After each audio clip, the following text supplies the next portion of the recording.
2 of the Race for Mental Health 4, the 23 Hours of Zolder. It's Alex Goldschmidt and Adam Weller bringing you back. We are under safety truck conditions here at this just under 2.5 mile circuit, and this safety truck has been proudly sponsored by a recent donation by Brazilian legend Tony Canan, and we have got another safety truck on standby. Safety truck lights are still flashing at the moment as our race leaders, Team Jawline, enter pit lane. And Adam, you've been around on the broadcast a lot longer than I have tonight, but still a lot of night-time racing still to go, I think. When he unmutes, of course. But yep, and I was well away from my cursor there, so apologies. Yes, we are probably not going to see proper daylight for, I'd suspect, another 7 hours or so. So we're going to have to wait it out in these dark hours. Of course, we look forward to the inevitable disasters, the happy hour.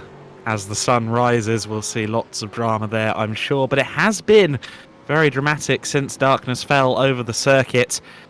Here at the Zolder facility. Of course, we are about to cross over to midnight here. We're about to start a new day on lap 322 of this 23-hour race in aid of Mind. If you're just joining us, please do make sure you donate. The Just Giving page should be pinned to the top of the YouTube comments section here for this video.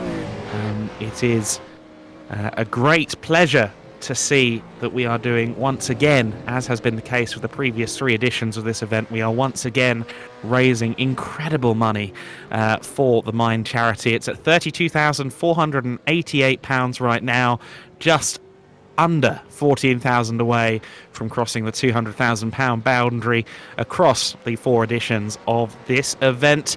Why 23 hours, you might be saying? I understand it was a Jimmy slip.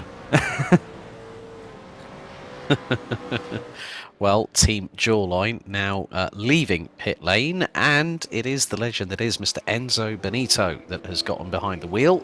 Another driver that has been competing in the VCO Pro Sim Infinity that started on Friday evening at around about 6 o'clock UK time and finished not that long ago. Probably the best part of 6 hours ago, I think, where they had 24 races, 45 minutes apiece over 24 hours. So an endurance of a different kind with regards to sim racing. Yeah, no, the format was explained to me by Mike Yao, our outgoing broadcaster, our outgoing director. We've now been joined by the wonderful Daniel Costello, and he explained the format to me in detail because I've seen little snippets here and there as the 88 car goes off under safety car. That's no bueno. But yeah, that format for the VCO Infinity event sounds really, really intriguing. I'm going to have to dig back through that and watch it in a bit more of an expansive manner, because it's right. Safety car, yep. Safety truck is in, lights on the gantry, up to full racing speed, and it's boogity boogity boogity. We're back underway under green flag conditions here at Zolder. Sorry, I've never said that before, and I thought I'd just throw that one in for good measure. So another, as my second NASCAR reference of the broadcast so far. But hey, control yourself. Well, I couldn't resist at all. But hey ho. But now, like we saw under the previous safety truck or car conditions, whatever you want to call it, folks, we have seen some madness. There is probably going to be some 3-wide action, as you can just see the amount of people scurrying for real estate here on the circuit. Yeah, it is quite an adventure, isn't it? Watching everyone in the early stages, especially the supercars, making their way through after they get caught in the safety car train, or safety truck train. But thankfully it seems to be going at least relatively well right now. The Holden Helmets racing car, the car we follow at the moment, is our race leader, courtesy of that pit stop for Team Jawline. Then Pure Sims Esports, the 116 car. These two machines have been a little bit embattled in the last couple of hours. The Holden Helmets, the 666 machine, lead the way at the moment. And Jordan Johnson still the wheel of the 116, which really is a formidable performance. Eureka Castorp has been in for a little while, but I feel like Jordan Johnson has been in there for more hours than I can count on one set of hands, or at least one hand anyway. I think he's been in there for a majority of the race. Yeah, Jordan Johnson is the pure sim esports machine right now, is heading into Erstelinks at about 230 kilometers an hour. That's about 145 miles an hour in 6th gear, going through into Stenenwacht and then into Kanalbocht, which are turns 2 and 3. Neatly negotiating up the inside of one of the Mazda MX-5s as going through into turn 4 into Lucien Bianchi Bocht, and then it's this nice little run down towards the Kleine Schikane here at turn 5 with a very, very mangled Kia Optima. That one I recognise the livery on, which is all kind of mangled at the back end, including the rear wing that is a bit askew, I must say. Aerodynamics not exacting on that car, to say the very least of it. But they're pressing on. You can see that through those twisties, the front-wheel drive Kia isn't really that much slower than the Holden. It's just the straight line speed, of course, where the big 5-litre V8 stretches its legs and says, adios, amigo, heads off into the distance. Right, okay. It's nice to go to social media sometimes, because at the moment, in 4th position in the Kia Optima class, the Prismatic Motorsports Dionysus car rounds out the top 4.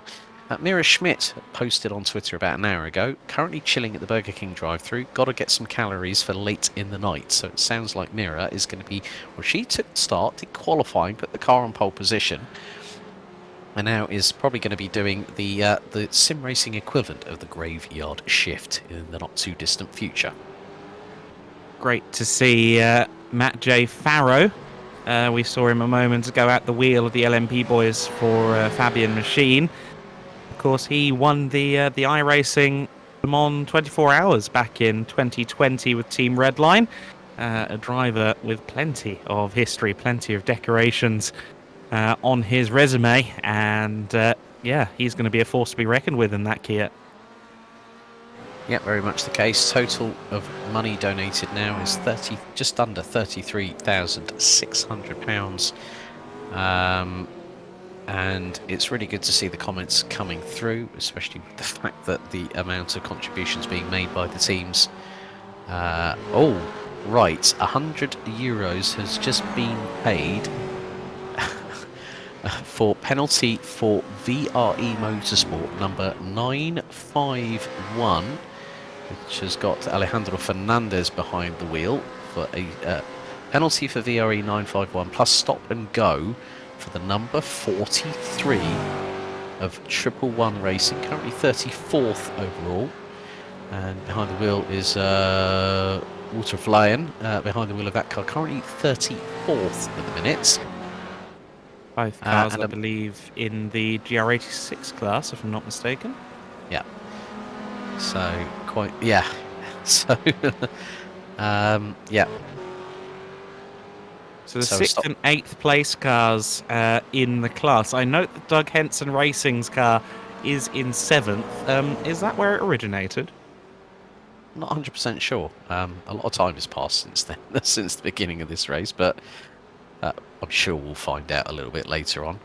Oh, you were speaking in the past tense. Sorry, I thought you were talking about something that's just happened. Yeah, well, Raymond Sanson has just said that was an interesting restart. A lot of black flags, even Jimmy's team. Oh, God, no.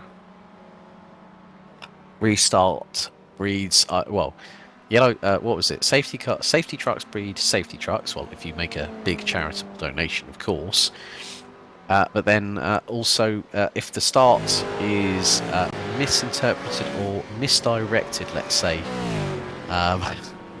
you can get a black flag. And I saw that in a race that Max Verstappen took part in when he was over in Baku for the Azerbaijan Grand Prix, and literally backed up the field so much on the restart, on the rolling start, that everyone behind him, I think the rest of the top 15 got a black flag and had to serve a penalty. And so, you know more about iRacing than I do. Now, was that a car on its roof? Was that a car on its roof on the outside of the final chicane? Maybe. There was a car I think there was a car on its roof.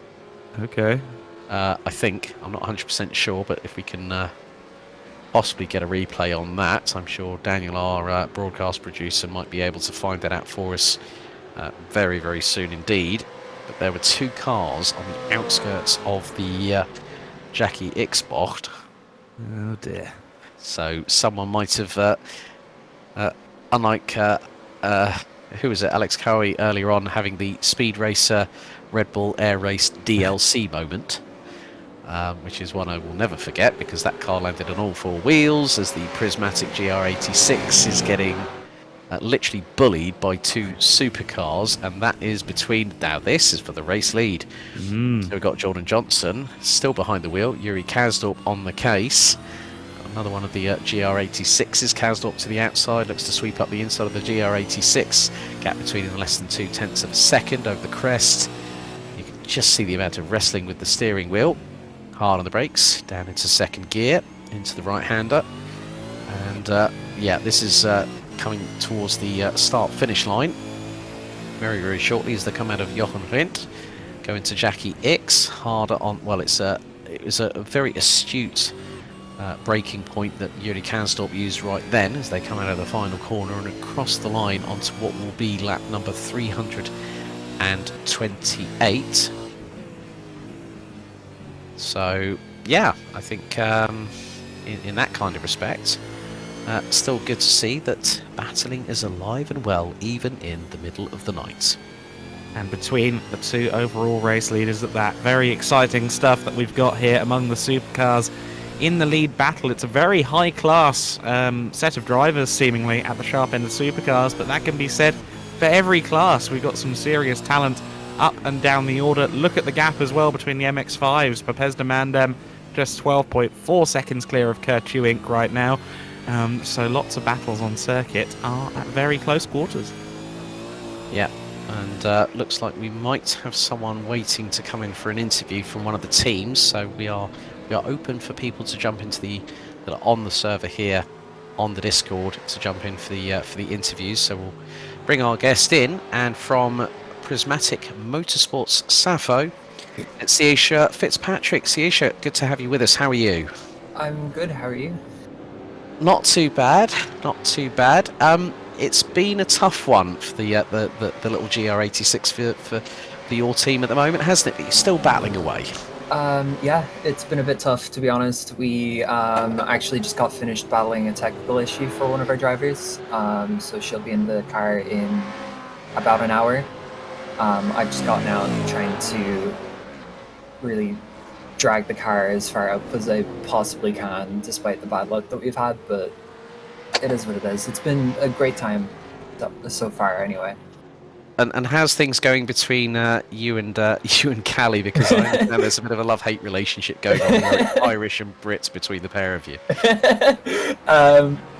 We have a good working relationship, if nothing else. I'm surprised that was brought up on broadcast. Well, I mean, the thing was, we got a very, very detailed Yes. information about Sappho and Dionysus as well. So, Yes.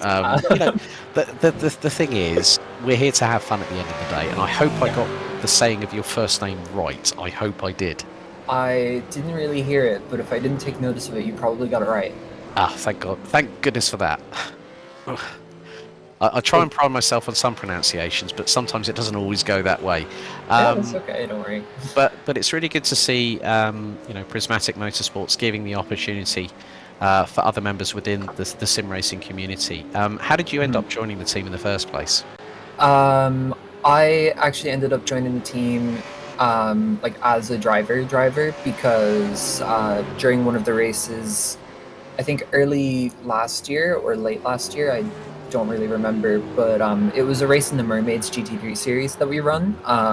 Yeah. And I impressed the board of directors enough to be asked to come on as a driver, which was quite flattering. And I'm incredibly grateful for all of the opportunities they've offered me, and frankly for just everyone else to get involved and get stuck in to really represent our community in this space. I think also one of the allures of sort of like racing and multi-class racing, it really does show the depth and breadth of the skill sets within the sim racing community. Wouldn't you agree? Oh yeah, I would absolutely agree. Because there's so many different things that go into sim racing and being good at like racing in general. Some people are great hot lappers, and some people are great at sprints. Other people, and I would say that specifically our team really excels at endurance racing. If I may plug an accomplishment that one of our drivers actually achieved today, Emily Howe managed to win in the pro class of FTR in the 4 Hours of Road America today. Oh, brilliant! Yeah, and it really does fill me with pride to be able to be on a team that showcases the talent in our community. I think also one of the good things with regards to the support for the Mermaids charity through the GT3 Sprint Series, where they are UK based and they support transgender children and their family. I mean, the thing is that I've known Mira both as she is now. I had the pleasure of meeting her at the Sim Racing Expo this past weekend at Nuremberg, and it's really good to see that people are becoming a lot more open with who they truly are inside. And what sort of advice would you give to anyone that has a little bit of I'm trying to find the right word here, but has a little bit of an apprehension of being true to themselves if they find out that, well, I feel like I'm in the wrong body, I want to make a change, I want to be who I truly am? To be honest, that's really that's a great question, but it's a very difficult one. I think really the primary advice I would give is to seek out other trans people and other LGBT people, because like seeking out that community will really give you a support network in the unfortunate event that you might actually need it if like parents or family or friends aren't particularly supportive. But it seems to be anyway that people nowadays are a lot more open and educated and very supportive of LGBT people, and to some degree understand their issues and are supportive and stuff, which is really great to see. But unfortunately for a lot of people, it may not be safe or practical really to come out and be true to themselves, as you put it.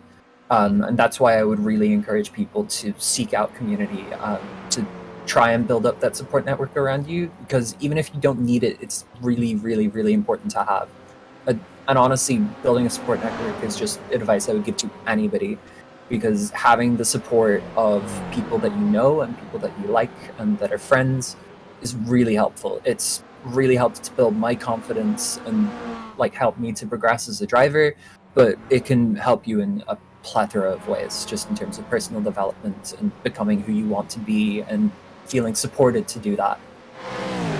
Well, that's really good to hear. I mean, obviously we've got some very prominent transgender figures within not just the sim racing community with the likes of Cami Sturch, but then Charlie Martin, who's a trans activist. She's done so much for helping bring awareness, but also in that respect here, there's also that mental health side of it as well, isn't there? Oh, there absolutely is. I'm sure you and a lot of the viewers at the moment would know that the trans community is quite affected by mental health issues, unfortunately.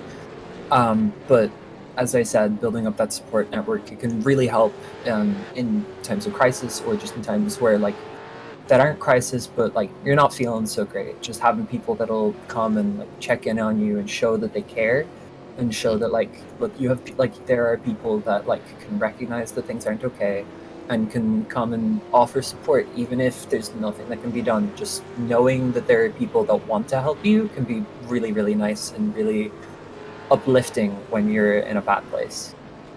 Well, Siusha, we have to say a big thank you to both the crews from Prismatic Motorsports for joining the grid.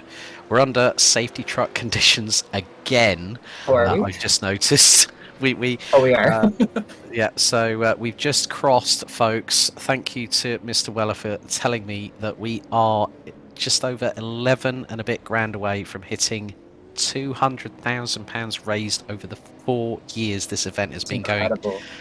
It is, and Saoirse, thank you very much for taking the time. We're wishing both crews the very, very best of luck. Thank you for joining us here in the Thank commentary you, box. Alex. Thank you for covering the race. So, Adam, £35,000 covered. A big thank you to Saoirse Fitzpatrick from Charismatic Motorsports for jumping in with us, and really good to show how wide the mental awareness side of things, especially when it comes to people deciding to. I think, as William there's a Shakespearean quote which always sticks with me, which is "To thine own self be true." And with people within the trans community, the LGBTQ plus community, a lot of people are being a lot more open and upfront about mental health these days, aren't they? Yeah, absolutely. I think the collective, like, society, at least in certain circles, are trying their very best to destigmatize by way of openness, which is really great to see. I know pretty much all of us who have been in the commentary box have told stories one way or the other about some of the ways that mental health has affected our lives. And it's amazing that year on year, Jimmy and the team put on this amazing event on behalf of Mind, to raise money for Mind.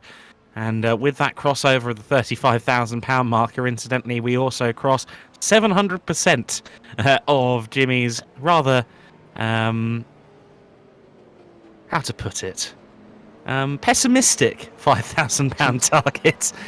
We always knew that was going to be smashed. It was smashed before a wheel was even turned in anger today. And that was great to see that we are now that far up. We are just over £11,000 away from that £200,000 mark, as you said. Tony Kanan has just gone. He's just sent $80 for 2 drive-throughs for the Mazda leader. You see, even Mr. Kanan, you are an absolute legend. We've got to get Tony in the box. We have to get Tony in the box, and also. Well, Mr. Daniel Murad has just made a $50 Canadian donation. That's for my punting and for a few future punts. You can tell how many people are taking this, to a point serious. But then there's also that big old, what we like to call here in the United Kingdom, a good old pinch of salt. Isn't that right, Adam? Absolutely the case. I do love the idea of a prepaid tab for incidents among the drivers. That's quite a strategy for sure. That's what we're seeing a couple of them at least try and negotiate. Interesting to see then the order at the moment. Pit stops ongoing in the supercars class and up and down the classes in general. The Jardier community team right there with Panda Racing in 4th and 5th place right now, so that could be a fun battle when the safety truck exits stage right in a few laps' time. But we have been spoilt for choice when it comes to fights to look at over the course of this race, haven't we? There's always been something going on. Inevitably, we're going to have action and incident with well over 50 cars on the circuit, but it's not just been crash, bang, wallop. We've had some brilliant scraps for overall position. Yeah, and we've had some people getting a few, as Ash would say, the odd occasional brown flag, or code brown, as we would say here in the United Kingdom, or people having to check their underwear, than getting a bit of a big old scare. But yeah, the diversity, and it was really good for Saoirse Fitzpatrick from Prismatic to talk about, how mental health does affect transgender individuals. Team Jawline have now pitted. I am trying to keep an eye on live timing at the moment, but I'm not too sure if my live timing has decided to die a death. They switched at midnight, so there's a new link. Yeah, there is a new link. Which was put in the chat for you. Brilliant, lovely. That's good. That means I can now get onto that. And if you're suffering the same issue, well, I say that with great confidence, but my timing is also down and I switch links, so Yeah, okay. Well, just bear with us, folks. There's this broadcast production has really been put together very, very rapidly. And a big thank you to everyone that has been watching along with all of us so far. We've still got Rob Lomas to jump into the commentary box at one point very, very soon. So, which I think hopefully might be towards the end of the race itself. Ash will be back. She'll be back with us in due course a little bit later on. But still, the pace truck is making sure that things are mediated somewhat, Adam. So at least when we get back underway with racing, it's like cry havoc and let's slip the dogs of war, isn't it? Absolutely right. I think it's so interesting that in qualifying this morning, we were within a tenth of the Belcar Zolder 24-hour pole position set by a Lamborghini Super Trofeo car earlier in the year. Interesting to see that parity, or how things work relatively between the V8 and those Super Trofeo machines. Of course, at a more open circuit, the V8 supercars are capable of tickling the GT3 lap times, but at a more technical track like this, they're not quite at the same level. Safety truck in this lap, folks. So we are on lap number 335 so far, which approximately will be meaning that we've covered nearly 840 miles in total through the race leaders, which just so happens to be Pure Sim Esports 116. Jordan Johnson doing he's been like the resident wheelman or the wheelman machine in that car, and has got an extensive gap over Yuri Kasdorp. William Chadwick from Team Fordzilla, but running under the Team Jawline banner this for this particular race, is a further 11 and a bit seconds back.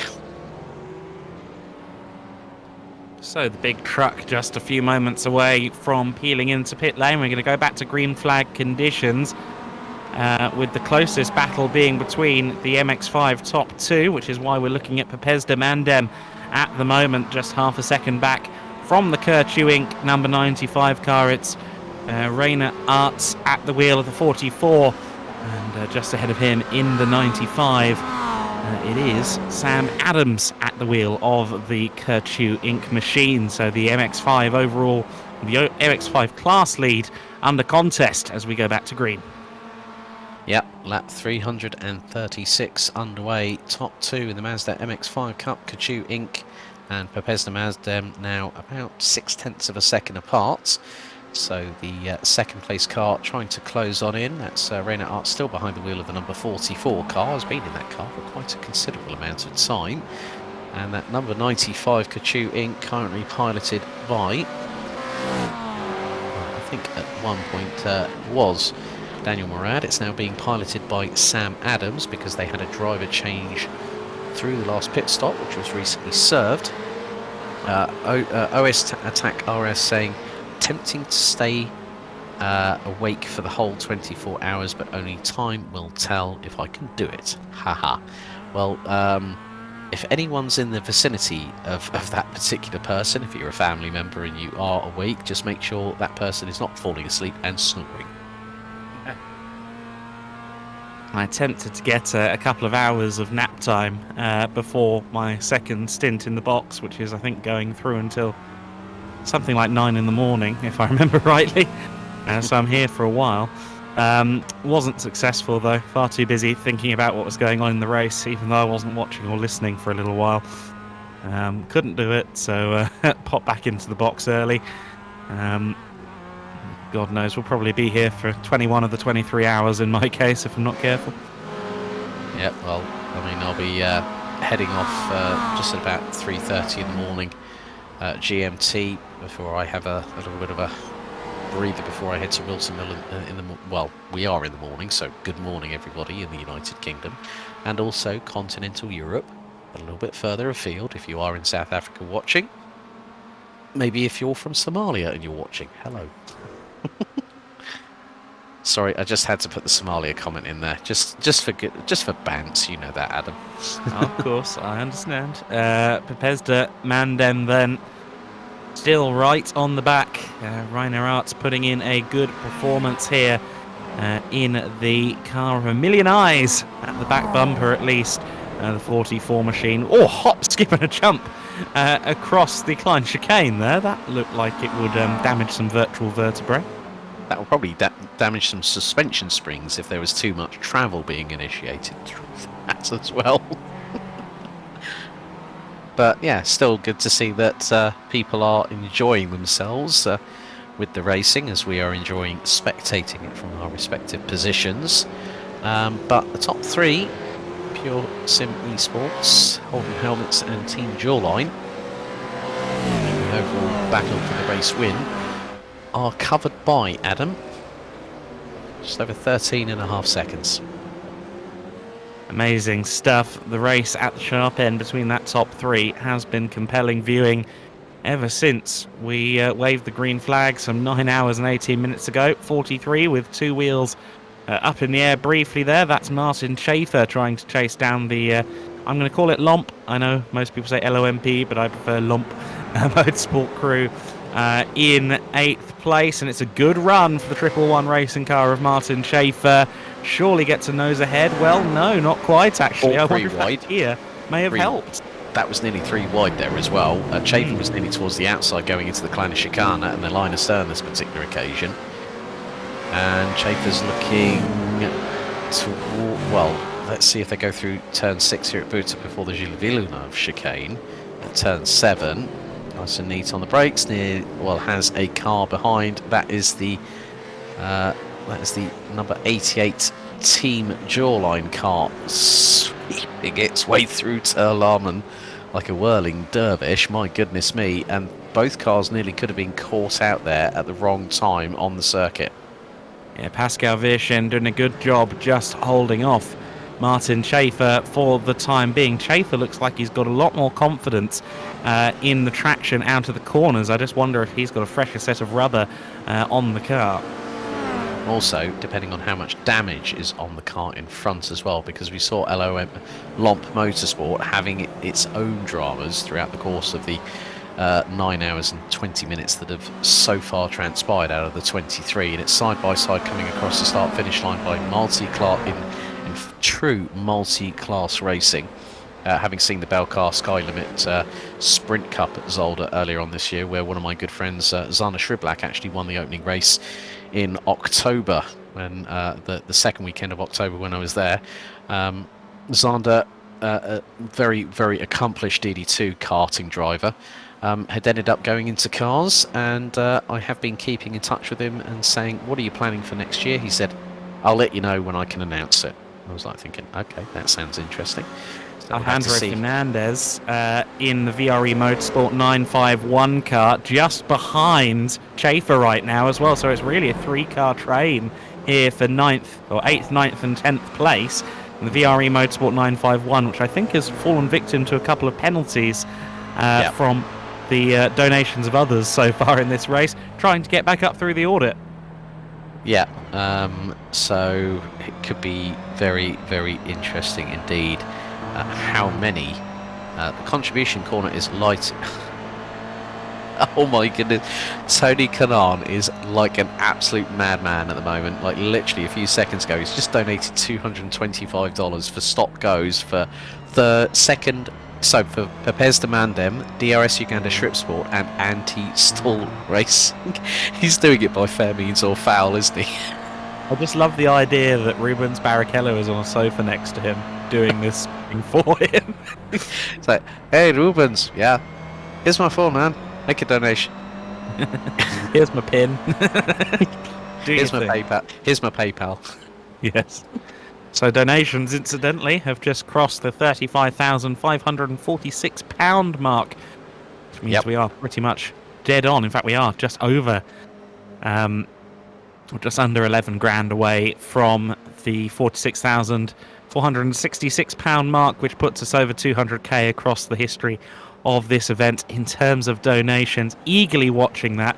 A big thanks to Twig 45 Motorsport, who donated £100 about 4 minutes ago as well. So the donations still coming in short and or thick and fast, I should say. Yogurt who is a part of the admin team for this race, one of your finest legally distinct blue houses for the V8 Supercars leader, please sir. So Pure Sims Esports is feeling the wrath of the organisational team. Oh dear, more than just a slap on the wrist. So we'll see how things transpire as we still concentrate on we now concentrate on Alejandro Fernandez Vega. Now this is the battle for 8th place, and they're just they were side by side with Lomp Motorsport, and have just managed to get through. They're going to get the inside line for this next right-hander, which will be, I think that is going to be Boulderberg coming into Jochen Rindt, if I'm very much mistaken there, Adam. Yep, they're just coming up to the final chicane now.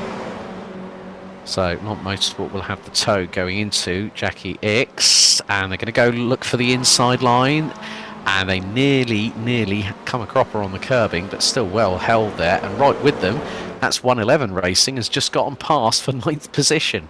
There you go, So, Schaefer on the move then. Nice anticipation there, saw the two squabbling in front and decided, well...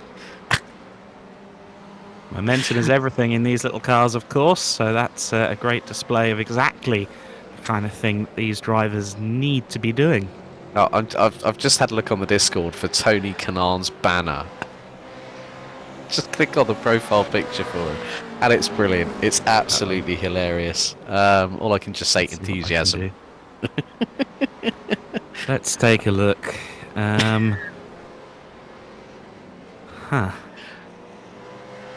Yeah, because amazing. Yes, I think I've seen this already. Yeah, great stuff. It's a gif of him celebrating as if Brazil didn't get eliminated from the World Cup already. You had to say that, didn't you? Love you, Tony.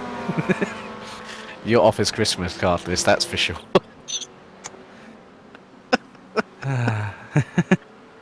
And we digress, but never mind. A few more. Reverse Uno penalty onto car number 6, which is the car that. Now, I was going to say, I am going to just check to see if I can find if Tony is actually streaming on Twitch. Okay. And take a look at an incident elsewhere on the circuit while you do that, and it's on the run down to the Klein chicane. Whom and what was the issue here? Into the chicane we go. Joshua Springett at the wheel of the Simufa car, losing the rear end and being collected by one of the Toyotas. Fairly hefty hit. Hopefully they've both gotten away with it, but it wouldn't surprise me. The cars maybe aren't quite tracking right after that. Yeah, no, Tony is not streaming. He was streaming qualification in Interlagos for the Brazilian stock car finale earlier on. So the good thing is that from that perspective, we're going to see what happens. It depends on how much money he's probably going to be throwing at donations, because we're now at what was it? We're just about £11,000 away from hitting. Under £11,000 away from hitting that 46,400 and whatever you said earlier on in terms of the target. So we're at £35,648. It's honestly lasered into my brain at this point. 46,466. Which means that is probably to write it down on my notepad. So I wrote it down and then haven't referred to the note since. That's the thing with me. If I write a note, it then stays in my brain. If I don't write it, it goes in 15 seconds. True. Someone else who has a somewhat photographic memory like yours truly, whenever I type something down, I tend to remember it. Yuri Kasdorp for the Holden Helmets crew is currently sitting in second position and has been taking time out of Jordan Johnson. I'm not too sure if Jordan is suffering with a little bit of physical fatigue at the moment because his lap times are a second off at Kasdorp. Well, Chadwick in the meantime has just put in a 1 minute 31.51, and that is 1.6 seconds quicker than the race leader. Well, this battle is going to compact very quickly, isn't it? It's already about 10 seconds between the top three. I think we're going to get a meeting of the minds in the top three of the supercars before too long. Yep. So, a meeting of minds and meeting of body panels and scratching of paint, let's say. Yes, a fiasco of fenders, if you want to put it a different way. Slightly American, that, but yes. Yeah, another terminology of how to put it. But Will Chadwick is closing that gap to Yuri Kansdorp now down to, well, it had a bit of a difficult last lap, actually lost a bit of time. That gap was probably the best part of 2.3 seconds. It's now increased to 3.7. But Kansdorp is reeling in Johnson. Now, I'm not too sure if the PureSim Esports cars' tyres are falling a little bit off the cliff, because it was a 1 minute 33.83. Of course, they're still going through this back market traffic, which will in some respects compromise their overall lap time in terms of pace. But Kansdorp seems to be making better meal of it, so to speak. Yes, interestingly, just ahead of this Team Jawline car out there on circuit right now is the Trackstars supercar, which is several laps down, but of course has the same straight line speed, so getting past is not going to be quite as simple. No. I mean, we saw that earlier on with Johnson and Kansdorp coming to blows, and that is now a nice little overtake by Valentin Barrier on Sam Williams for the fourth position. So the number 149 Jardier Community Team Ford Mustang getting past the Panda Racing GSR car, which, if I remember correctly, I think it was a Team Jawline that was on pole position after time qualifying earlier on today. I think it was. Yes. Yes, it was. It was Gordy Mutchis at the pole time, yeah. Yeah, he was cheering on Will Chadwick a little bit earlier on the sim rig that he has leased, or borrowed, whichever way you want to call it, from Mike Yao. Our first of 3 broadcast producers, with Dan Costello providing all the images and also our dulcet tones. Big thank you to Cami Sturch from Go for Gap, as you will have seen the wonderful banner that she has produced for this event, which is also the thumbnail for the 3-part stream, the 3-part of this stream here on SimSport Solutions, and also the thumbnail for Jimmy's own stream, which is still going strong as we speak. So after Valentin Barrier got past Samuel P. Williams, Williams came into the pit lane, so clearly he was out of rubber and or fuel, or perhaps both. They're not mutually exclusive, but nonetheless, Barrier moving up to 4th place. I'm sure that if Jardier is still awake at the moment, I'm sure he's watching on with a wry smile. I'm going to just check. So we're going to go to a replay here. So this is with Pascal Viershin in the number 17 car, and 2 wheels on the grass, and that's one of the Kias. That's probably the No Limits Motorsport. That's through the Kleine Chicane. The car is completely sideways, and that's the LOMP. The Lomp Motorsports car manages to correct it, but the back end steps out, turns at 180, and nearly gets collected in the process. Right, I saw that car collecting itself through that gravel trap about 3 laps ago, and that answers the question as to how that happened for LOMP Motorsport to somewhere, I believe, on the fringes of the top 10 within the GR86 category. Indeed, and I've just looked on Jardier's stream, and it says sleeping until 7 AM, so that would be 7 AM where he resides in the Czech Republic. But his wonderful dog is in the camera shot, Zonko. Zonko Cam is best stream.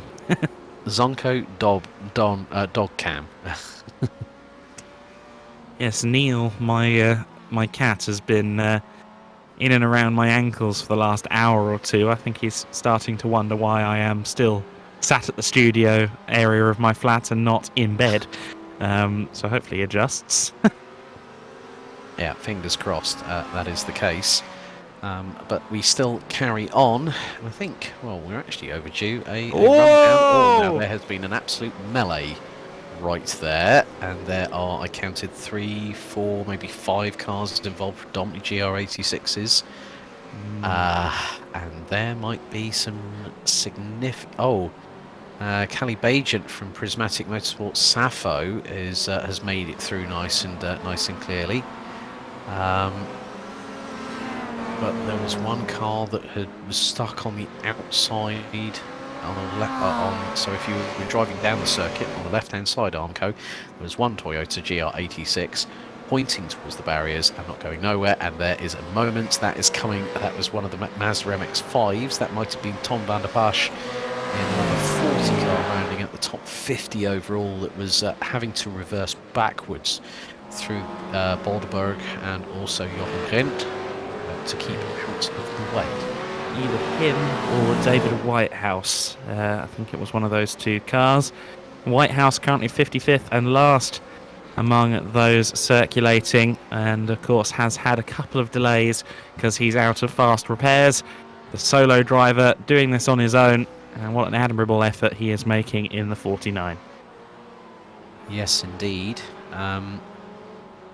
We will just going to see, I think, well, there is a timing link that has now been, a new one that's been issued, so I'm just going to put that into the chat for you folks, where you can hopefully then click onto that, and that is the new updated timing for you all to follow. So if you want to find out which team that you're cheering on for is doing, then you can do so via that.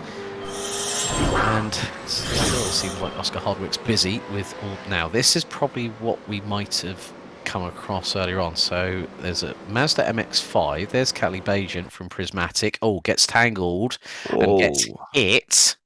And then the car hits the Armco on the left-hand side. And that is the number 42 Harlequin car that's actually up into the air. That was Jack Mace behind the wheel. That was with the Requiem Mace Motorsport car. So Callie Bajent was involved in that, but Jack Mace took the almightiest of yeets skyward with the car all four wheels still pointing downwards towards the tarmac and still lands it. So, well, earlier on, Jimmy said that the first GR86 to roll would get a free penalty. I don't know if that's the first GR86 roll, but that could be a free penalty. Could be. Well, the jury's still out on that one, if I'm completely honest with you. And OS Attack RS went, Oz Attack Oz went, I just so happened to look up, what a crash, ha ha ha. Thank you very much for everyone that's been involved in the chat so far, both on the first part of the stream. This is part 2 out of 3, so we will be moving on. It looks like Oscar Hardwick has got a few protests to clear at the moment, a few people putting their clips in to get more yeah, I mean there's a lot of activity happening in the Discord server as well, but you know, also good to have people actually jumping into the interview waiting room and wanting to chat to us. And you know, a lot of people are concentrating, you know, in terms of their sort of communal side of things, aren't they? You know, they've got their own team channels, they'll all be talking to each other. Some might be deciding, well, I'm going to have a little bit of a nap, so they might deafen their Discord. And again, this just shows the solidarity of the sim racing community, as Will Chadwick trying to get past one of the Kia Optimas, as Andrew Medel, or the number 26 car currently, that is the Colour Shock Racing entry in 18th position, has made up, looks like 7 places over the course of the race itself. Has now entered into pit lane and has been stationary for just over 70 seconds as things stand. So a bit of damage repair, I might think, is in current effect. Yeah, certainly a few wounded cars out there on circuit. We saw earlier on that a few of the V8 supercars were sporting a unique wingless look at the rear end of the car. Of course, you may remember that the previous generation VF Commodore, at one point, they built a special estate-style VF car. I believe it's called a Surf Edition or something of that nature, and it had No. I think I remember which one. Yes, it had the V6 engine when they were looking at opening up beyond V8s, and it was a very unique machine indeed. There was some great footage of Craig Lowndes driving it around. Obviously a promotional vehicle more so than anything, but it was quite cool. Yeah.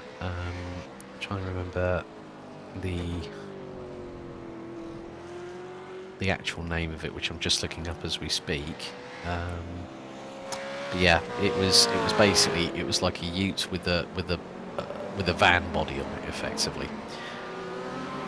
So, and they also had paddle shifts on there, because normally with the current generation Holden Commodore that is now effectively defunct, because the Chevy Camaro ZL1 is replacing it with Chevrolet Racing now, being the racing arm over in Australia, being part of the bigger sort of GM racing picture from their perspective. Used to be the good old sequential gear shift, but on this particular vehicle, they actually had paddle shifts on it as opposed to the standard sequential. Yeah, I think they were still debating whether to go with paddle shift or sequential into 2021 with the development of the Gen 3 cars that debut next year, but they, I believe, did go sequential ultimately. Yeah, they did, and yeah, it was quite an interesting dynamic. I mean, obviously Red Bull Australia, very much a big partner of 888 and have been for a number of years, especially with Ample being a part of that. So yeah, when you look at who's been a part of it, I mean, they even turned Shane Van Gisbergen's car, his supercars car, into a drift machine as well. Back in what was it? It was 2016. They did that. A mighty jump over the curbs at Klein Chicane there for the Kerchu Inc. machine. So a bit of a launch and trying to go up the inside of one of the 86s there. For good measure, Sam Adams at the wheel of this 95 car right now, pushing on 5 seconds clear of Bethesda Mandem. That gap has been accrued since the safety car restart a little while ago. Our former race leader, Pure Sims Esports, has just given away first place, drops down to third because they are in the pits. Yep. So we're going to go to another replay now, which will be very shortly. So this is David Whitehouse, the going solo entry, the number 49. Now this is going through the Jackie. Oh, he's just lost the back end. Well, that was an amount of speed. That was taken. A lot of overspeed there. Yes. I think a bit of a bold flick into the Jackie Ick chicane there, but continues on, thankfully, without having any discussions with barriers. Yep, so very, very lucky indeed. LMP boys for Fabian still leading the Kia Optima class. Are still looking, well, they have an extensive lead at the moment. So at least the good thing is they've got a significant lead at the moment, but depends on whether anyone decides to throw a penalty their way, whether it be a blue shell, whether it be a safety car phase gets put in. There's always something that can upset the apple cart, though. Matt J. Farrow then leading the Kia class in the LMP boys for Fabian entry by 3 laps over Skylar Atkinson in the No Limits sim racing car. Also good to see that Hamish Cleland is out there on the circuit at the moment in the 37 supercar, the Track Limit Racing entry. Hamish, Scottish driver, he was racing this morning, or yesterday morning as it now is in the UK, in the Max Bants Open with the Southpaw Race crew. And yeah, so he's had a very busy schedule this weekend in the sim rig, and good to see drivers really soaking in the opportunity to do some different events on week 13 when there isn't anything official or competitive running on iRacing. Well, you know the car that we were talking about from 888, the Holden Sandman was the name of the car that was brought back 40 years later. and it was Red Bull Racing Australia's Holden Sandman Tribute. And that was back in 2016, the same year when they converted one of the Holden Commonals for Shane Van Gisbergen, who is one of the most multiversed individuals. You know, you can put him behind the wheel of anything and he adapts. Yeah. He is rapid. And his old man wanted him to do rallying. And now we've had a blue shell for car 116. Oh dear, Pure Sim Esports. Oh no. Ah, Jordan never gets Johnson's old. still at the wheel of that thing. What has he got? Has he got Red Bull IV? Like, Pro Plus directly into the veins. mhm. And just looking at some info there regarding lap times, just seeing how the gap has been going out between Holden Helmets and, in fact, how it's been closing up between Holden Helmets and Team Jawline. So you see there the Holden Helmets, the green Holden, turning in to the Klein chicane and just behind with some lap traffic in the offing, including the iRacing 86, which I think just went off track briefly there. But William Chadwick is a man on a mission right now, closing in for that race lead. And you know what's even more impressive? He is just over 0.6 of a second slower than the car's fastest lap so far in this race. Over 350 laps completed. And it looks like we have possibly another interviewee about to join us. Let's bring her in if we can. We've had one member from Prismatic Motorsports, but a very good morning, Mira Schmidt. Mira, good to speak to you. Good to catch up with you last week in Nuremberg at the Messe for the Sim Racing Expo. It's been a tough one for the team and the Kia Optimas, hasn't it? For sure, and it has been a tough race for me so far because you can hear it from my voice. I got the flu a bit, but I'm still keeping on. It's a 23-hour charity race that I promised to finish, even if I'm sick. And you're streaming the whole thing as well, if I remember correctly. Is that right? What you posted on Twitter? Yeah, I'm actually streaming this. After 2 years, I'm finally streaming again, which is actually exciting again. And has the calories from the Burger King helped? Certainly. I rather keep it as a stash for tomorrow, because I'm just too lazy to make myself breakfast, so I have something to get up there quickly. I mean, qualifying worked out really, really well for the team. You know, put it on pole. You had a really, really good battle with LMP boys for Fabian a little bit earlier on. But an endurance race, we all know, has its ups and downs, doesn't it? Oh yeah, certainly. I mean, in the first stint we were quite close to the LMP boys, but then over the course of the race we often had bad luck with traffic. We kind of had bad luck with the safety cars. And we also had a few incidents, which we also had a meatball, so we had to go into the pits. Oh, you had the mechanical black flag, so to effect repairs then. Okay. But we've known each other for quite a time now, and you know, it's really, really good to see that you had the opportunity to go to Silverstone for the for F1 Esports as a sim racer, but also someone who's openly trans, to be a trendsetter for people that can be quite comfortable with who they want to be. How empowering was that for you as an experience?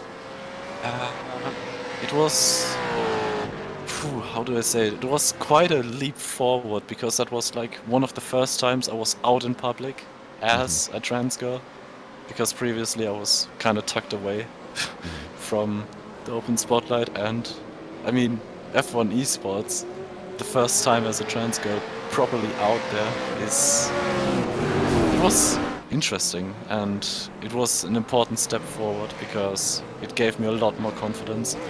I mean, the online response was mixed, like many of my friends and so on, and other people on Twitter, for example, really supported it. But if you look under the comments of the Pro Exhibition thing, there's a lot of negative stuff on it, but I don't care what they say.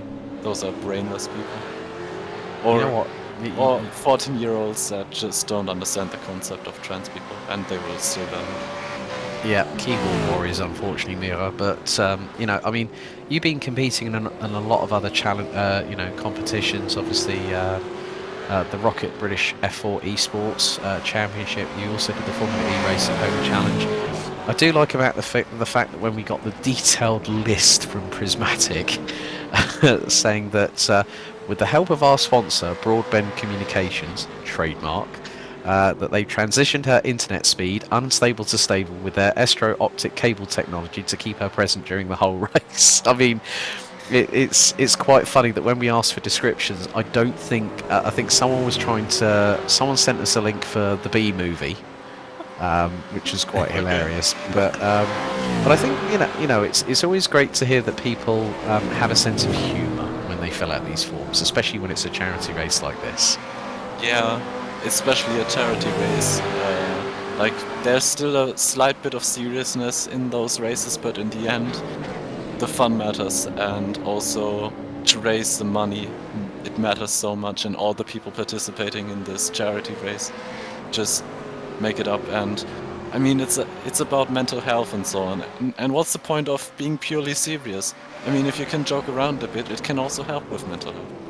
Just want to say here we've got a great battle for the lead going on there as our leading car runs it wide. William Chadwick takes the opportunity to get a nose ahead in the 88 Mustang. Jurika Kasdorp very close proximity right now as they run towards the Jackie chicane, and surely with the inside line Jurika's going to retain the position. Yes, but with contact between the two of them. Jurika Kasdorp with a nose ahead then as they now drag race down to the first corner. Surely with the inside line, Kasdorp is the favourite to lead out of turn one, but what can William Chadwick do? He decides discretion is the better part of valour, only to get a great run out of the first corner. Tries for the outside now at turn two. We've seen the outside not be the place to be at various points in this race. Jurika Kasdorp and William Chadwick having a stunning battle. Let's just wait to see what the runs are out of turn four to see if there'll be a move at the first chicane. What kind of run does Chadwick get? It's a pretty good one, but I'm not sure he's going to get close enough to the back of the Holden as they run towards the Klein chicane. No, Jurika Kasdorp remains ahead for now, but a breathless scrap between the two as they approach some more lap traffic.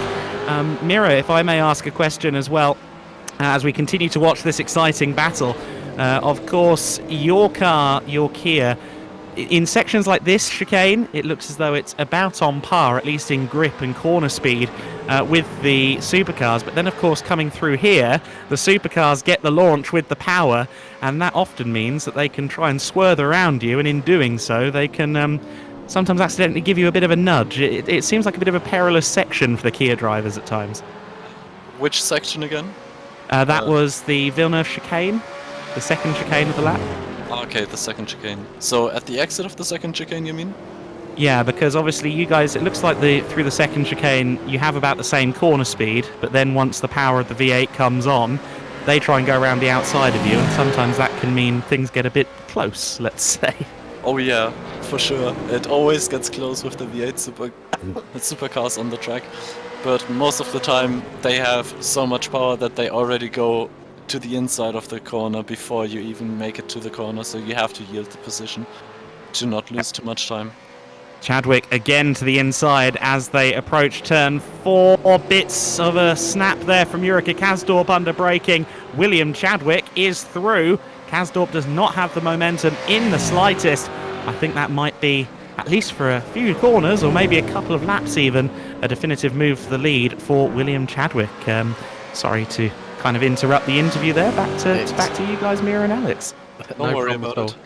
That's okay. These things do happen in interviews when we get a barrage of action. But Mira, I mean, obviously with Lilac, Bree and Alicia partnering with you for the Dionysus car, how's the feeling in the camp?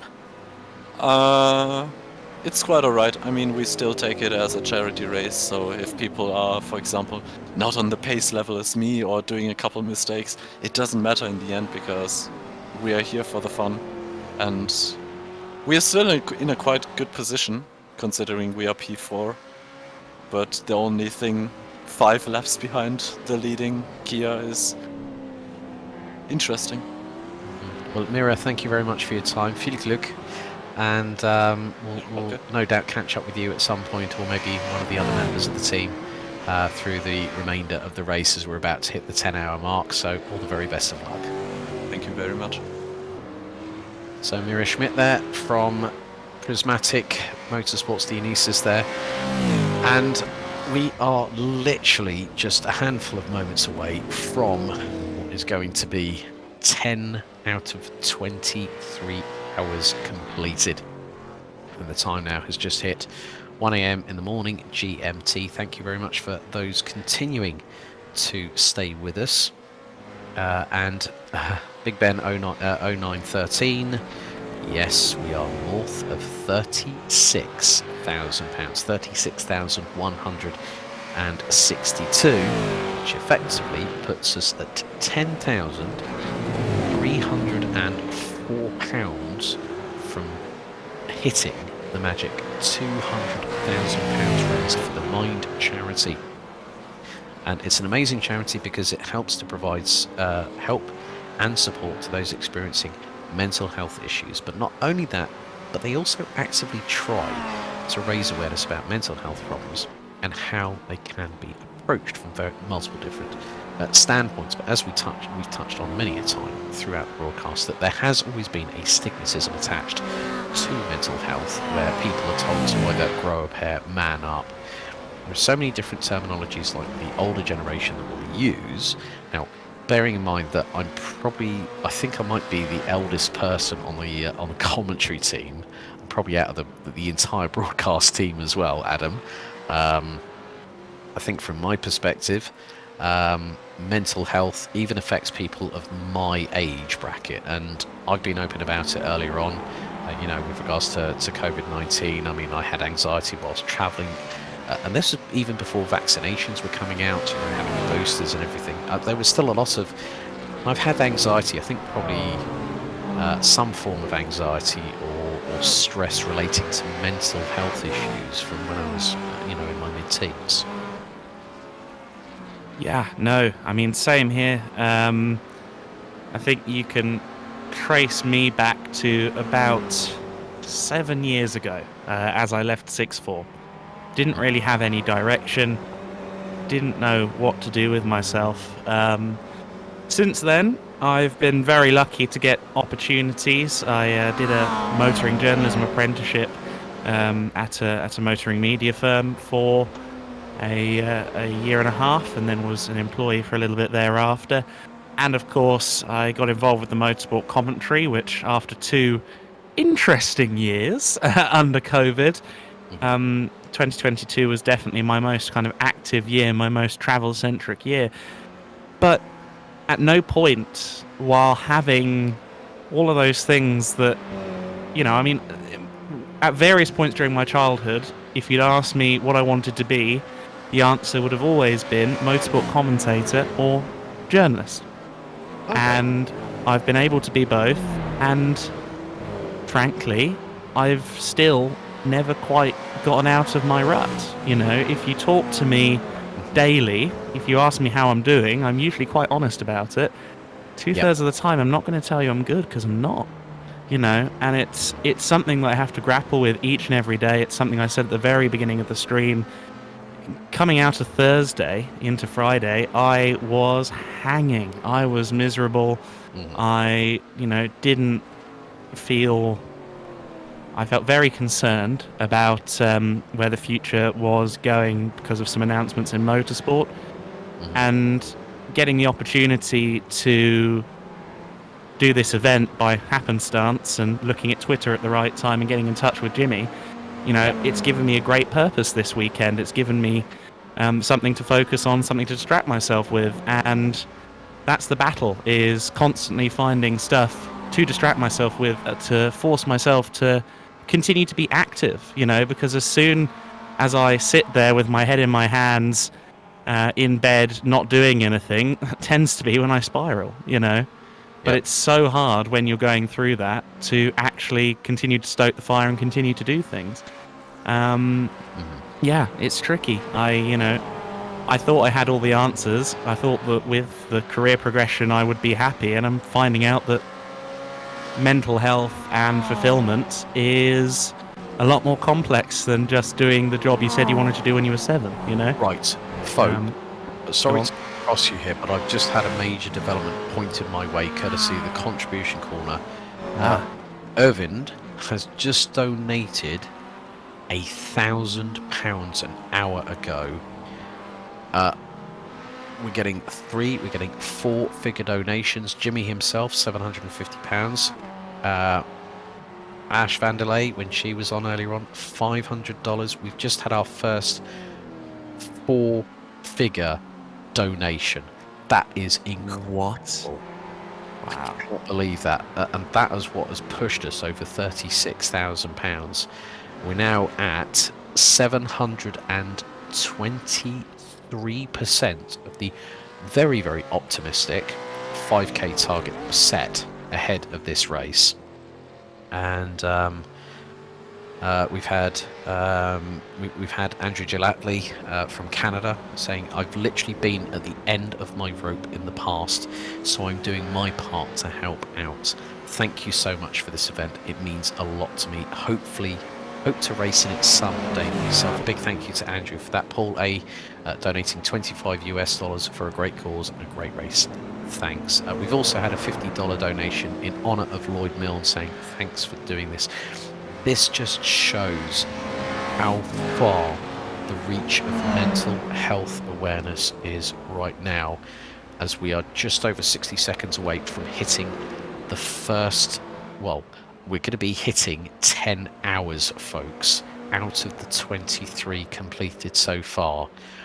And to me, Adam, when Jimmy reached out via DM, like literally, Mira was one of the people. Mike Tyler also pinged me on Twitter, and then I get a message from Jimmy, and I have to say, I think I speak on behalf of all the team, and we've mentioned this several times before, that what we are doing here is more than just sim racing. It is about togetherness. It's about a sim racing community that is also like a secondary family, if you will.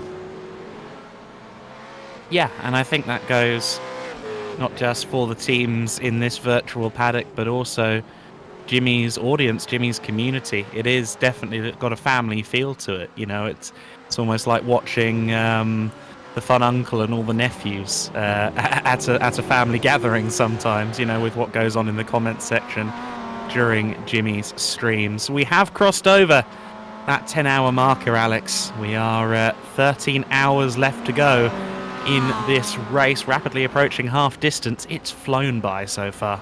Indeed, and we have a safety truck deployed on cue.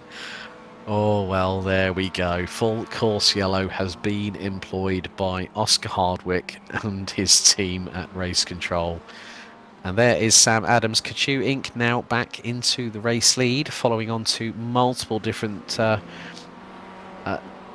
payments made by one Bonnie Ganan.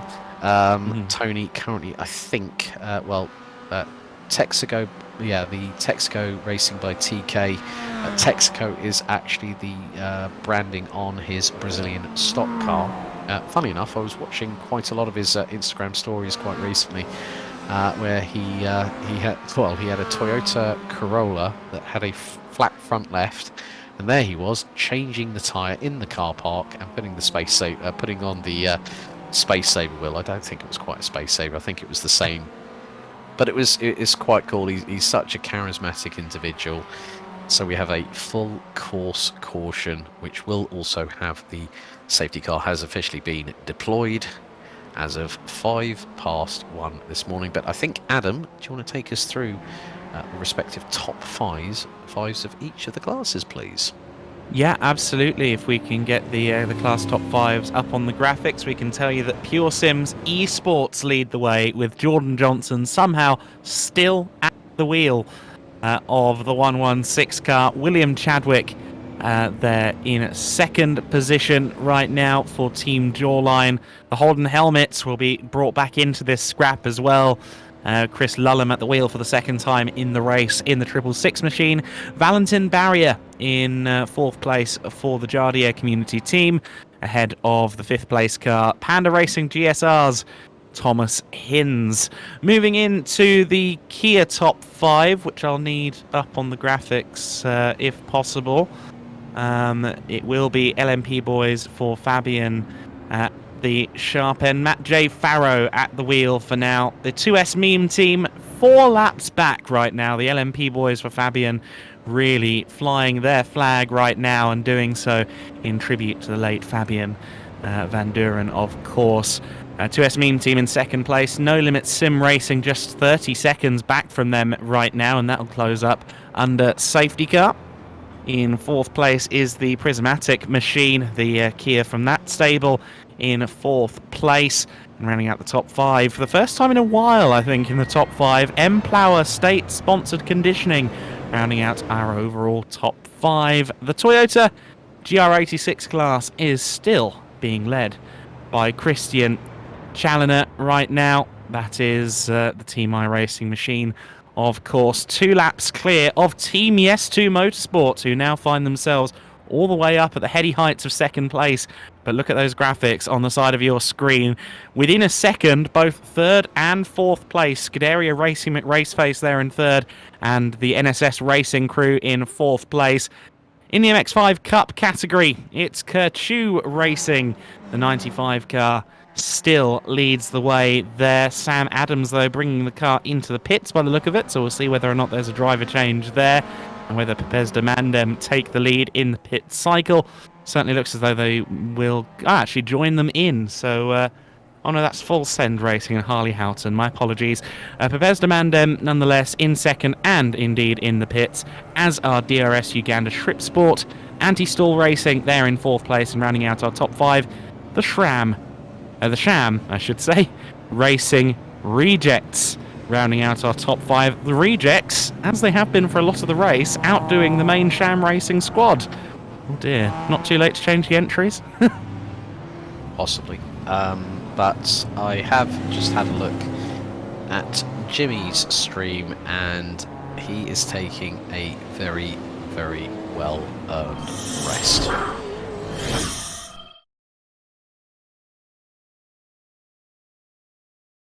Few hours' time. He will be returning, and yeah, I mean, very soon it's going to be. I think I'm going to stick it out for up until the turn of the hour before I need to head on off. But again, these safety cars, the safety truck phase is always quite an entertaining one, considering we you know, for the first few hours, I mean, hopefully we'll get some more drivers, I hope, to have a chat with us in due course over the next 45 minutes or so, if we can find any willing victims, sorry, interviewees, on that front. But so far, it's been an absolute hoot doing this, isn't it?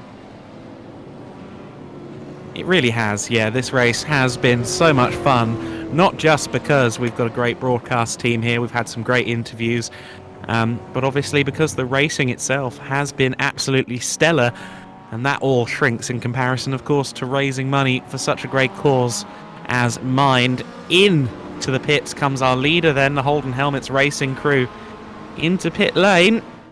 So interesting to see these battles ebb and flow as the safety cars and the pit cycles continue. Yes, indeed. So, and yeah, I mean, it's going to be interesting in the battle for second in the GR86s. Yes2 Motorsport, Racing McRaceface, and Not So Serious Racing. They're covered by about a second and a bit at this stage. I mean, we're now on to lap number 367. I'm going to throw something out to the chat here. Oh. Can we try and get a poll organised as to, you know what? I'm wondering if our good friend Mr. Daniel Costello might be able to put poll in chat, as in how many laps are going to be completed by the end of this race. So what do you think it's going to be? Is it going to be 750 laps? Is it going to be 1,000 laps? How many laps do you people think out there, because we're going to hit the halfway point in an hour and 23 minutes. I'm going to put myself out on a limb here. Go on. So, right.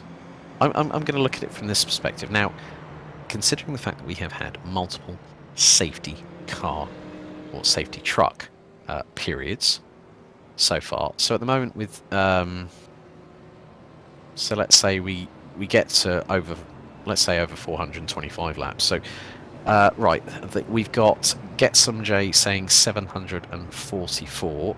Thomas Roundtree from Big Pig Racing has said 811. I'm going to estimate that we could be doing, within the nearest 10, I'd say if we've done 950 laps by the end of 23 hours, I think that might be a good shout. I think it'll be more like 844. Right, so chat, get involved. Make sure that you put in how many laps you think are going to be completed. And actually, well, Big Ben 0913 has put 762. And if I'm completely honest, I am now going to have to head off to bed. And it's the end of my tenure on this fantastic event. 23 hours was older. Adam, it's been an absolute pleasure being alongside, and Jimmy, thank you very much for getting in touch. Hopefully we'll connect soon after everyone's had a bit of a respite after this event has concluded. But yeah, I'm going to leave it over to you, buddy, because I need rest, and I've got karting commentary in probably about 8 hours, so I think I'm probably going to do myself a disservice if I stay up any later. Yep, I think that's more than fair. You've put in a great shift over the evening into the morning. Alex, thank you so much for joining me and leading off this broadcast. I will continue on for now. If anyone in the paddock, as it were, in inverted commas, fancies an interview, then now is definitely the time. But thank you so much to Alex, who has already departed and will now have a little bit of a kip before his duties at Wilton Mill tomorrow. So we are under safety car on lap 368 of the race right now. We wait with bated breath to see when the safety car, make that safety truck, comes in. That looked like the lights were still on to me. Yes, I think so. So it's going to be a little while before the machine heads in. Myself, Adam Weller, with you, bringing you the action in the early morning right now here as part of the fabulous event run by Jimmy Broadbent and friends. And of course being the race for mental health, which takes form as a 23-hour race at Zolder. Over the course of 4 years, we've raised almost £190,000. And we are looking to hit that £200,000 marker across all of the editions of the race in the next few hours. Hopefully we will do so well before the end of the race. We've already raised over £36,000 over the course of the donation drive. Since the race began, we've raised somewhere just under 30,000. There are quite a lot of generous donations in before we even took the checkered flag this morning, or rather before we even took the green flag this afternoon. I did do a commentary this morning as well, which is why I'm a little bit mixed up.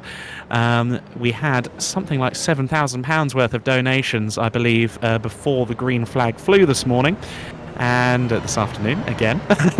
But that is a towering achievement compared to last year, where we had, I think, just on £2,339 before we got started.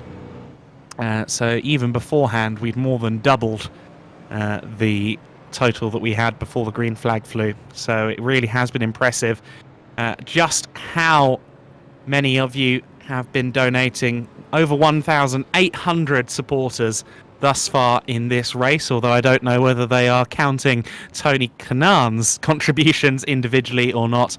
The current total is £36,394 as we await the restart of this race. This is the very interesting battle that we have on circuit for second in the GR86 category. Now, Team iRacing are in a different postcode, 2 laps clear of Team Yes2 Motorsport.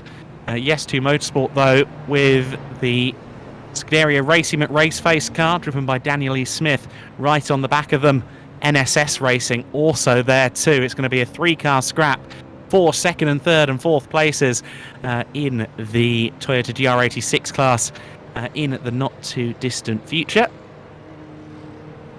If possible, Daniel, in production, before we were able to look at classifications on the side of the screen, I'd be very curious, if possible, to take a look at the GR86 class in full to see where some of the other favourites in that class are right now in the order.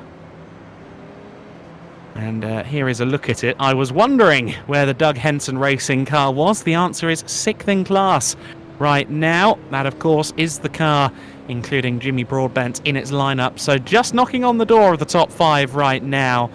And I believe has taken a wave around 2 by the looks of it, because that gap is closing up between the top 5 and Doug Henson Racing. So I think just playing catch up at the moment is the Doug Henson Racing Red crew, the 53 crew, who is at the wheel of that car right now. We know that Jimmy is tucked up and recharging somewhere at the moment. In the case of the 53, the Doug Henson racing car currently being driven by Joe Champer, who himself made a very generous donation earlier on in the event. We haven't mentioned this for a little while, but we do have a wonderful suite of prizes lined up for a raffle, with which you can see the full details on the Just Giving page for this event, which should be the pinned post at the top of your comment section on this stream. Just to run through some of the highlights, of which there are many. 2 times Hussein Kveld sprint pedals with the clutch. 2 Casio G-Shock watches, F33L limited edition gloves designed for Jimmy Broadbent, as well as some Jimmy Broadbent classics as well. A Simagic TB1 handbrake, Moser generously donating an R5 wheelbase, as well as an FSR Formula wheel, and my personal favourite, just because of 90s nostalgia, the HKS Tamiya RC R32 GTR, one of the most iconic cars in the history of early 90s Japanese touring car competition, before the championship became the Japanese GT Championship in 1994. You also have custom Abruzzi racing boots and a custom Abruzzi karting suit. 3 sets of racing boots, I should say, to represent them properly. 10 signed Tony Kanan's caps up for grabs. 12 packs of Jimmy's iced coffee, or times 3, so 36 in total. But 3 packs of 12 and 5 iRacing $50 gift vouchers, all up for grabs. All you have to do to stand a chance of winning is donate £5 to the Jimmy Broadbent Just Giving page for this wonderful Race for Mental Health event. And you have to remember as well not to click on the gift aid option for complicated charity and legal reasons. If you use gift aid, we can't allow you to be part of the raffle. So make sure you don't choose gift aid if you are intending to enter this raffle contest. You have until 5 minutes before the end of the race to sign up for the raffle, so still lots of time. Make sure you get yourself entered up, because there is some really fabulous stuff out there on offer. 10 hours, 16 minutes and 5 seconds of this race complete so far at the Zolder circuit. And some interesting maths from Daniel Costello, who says should be 836 or 837 laps per the law of the calculator. Of course, variables such as sheer pace, incident and safety cars could all skew that picture in time to come, but we'll have to wait and see what happens there. But we should be somewhere in the 830s, 840s come the end of this race.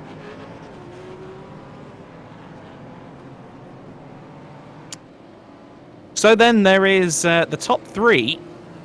As we're looking at second place Jordan Johnson, the top 3 in the supercars class have also ended up together once again. Team Jawline's car in the lead, still I believe with William Chadwick at the wheel, unless there's been a driver change in the last few minutes. No, it is still William Chadwick at the wheel. Jordan Johnson in second place, and Chris Lulham rounding out our top 3 for now. All 3 cars within 2 seconds, so we should have a dramatic restart to this race, not just with the 86s in 2nd through 4th place being so close, as we've already detailed, but also that top 3, there's a lot of excitement to come as the green flag flies, I'm sure. And not just because they always have to pick their way through the traffic. 55 cars of varying pace, all in the same safety car queue. Always makes things very interesting. Of course, this isn't Le Mans. By no means is it Le Mans.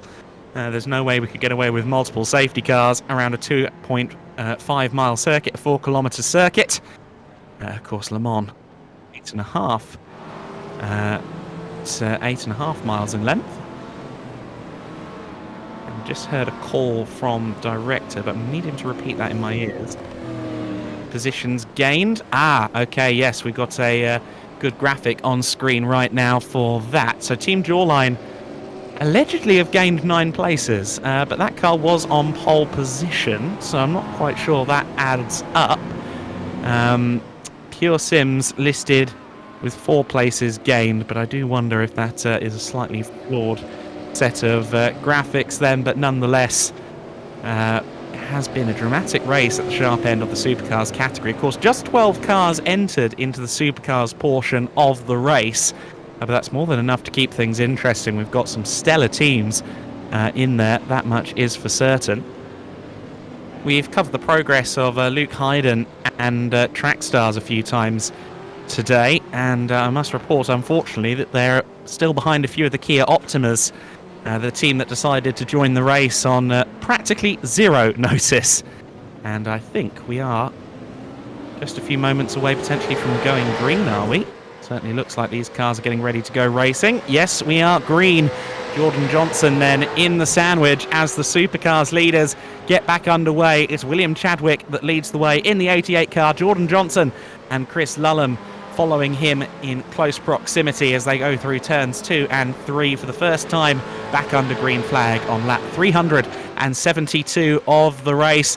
The race is almost halfway completed. It's over 10 hours and 19 minutes old, and yet still we've got the top 3 cars fighting for position and scurrying their way through the traffic as we go back to green flag action. And the Trackstars car in the foreground of shot there ends up into the Armco. That was a heavy hit to the front end of the car. I fear that might be some severe damage for them.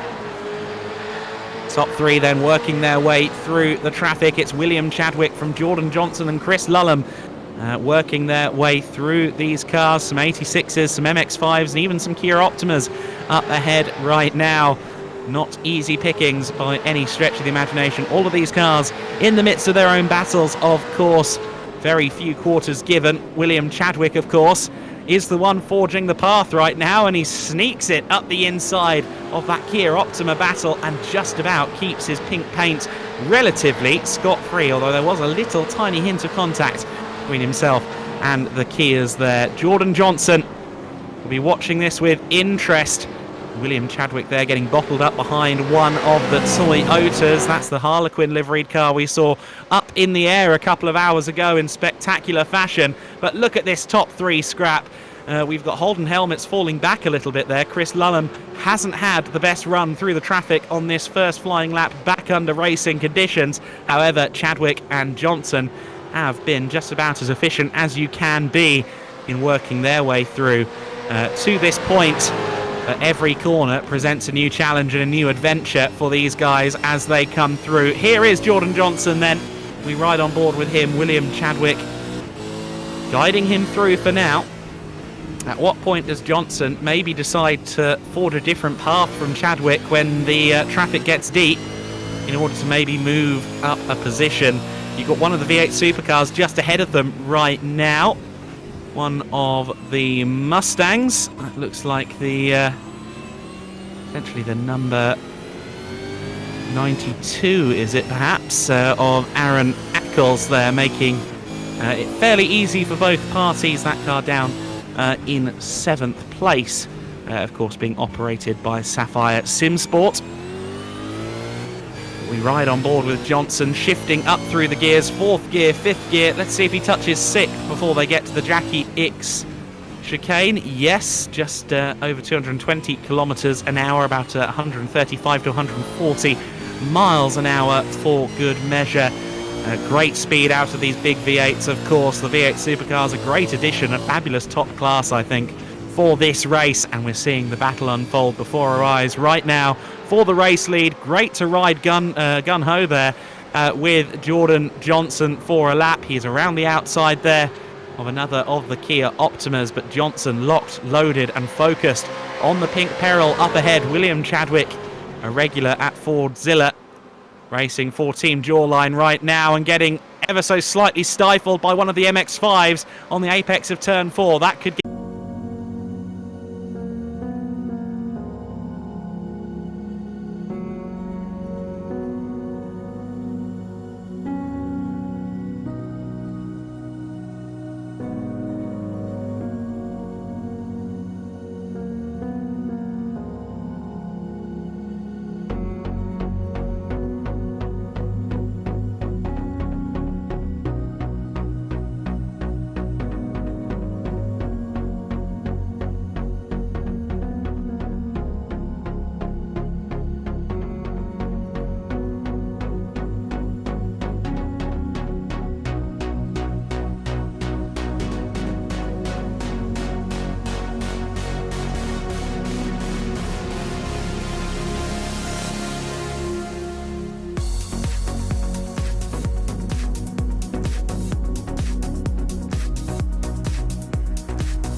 Okay, apologies for the brief outage there. We are back as we continue part 2 of the live stream for the race for mental health, the 23 hours here at Zolder. Team Jawline lead the way then. So since we went away, the battle has changed somewhat. Holden Helmets Racing have fallen from battling for the lead to battling for second place with Jordan Johnson and the Pure Sims esports crew. So we rejoin with some slightly different action in terms of the cast of characters than we had when we briefly had a hiccup. However, still just as compelling as diving to the inside there of the back marker was the Holden Helmets Racing machine. Not sure whom is at the wheel of Holden Helmets right now, though. Jordan Johnson, though, keeping a watching brief from what is now third place, just ahead, or just behind the Holden Helmets Racing 666 car. Chris Lullum is at the...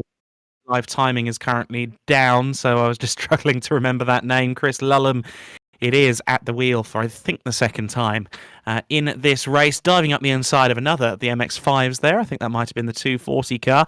There's a little... in the foreground of our race leader, Team Jawline.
So still just trying to get to the bottom of whatever gremlins have gotten into the system right now, but we continue to follow the top 3 in the supercars class. It seems as though Pure Sims have had an issue though, because they've dropped back 6.2, 6.3 seconds from Holden Helmets Racing. So something has gone awry there for Pure Sims, for Jordan Johnson.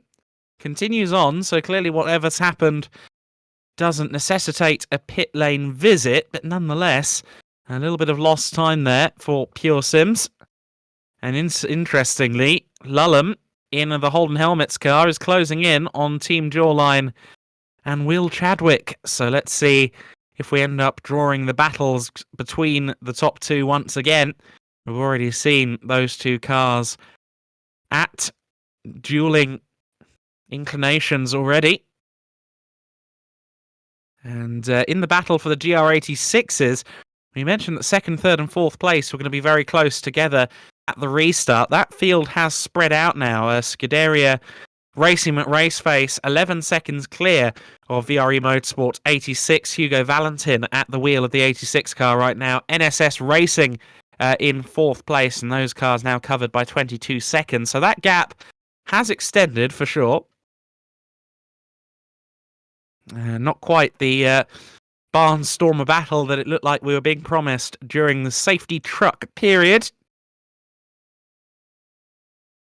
Nonetheless, Holden Helmets Racing closing in at the sharp end of the order. The gap's down under a second almost now, 1.1 seconds between Holden Helmets Racing and Team Jawline in 1st and 2nd place. So Holden Helmets, Chris Lullum putting in a mighty shift right now to close in. He's within a second. So it's getting very close among the top 2 right now. Team Jawline's Will Chadwick hasn't had a moment's respite since we've gone back to green flag action. There is the 2nd place car on a mission. Lullum watching on as Chadwick gets caught behind one of the Kia Optimas yet again. And that has really stifled his run down the back straight behind the paddock and towards the Klein chicane. Still in the same order though, but firmly now in lockstep as they go over the crest and towards the Villeneuve chicane. Both cars clear the traffic before they get to the braking zone. I think Chadwick will be hoping for any reprieve right now. I wonder if he's so desperate for reprieve that maybe he might consider getting one of his teammates to donate to hamper Chris Lullum with a drive-through. I don't think Chadwick's that kind of guy, but it could happen. One of the cars going off ahead of them at the Jochen Rindt box, but thankfully no harm, no foul on that occasion. Happy to say that if you were using the previous live timing link, it now seems to be recovering back to life. So hopefully we can be back to a full understanding of what's ongoing in the not too distant future. Just seeing, in fact, that it's listed. In fact, it's just cycling through different drivers right now. So I believe it is still William Chadwick at the wheel of the car that's challenging for the lead again. So Chadwick's lost out there while I was watching the timing screen figure itself out, and it's still side by side between the top 2. Does Chadwick have the nose ahead going into turn 4, 3 wide through the corner? Surely something's got to give there, and it does. Chadwick finds himself back into the lead there with some rather masterful negotiations, but right back at him goes Chris Lullum. This is sensational scrapping between the top 2 in the supercars class in the overall classification. Right on the bumper is Lullum, or rather Lullum is being hounded right on the bumper by William Chadwick right now.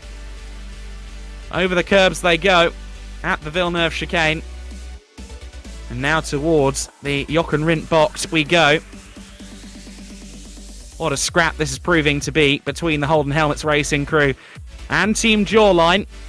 Battle lines definitely being drawn. Let us know in the comments who you're backing in this one. It's Lullum versus Chadwick. And right now it's Lullum at the sharp end of the scrap. This has been a highly compelling segment of this 23-hour motor race, and realistically, I say segment, the scrap has been going on one way or another ever since this race got started. between the top 3 or 4 protagonists in this race. Although the gap locked at 3 laps now between the top 3 and the chasing pack, so it has very much become a 3-car fiasco. At the show-up end of the order, Jordan Johnson, as we alluded to earlier on, he's been in that car for a mighty long time. And he seems to be a little bit off the pace of this top 2 right now. Chadwick again attempts to the inside at the Klein chicane. Can't quite get it done. But this scrap is really like a tennis match. Corner on corner, traffic on traffic. It tightens or ever so slightly extends the gap between the two. Just getting stifled behind all the 86s. I think that might be the 53 car potentially. Was Chris Lulham. Is that an opportunity for Chadwick? Well, certainly not into the Jochen Rindt box. Not close enough on that occasion. Gap is half a second between the two of them. And a great run out of Jochen Rindt box there from Chadwick. Not going to be close enough into the Jackie X curve, is he? Surely not. No, not quite. They make their way through the traffic, though. And getting a little bit stifled there was Chadwick coming onto the main straight. We've just crossed the line to begin lap 384 of this race. We're almost 400 laps in. We're almost halfway through this 24 hours. We're within an hour of that 11.5-hour marker, which will represent the middle of this not quite twice round the clock race. And the pendulum swinging in favour of Chadwick for the time being. Chris Lulham just getting the better end of it in some of the discussions with the traffic, let's say.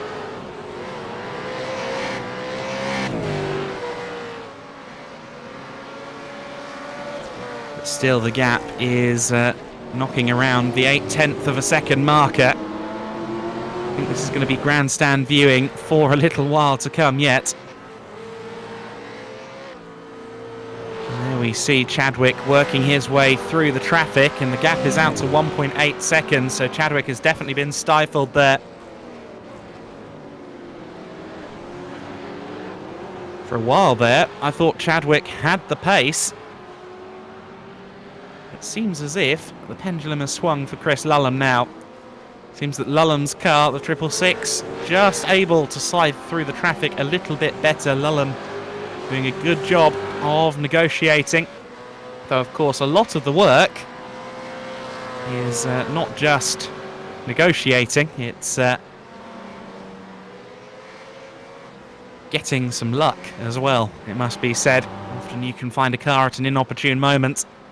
It doesn't seem as though Lulham is having that happen too much right now.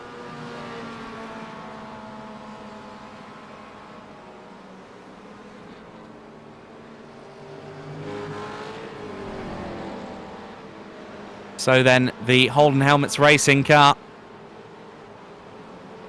is our race leader by 1.8 seconds right now. Pure Sims Esports running in third place there.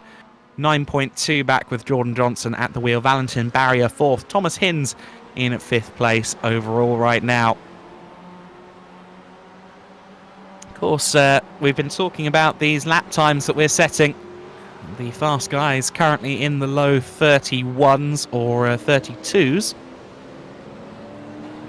The all-time record around this Zolder circuit dates back to 2007 when the V8 Supercars, the Champ Car World Series was here. We're following on right now with Team Yes2 Motorsport, who have dropped down to 7th place, interestingly. In the Toyota GR86 category. Now, previously they were challenging for the top 2 or 3, and I think the pit cycle has gone against them a little bit right now because they're down to 7th place.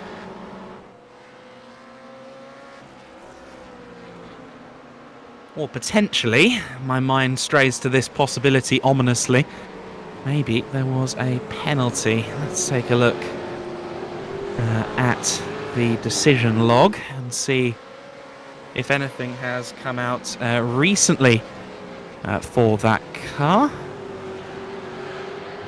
Just checking the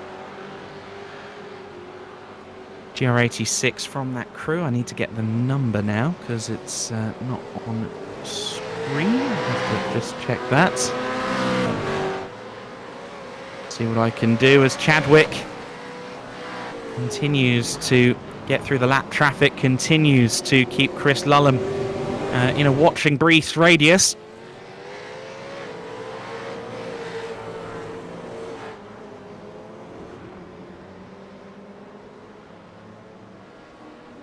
So Team Yes2 Motorsport car number 27. Have they had a penalty any time recently? Not in the last hour or so. So there's no reason other than pit stops for them to be in strife. Martin Schaefer in the 111 racing car having a bit of an off-track moment there in the 43.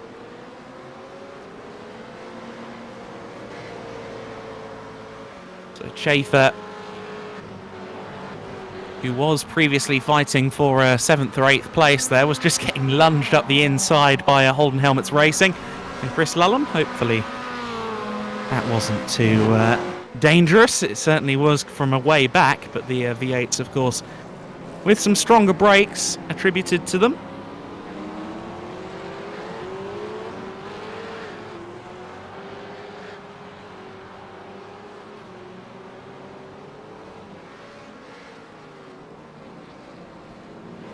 Incidentally, if you are listening in right now, you're one of the drivers, you fancy having a chat in the Discord for this event, there is the interview waiting room, which we're monitoring.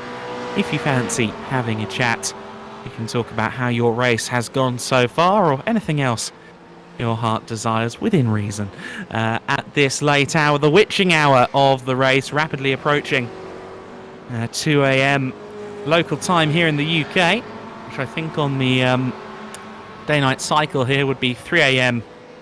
in Zolder, in keeping with the Central European time.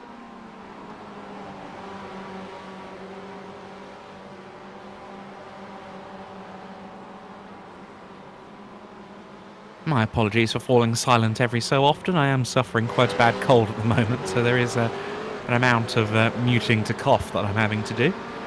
You don't want to hear that on air. I try and avoid it as much as I can. We ride on board. We're in the battle for 11th place in the Mazdas with Rising Panda Racing's Mark Robertson. So the 46 car pressuring right now for 11th place, wanting to move back up the order if at all possible. So the 46 car pursuing the Zornhau racing car of Peter Kodukes. We haven't mentioned the 07 particularly often in this race, but Peter Kodukes running there just outside the top 10. Rising Panda Racing, who have been in the thick of it up and down the MX-5 order so far in this race, looming behind. We ride on board with Robertson at the moment. Let's see what kind of speed these Mazdas hit as they get to the end of the first straight. See them just exceeding 60 miles an hour now at 100 kilometers, 150, 160. I think we might just touch 170. Yes, just on 170 kilometers an hour before the corner, so just in excess of 100 miles an hour for Robertson, with a little bit of a tow from up ahead.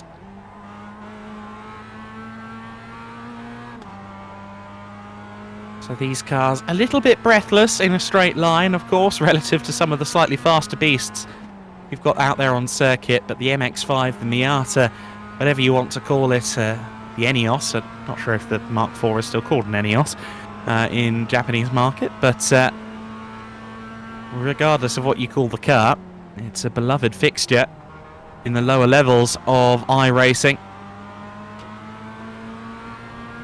Certainly a good car to practice your fundamentals. And at the moment, Mark Robertson looking for a way through lap traffic, making itself known all the while. Attacking the curbs at the Villeneuve chicane there. Now opens up. Short blast to the Jochen Rindt Bocht as one of the Holdens makes its way past.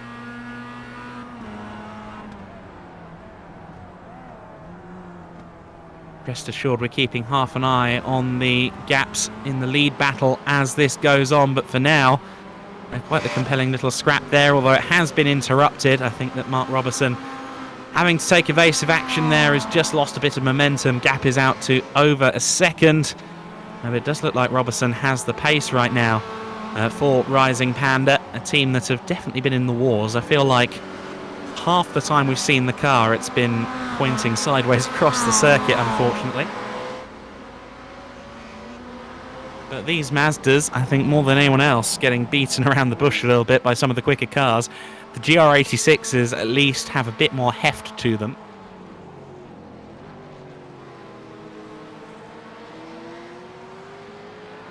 The MX-5, on the other hand, is running certainly at a cruiserweight, potentially a featherweight level compared to the big Mustang that just went past Robson there. Corey Vervinkt taking the helm of the 27 car. That's the Team Yes2 Motorsport machine that we were talking about a little earlier on. Now up to 6th place again with Slipstream Racing just behind. So good little scrap this for 6th position. Slipstream Racing have definitely also had a roller coaster of an event so far. 119 car currently being piloted by Ryan Steinhoff as the supercars make their way through. Thankfully, not taking Steinhoff with them. Corey Vervinkt, New England-based driver in the 27 car.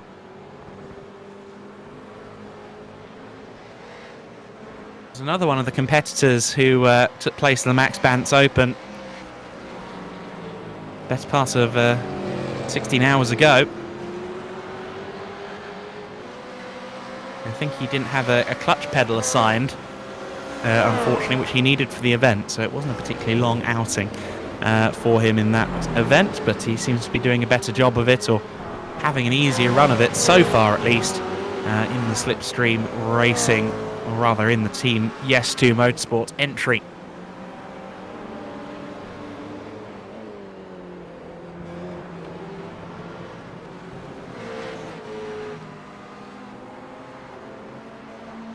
So rapidly approaching the 11-hour mark in this race already. Time has flown by a little bit since we went back to green flag. The latest appearance of the safety truck. For legal reasons, I guess we'll call it a Silverado. No, because it's not a licensed vehicle. Safety truck has once again bunched up the field and made some interesting battles possible.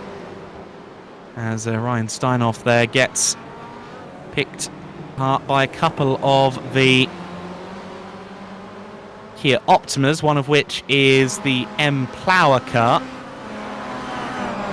Now, is that car in a battle for position? Because M Plower in 4th place right now. Let's see if I can ascertain whether that's a scrap for position.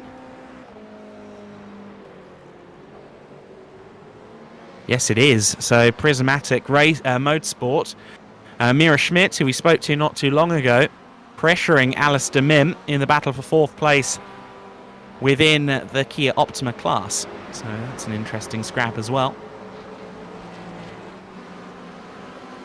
Mira Schmidt, who of course started the day's racing in the 83, if my ever so slightly sleep-deprived memory serves me correctly. Back in for her 2nd stint now, having made a voyage to Burger King to get an early breakfast. There was a car facing the wrong way there. I think that was one of the 86s on the approach to the Villeneuve chicane.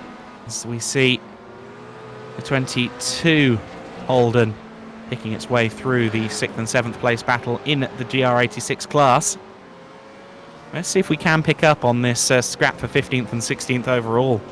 If at all possible, because Mira Schmidt, in fact, well, we've kind of missed the battle because Mira Schmidt has got past already, actually, so the gap is now only extending as Alistair Mim fades into the rearview mirror of Mira Schmidt, who has made that move stick.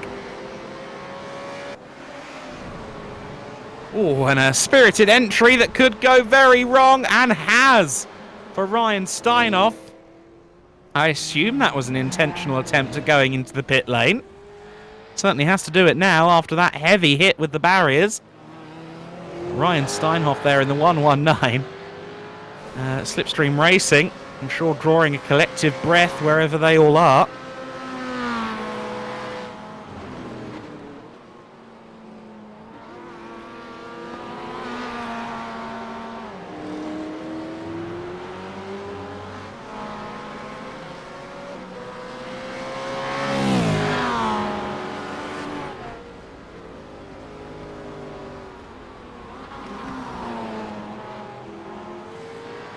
So Sam Adams continues to lead the MX5 Cup right now for Kerchu Inc. And Pez de Mandem, I think, might be in the pits right now behind, by the looks of it. In fact, yeah, just exiting pits. I think they're a lap down. Apologies. But I imagine Sam Adams may not be too long for the pit lane, if we've just had the closest competition in the form of Pez de Mandem in the pits, because those two have been close for a while, and that was a spirited looking entry from Sam Adams into the Klein chicane. Somehow held it together. Let's take a look at how the donations are tallying up right now. Haven't looked at that for a little while. £36,604 have been raised so far, as we work to get to 46,466, which is the total we need to make it £200,000 raised across the race for mental health, the 23 Hours of Zolder, in its 4 editions so far, including today's event. We are just under 10k away, so do keep donating. It really is an exciting thing to see how much money is being raised for such a worthy cause as mine right now. Jimmy and the team put a lot of effort into making this event possible. Jimmy spent all of his Friday getting those wonderful raffle prizes together for this event, a full list of which you can see at the Just Giving link at the top of your pinned comments, or at the pinned comment at the top of your comments section on this live stream.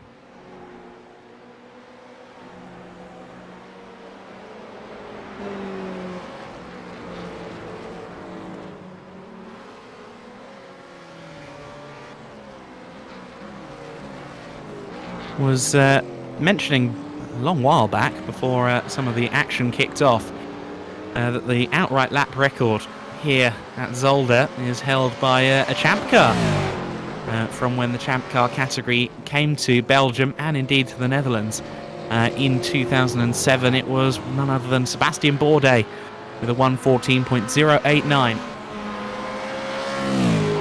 Who still has the outright lap record some 15 years on.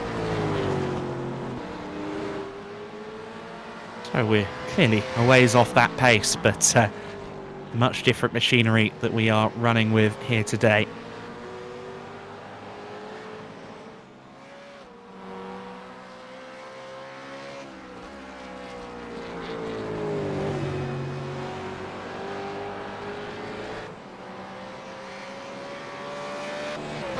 There is our race leader, Chris Lullum, Team Redline. Turns it into the chicane. Nice bit of curb hopping there at Klein. Huge crash here back in, I want to say 2003, but it might have been 2004 for Pastor Maldonado in the World Series. It was the World Series by Nissan, actually, so I'm pretty sure that has to narrow it down to 2003. Pastor, who went on to Formula One, of course, had a mighty crash at the kink before the Villeneuve chicane.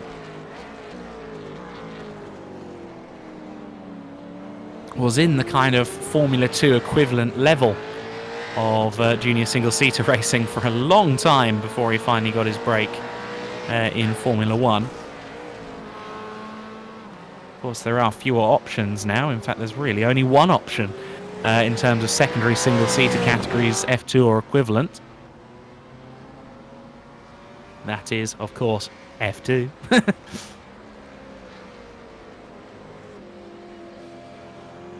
Chris Lullum, regular for Team Redline, putting on a great effort here for the Holden Helmets Racing crew.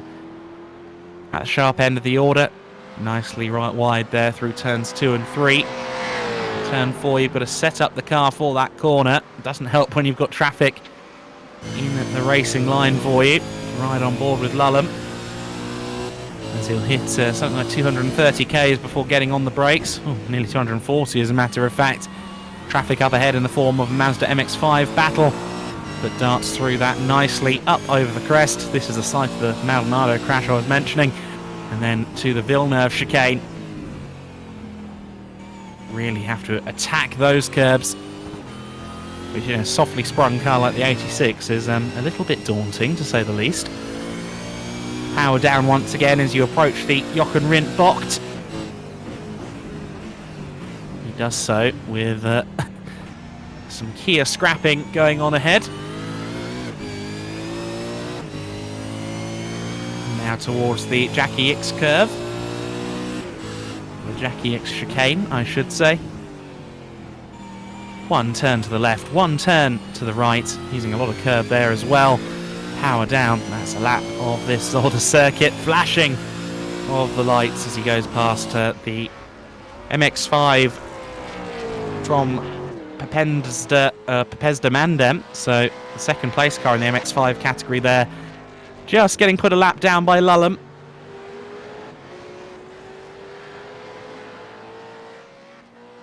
If you're still with us at this tender hour, at least for those on the UK time zone, do let us know where you are. I'd be curious to know where you are watching from at this phase of the race.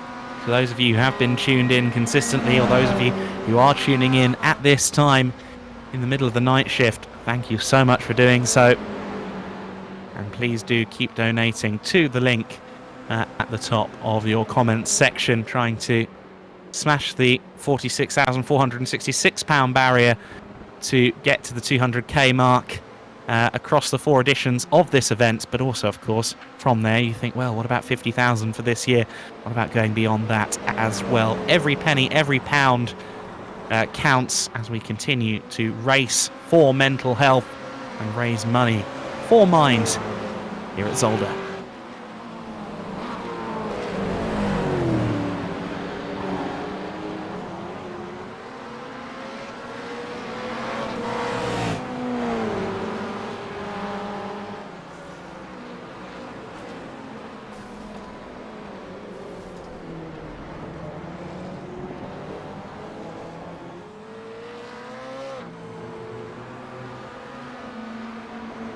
Seeing some responses coming in from our audience.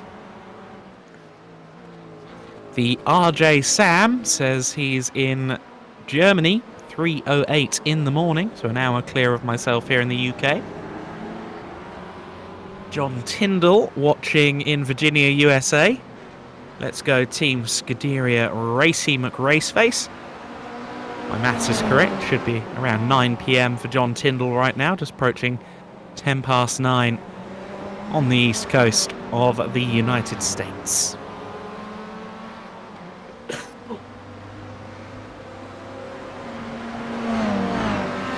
Perfect, I was right. Thank you, John. Michigan as well, Justin Friend watching on, so another one in the ET time zone.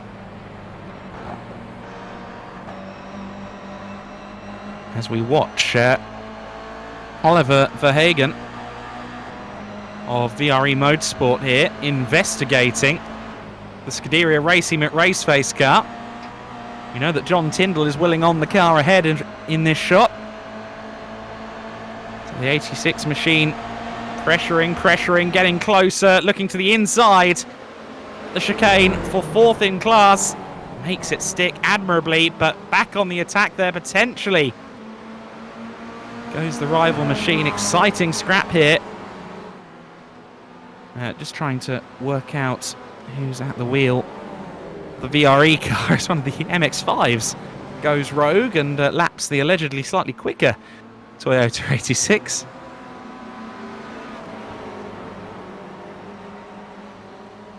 Oliver Verhagen then has managed to clear the Scuderia Racy McRaceface machine. and two-wheeling there alongside the ASR-backed Mazda. Of course, in Scuderia racing at Raceface right now.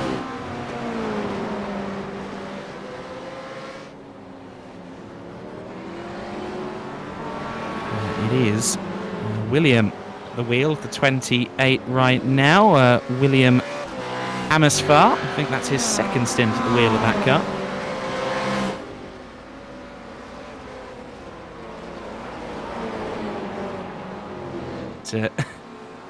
Good little scrap this between Verhagen and Amersfoort. ASR machine getting involved as well. And I think just slightly pushed wide there by Verhagen. They were certainly very close as they exited T2. One of the supercars makes its way by.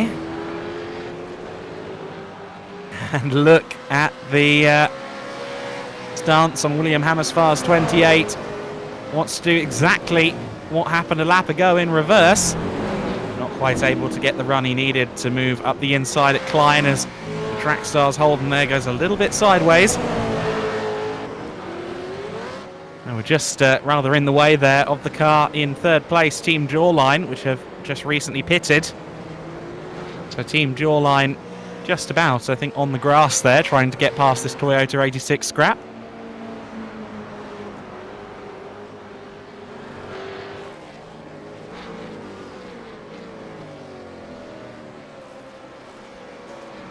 Seeing some more responses coming in as to where everybody is. Watching from Wiltshire is the dude Abides. Still awake, good job. Jarman Dallett's watching from Australia. And was woken up by John Hindhoff commentating an IMSA race. There you go. Where Jarman is, it's a little more socially acceptable time of day right now out in Australia. But we push on through the night shift here. Oliver Verhagen still just about holding off the Scuderia Racy Raceface representative in the form of William Amersfoort. This is a scrap for 28th overall. This is a scrap for 4th in class within the Toyota GR86s right now. We have crossed two very important thresholds in the last few minutes while we've been watching this scrap. We've crossed the 11 hours complete marker. We've also gone over 400 laps completed so far in this motor race.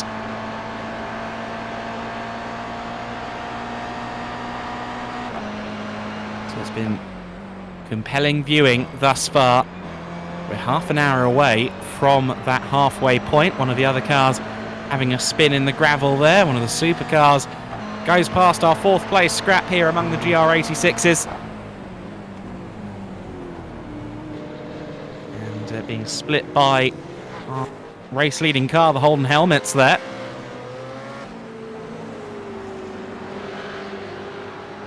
But not for terribly long.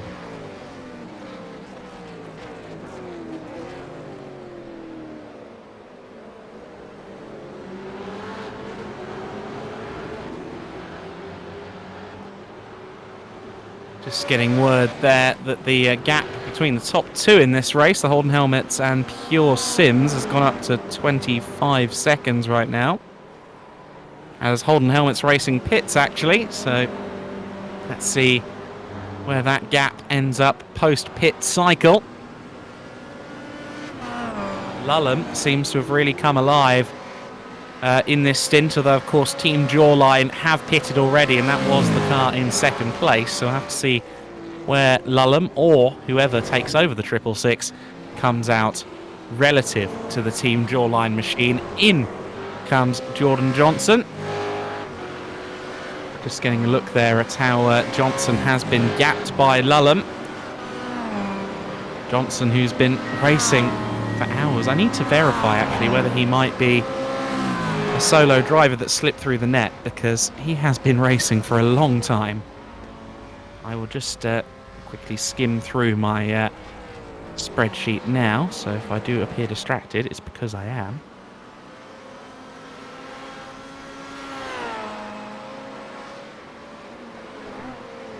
Just trying to ascertain where they are. Unfortunately, the list is in submission order, so it's very difficult to find a specific team. It might take me a minute to see who and if his co-drivers are involved in this one.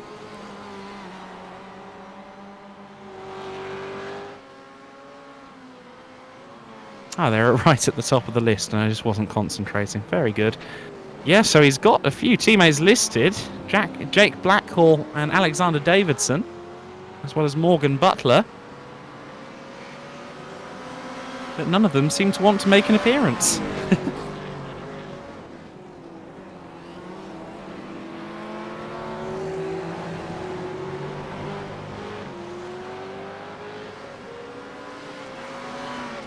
Marius Valiokas here in the 19 car leads the way in the Kia Optima class, of course, in the LMP boys for Fabian.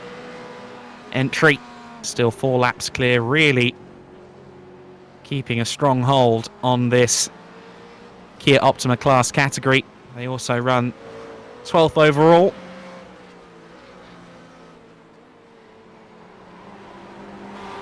And for some illustration of the gap right now between the first place car overall and this one, it's 27. In fact, no, it's a little more than that. Hold on a second. It is, in fact, exactly 30 laps between our race leading car and this one we follow in 12th place overall right now. Of course, the Optima, to be expected, a lot slower. We're going to get a replay here of something that we didn't catch live on stream. Nick Anderson in the premature acceleration Kia.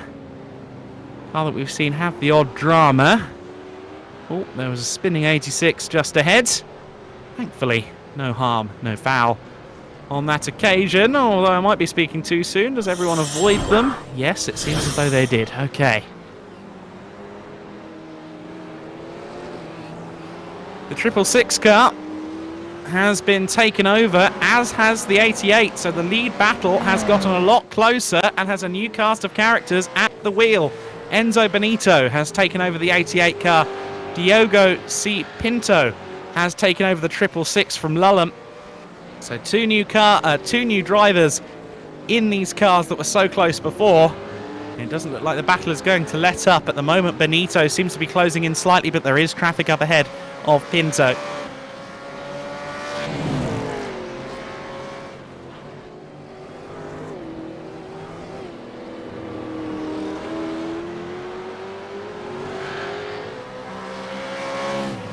just have to give me a brief second here because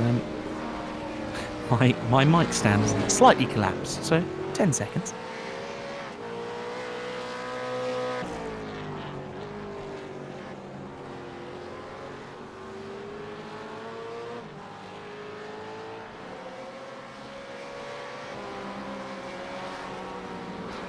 Fixed it. So then Team Jawline with Enzo Benito carrying their hopes now. Continue on in this great scrap with Holden Helmets Racing. Jordan Johnson still at the wheel of the 116 on my screen.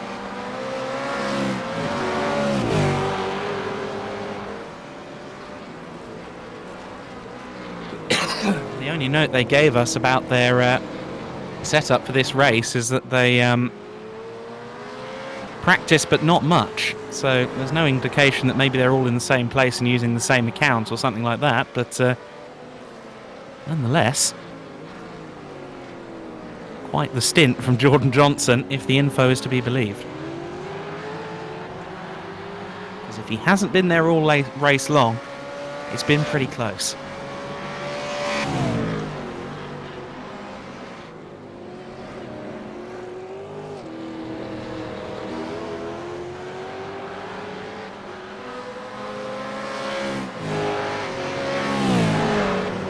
There's one thing that this race has taught me so far, is that I need a comfier chair for my setup, because the chair I'm using is not up to scratch, to say the least.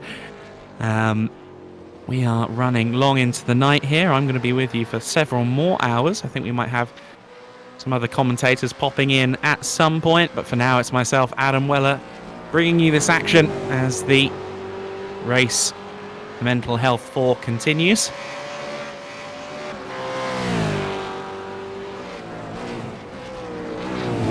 Some more responses. Desolation tuning in from South Africa. That's my esteemed director. Nearly 1 PM, says Jarman Dallets, regarding his time. Oh no, Motorsport Magpie has been killed off. Once again, that is our soloist, going solo team, in quotes. Pennsylvania, USA, says Big Ben, just doing some runs at Sebring in iRacing's newly refreshed Mustang.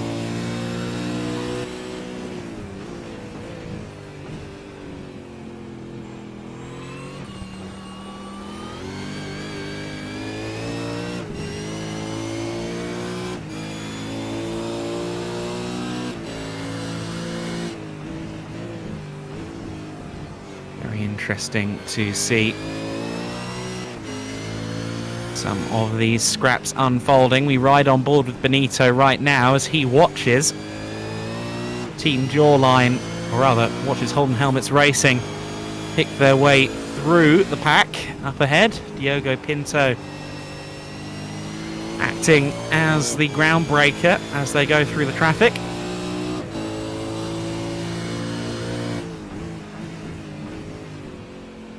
Whether that works in his favour or not really does vary corner to corner.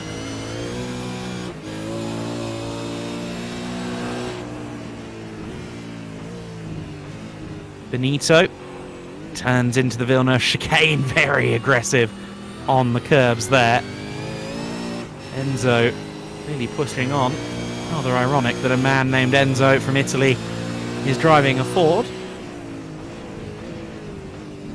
You don't know what I'm talking about, check out the Ford versus Ferrari or Le Mans 66 film, depending on your region.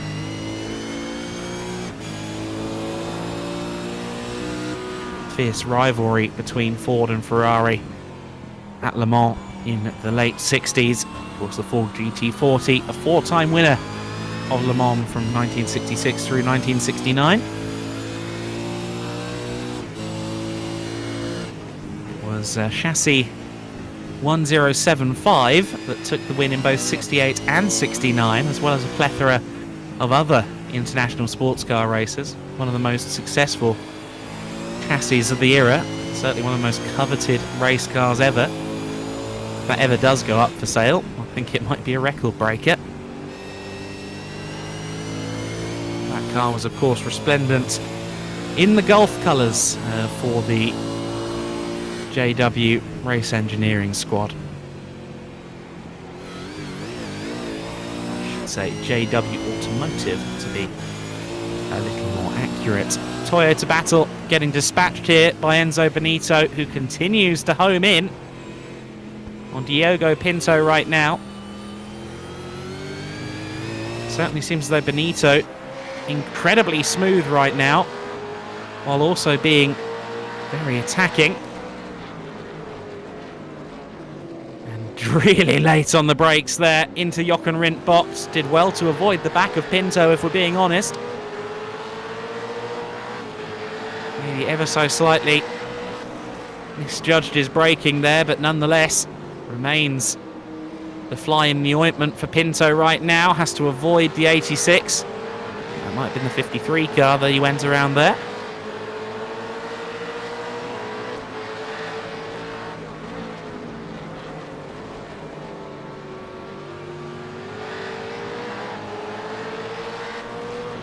This race for the lead in the race for mental health, this Zolder 23-hour race, is the battle we're seeing right now. This is our battle for the lead between Diogo C. Pinto from Holden Helmets Racing and Team Jawline's Enzo Benito, and it's getting very hairy, especially with this amount of traffic in the immediate horizon.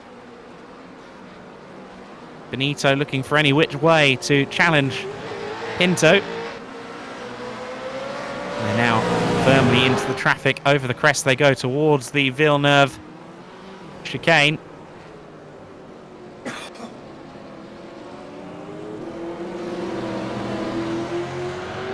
Pinto doing just enough here to retain the lead. He's doing a good job of withstanding the pressure, but Benito with a good run over the crest towards the Joch and Rindt box, and ultra defensive stuff from Diogo Pinto there.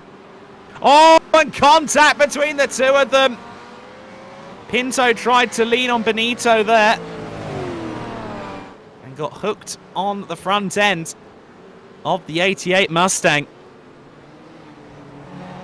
Through the kink after the Joch and Rindt box. They tried to fit two cars into one apex and it didn't work. Rarely ever does. So as the race starts, it's 408th lap. We have a new leader once again. Enzo Benito. I believe he's got a slowdown penalty there at the moment, or is he just waiting for Pinto? We're just going to get a look at this moment as Holden Helmets Racing's Diogo C. Pinto has just retaken the lead, so I think Benito might have been self-policing there. And yeah, really, that was on Benito to get the nose out of that situation.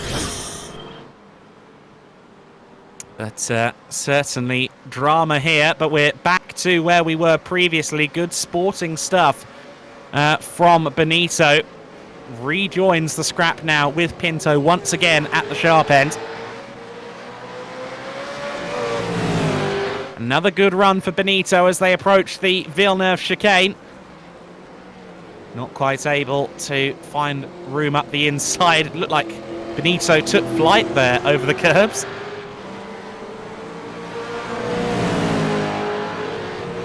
Both drivers want this, that much is clear. This is fabulous racing between the pair of them. And oh, again, Benito finds himself in strife, almost hooking himself on the front of one of the Kias. And they're both off the circuit. They're both in the gravel. I think they both overestimated their braking into the Joch and Rindt box. This is a scruffy scrap for the race lead. It's descending into chaos between Pinto and Benito. All the while, Jordan Johnson in his Marathon 116 car is suddenly within 10 seconds of the lead again. So if they're not careful, neither of them could be leading. That gap was at 25 seconds a few minutes ago, and it's now side by side for the leaders as they continue to hold each other up with this mighty scrapping. It's Benito with the inside line into turn 2. Surely he's going to be able to get the run through turn 3 from that position. Well, no, not quite. Now carrying more speed is Pinto as they approach turn 4. They've got traffic up ahead at the worst of times. And I think that's hindered Pinto a little bit there. I think he had to lift out of the throttle potentially. In fact, they're still pretty much side by side. And Pinto with the inside line into Klein chicane, using all the curbs and more. Just a nose ahead. This is a great scrap. Benito once again on the offensive. Now to the outside as we turn into the first apex of the Villeneuve chicane. And Pinto just about retains the lead here. Edge of your seat stuff as we rapidly approach half distance in this 23-hour race.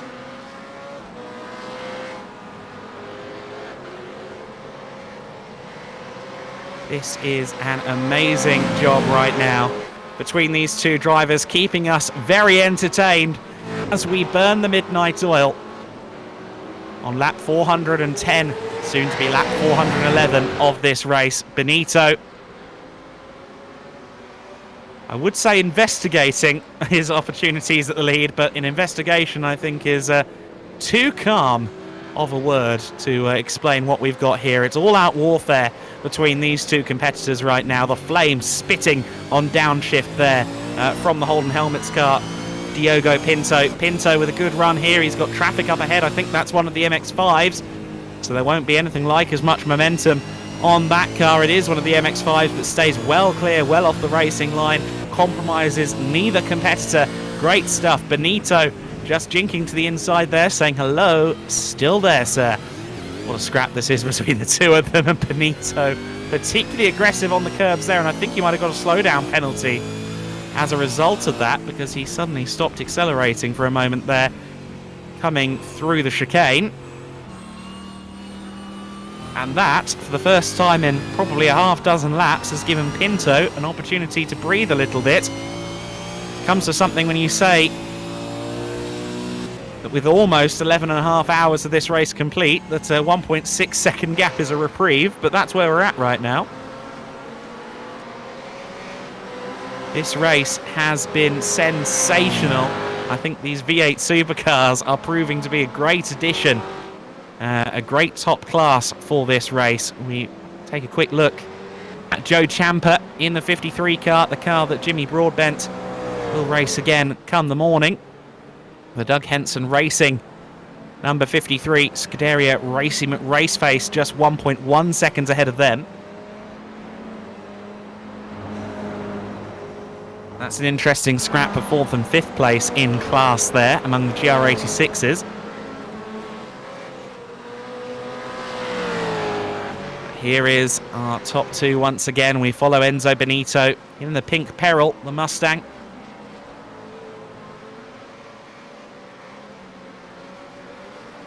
And great to see so many of you chiming in here. Thank you, Dude Abides, for the compliments. We're working hard to bring you a fabulous broadcast here, befitting the wonderful Race for Mental Health event. I'm currently soloing it in the box. I don't know if and when I'll get some company, but I'm okay for the next little while. I imagine that come the peak of sunrise, I might start to go a little bit delirious, but is that not part of the fun? Certainly David Whitehouse will be having the same issues as a solo driver in his MX-5.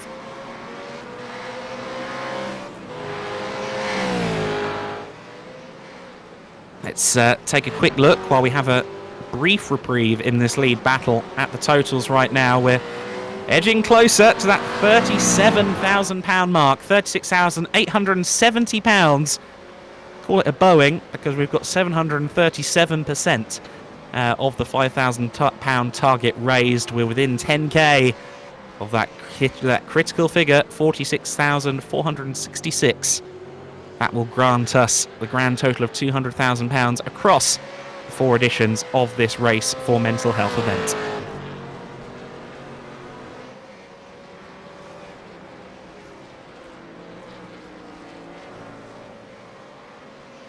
And of course, while this battle has been going on, we alluded to the fact that within 10 seconds now was Johnson in 3rd place for Pure Sims Esports. It's more like 7.9 now, so he's still lapping just a little bit faster than at least Benito ahead by the looks of it. Of course, you can see there that with some of the dramas that have happened over the last few laps on the right bottom of your screen, the gap has gone from 20.4 to 7.6 in just 5 laps. And that is in no small part thanks to the numerous instances of contact and drama that we've had in this battle for the lead in the last few moments, and I get the feeling we might not be done yet, because look at that gap. It's getting closer and closer to being within a second once again. Enzo Benito seems to have the slight pace advantage, but so evenly matched, he and Diogo, that choosing between either of them is proving very, very difficult indeed. Diogo C. Pinto matching him, especially when it comes to wheel-to-wheel combat.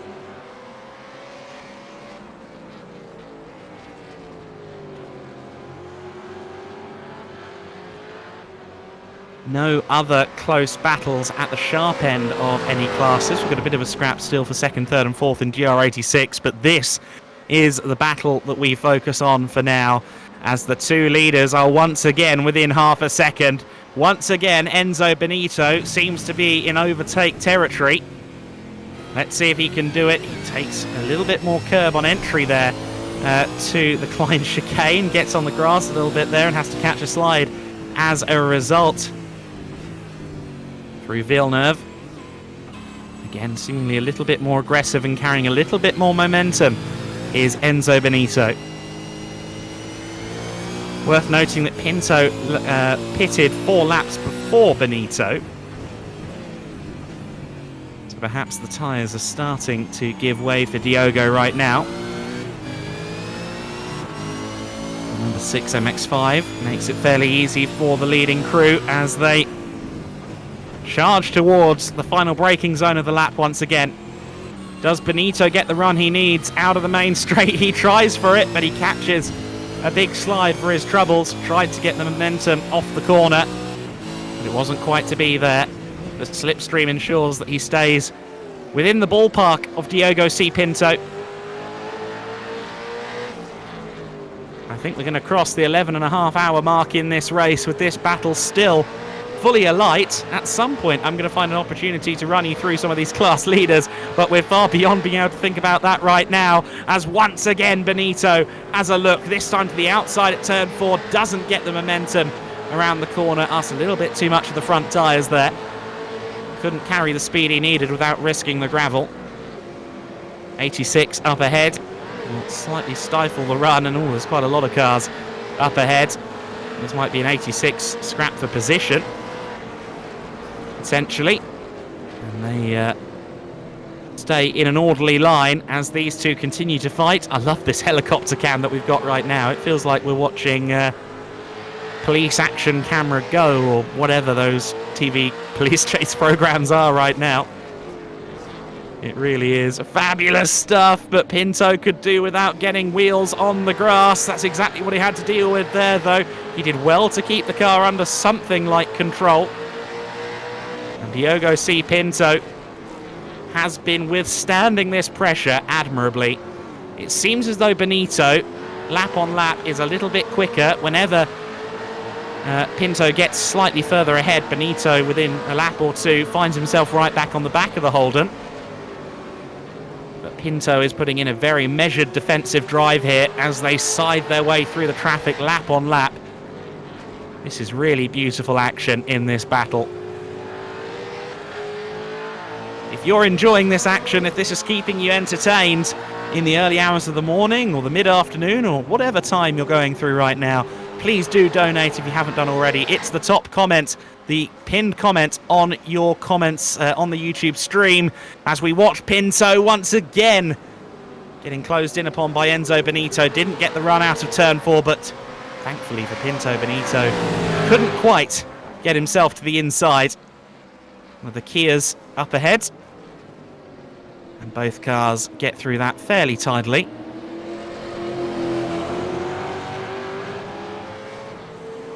It's almost starting to feel normal seeing these two running line astern in this fashion. They've been going at it ever since the last pit stops. Both drivers in their first stint at the wheel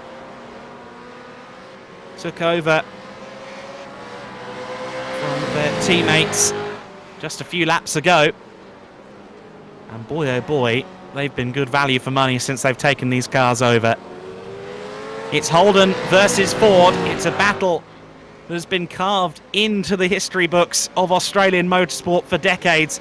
A battle that unfortunately won't occur in top-line Supercars Championship racing from 2023 onwards, but this is a nice little tribute to the Holden Ford era. And again, Pinto just cutting the nose off of Benito there. Benito wasn't quite close enough for a move anyway, and Pinto needed to slice to the inside there to avoid the traffic. Is this the moment for Benito? He usually gets a good run towards turn 5. The Klein chicane, he certainly looks to the inside, but he's not quite able to get early enough or late enough on the brakes to make the move. Under the bridge they go towards Villeneuve once more. We're on lap 417 of this race. We approach lap 420 with a battle you'd have to be high to believe, essentially. What a scrap this is. Incidentally, both cars now, even though they're still scrapping, are once again building the gap over Pure Sims Esports and Jordan Johnson in third place. So while they're fighting hard, they're not currently hindering each other enough to fall into the clutches of third place. We have, incidentally, just crossed the halfway mark in this race. We're 11.5 hours in to the race for Mental Health, for 23 hours of Zolder. And as much as I'd like to run you through the class orders right now, we've got more pressing matters at hand. as this battle for the lead continues to roll on. Benito with a good run out of the corner there. A little bit of traffic to contend with for Pinto up ahead. The 666 car, the Holden Helmets Racing crew, still lead the way in this mighty scrap between themselves and the 88 crew. Team Jawline. Some more traffic up ahead, and drifting wide is Pinto. Benito with an absolutely fabulous run out of turn 4 has taken the opportunity with both hands and moves up into the lead. No chance of retaliation for Diogo C. Pinto there. So much momentum carried by Enzo Benito. I think Pinto just tried to carry too much speed to too intense of an angle through turn 4. Drifted out wide, understeered out of the corner, and well, you didn't need to invite Enzo Benito twice after the effort he's put in to get into this lead position. Question is, now that he's there, can he hold on? Or will Diogo C. Pinto find something in his bag of tricks to maybe retaliate? Looking at the pace they had before the switch of positions, you'd think that traffic playing ball and luck playing into his favour, Enzo Benito would maybe start to pull away here. But with two drivers this evenly matched, there are a few guarantees. We've got a supercar between them right now. Might have been the 92 car potentially, but nonetheless clears that one without too much trouble.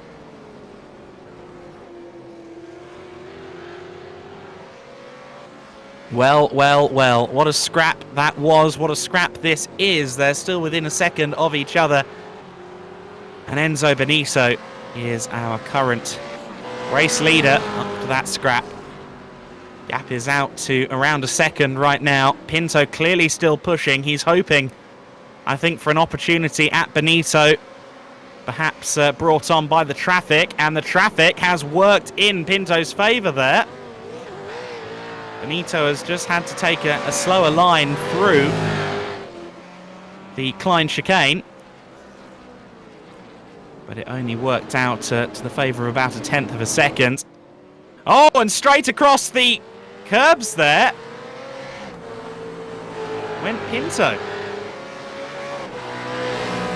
That was very strange indeed. It seemed as though he didn't want to risk going around the outside of the Kia, and now he's right up to the back of Benito, but surely that can't be right regarding the track limits, because Pinto absolutely speared across the chicane. He's clearly in the heat of the moment. He's clearly wanting to hold on to the back of Benito and get back past him if at all possible. But that looked a wee bit controversial to my eye.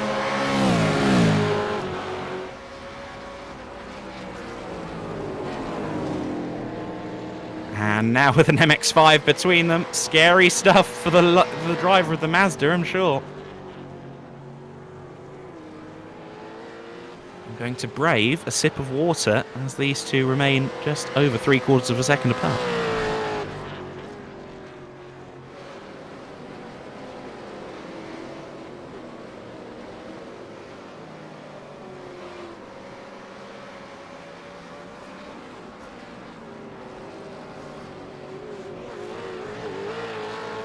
So I doubt it needs to be said after what we've been watching over the last few minutes, but it is Team Jawline in the lead of this race, just over half distance in the race for mental health, the Zolder 23 hours.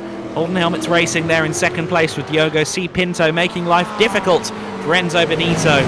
Just behind them up the road is Pure Sims Esports, but here comes Pinto. Lots of traffic up ahead. Once again, we reach a crescendo in this battle that seems to be full of them. 3 wide with another of the supercars there. And that's through for Pinto. Getting the traction there off of the Jochen Rindt box. What sensational driving this is from both parties. So once again, Pinto finds himself in the lead. And look at how close the bumper-to-bumper camera there. As once again up the inside goes Enzo Benito. It's side by side, a little bit of touching between the two of them. And Benito gets through as a result of that. A little bit of side-on-side contact. I think it actually sent Pinto into the gravel a little bit there.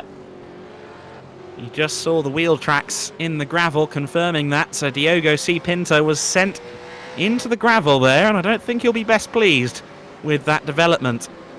That puts him once again well under 10 seconds clear of the Pure Sims esports car. The Jardier community team sit 4th overall at the moment, 10 seconds clear of Panda Racing GSR. The Kia Optima class, the LMP boys for Fabian machine, leads the way by 3 laps over No Limit Sim Racing and 2S Meme Team. The Prismatic Motorsports team sit in 4th ahead of M Plower in 5th place within the Kia Optima class. Team iRacing lead the way for the Toyota GR86 category. So Team iRacing continue to have a bit of a stranglehold over that category. VRE Motorsport 086 a lap back in 2nd, ahead of Scuderia Racy McRaceface and Doug Henson Racing. So Jimmy Broadbent's car is up into 4th place now. Not sure on the graphics there who is in 5th place. It's NSS Racing up into 5th in that class right now, as Doug Henson Racing's car has actually just come into the pit lane. It's Kerchu Inc. in the lead of the MX5 Cup class, ahead of Pepesda Mandem. DRS Uganda Shrip Sport in 3rd place. Sham Racing Rejects still ahead of Sham Racing Reject still ahead of Sham Racing themselves in the MX5 Cup. So clearly 2 evenly matched teams, even though one of them have been labelled rejects. Anti-Stall Racing round out the top 5 in MX5 Cup right now, although Sham Racing Rejects are currently in the pit lane, so that is subject to immediate change. So then, we're going to take a quick look at some of the highlights from that scrap that we had there. So many times we saw Pinto lose out on traction out of corners to the Italian Benito, and that was how the battle ultimately reached its climax, with side-on-side contact between the two of them.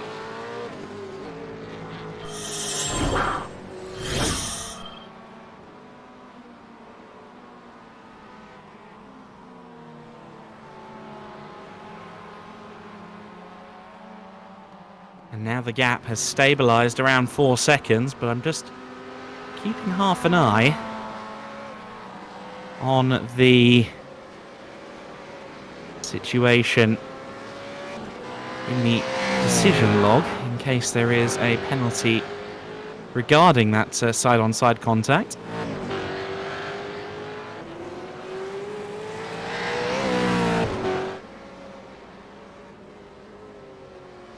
I appreciate, Abides, your suggestion of tea and honey. Unfortunately, I have neither, so I can't cure the cough with that. I do have some Lemsip, so at some point I will do some Lemsip when someone else is in the box. But for now, I am on my own here as we rapidly approach 3 AM local time here in the UK. There is the queue of traffic up ahead of Pure Sims Esports. Those 86s and MX5s, they do congregate. It's got a message there in the AdBot decision log. 31-minute repair for car 45, the latest trial and indeed tribulation for our solo drivers at Going Solo, or solo driver. I shouldn't pluralise it when there's just one there. And a big moment there for one of the MX5s getting spun around. I think, was that on Jordan Johnson's front end?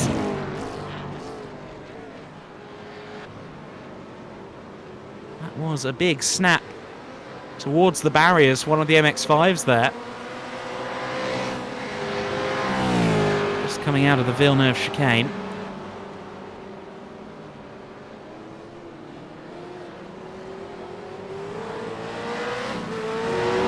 Is our third place car continuing to work its way through the traffic then.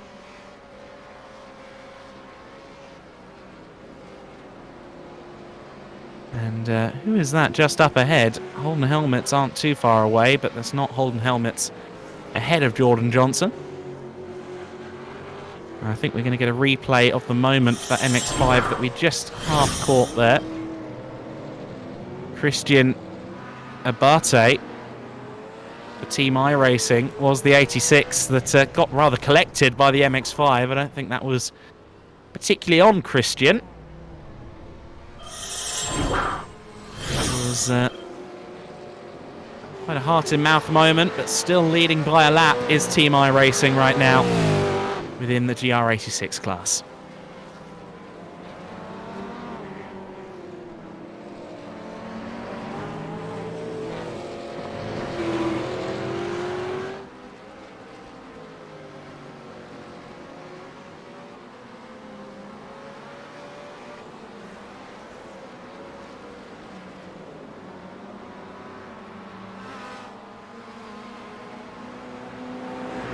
Rapidly approach the 12-hour mark then.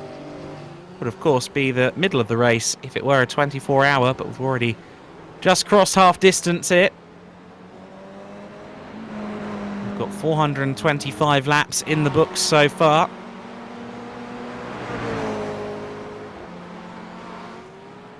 Boy, oh boy, hasn't a lot happened in that time.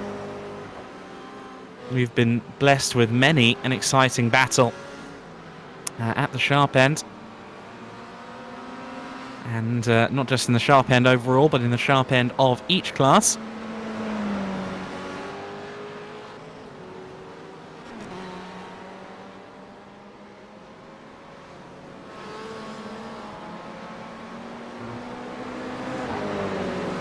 And just want to remind you that if you haven't already donated to this event, the Race for Mental Health 4, please do so. I think we might have crossed 37,000 now. Let's just refresh the Just Giving and see. Yes, 37,296. The gap hath shrunk considerably there. Or rather, the total has increased. You have to forgive me, I've been up for a long time. In this Race for Mental Health 4, we've raised £37,296 already.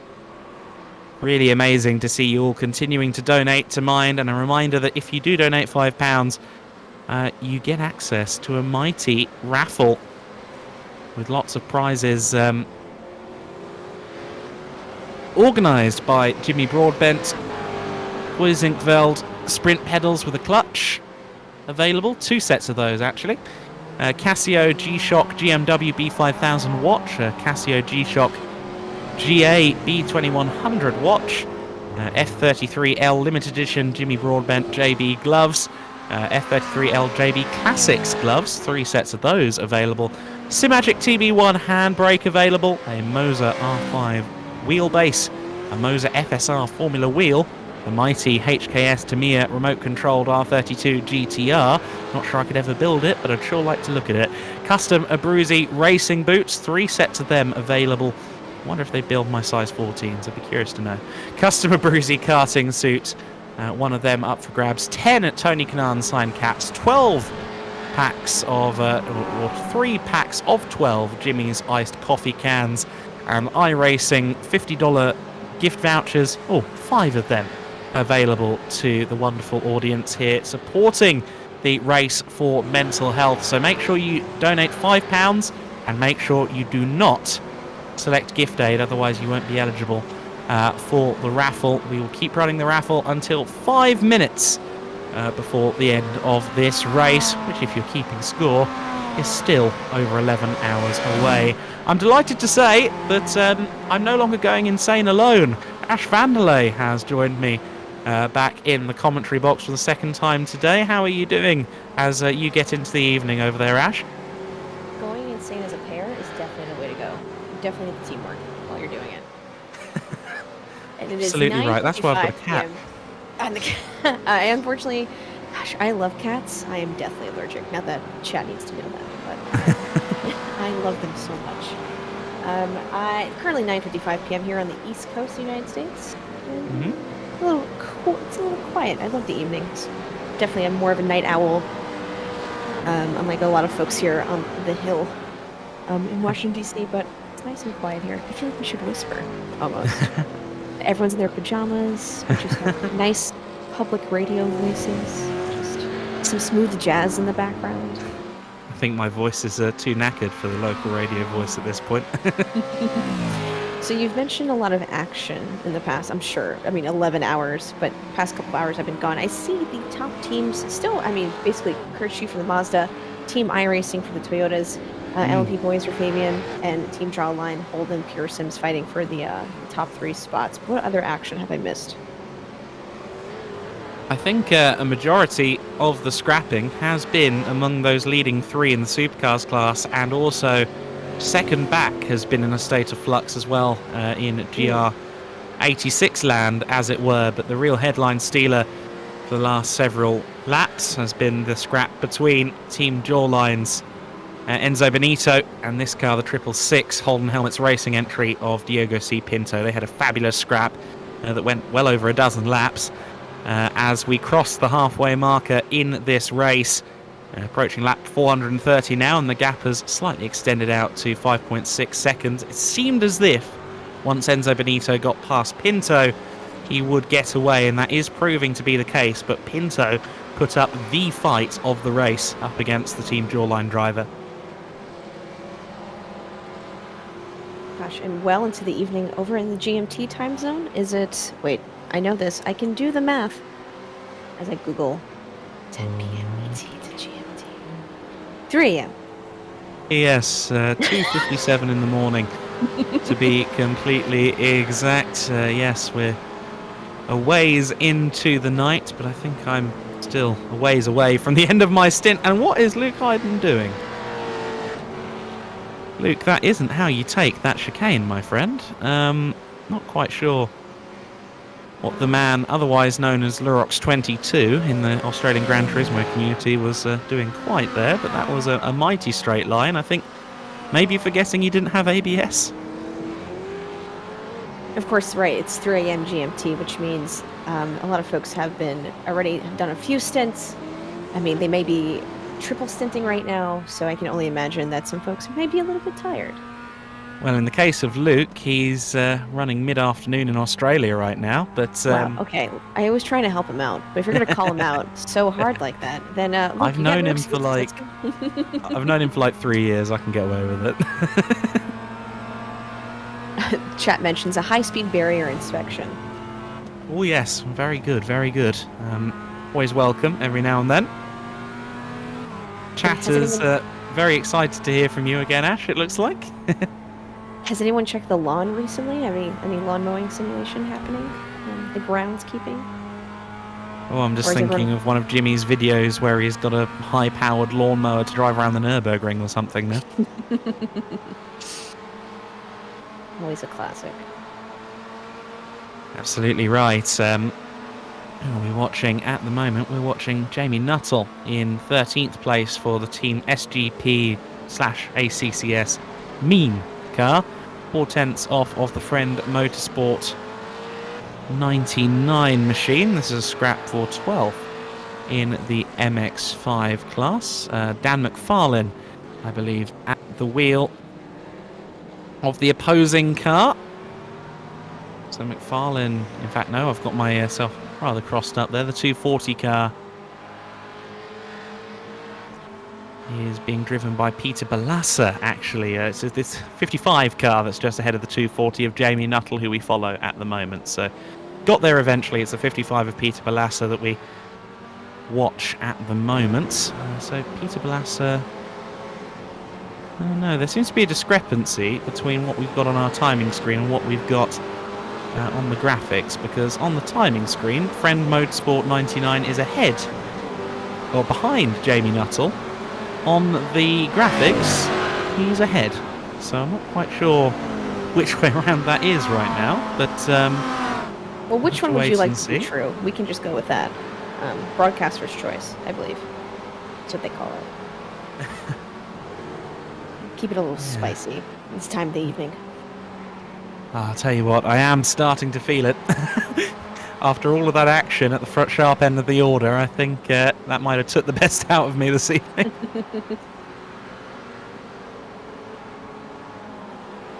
You said you've covered some IMSA races, or I've been privy to IMSA races before. What's the longest, like, one event or one commentary race that you've done so far prior to this?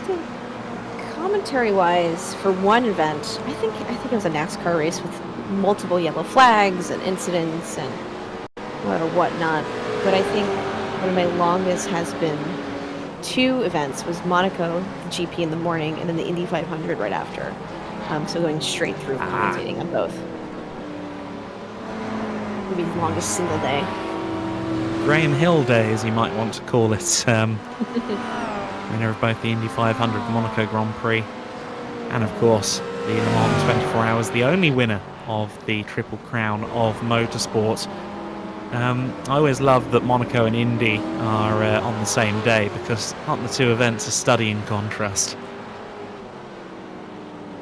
And they're both extremely important events in Formula One, right? Monaco is one of the shows of the year, right? With how infamous the track is, regardless if the cars, modern day cars, can go around it successfully and get any passing done.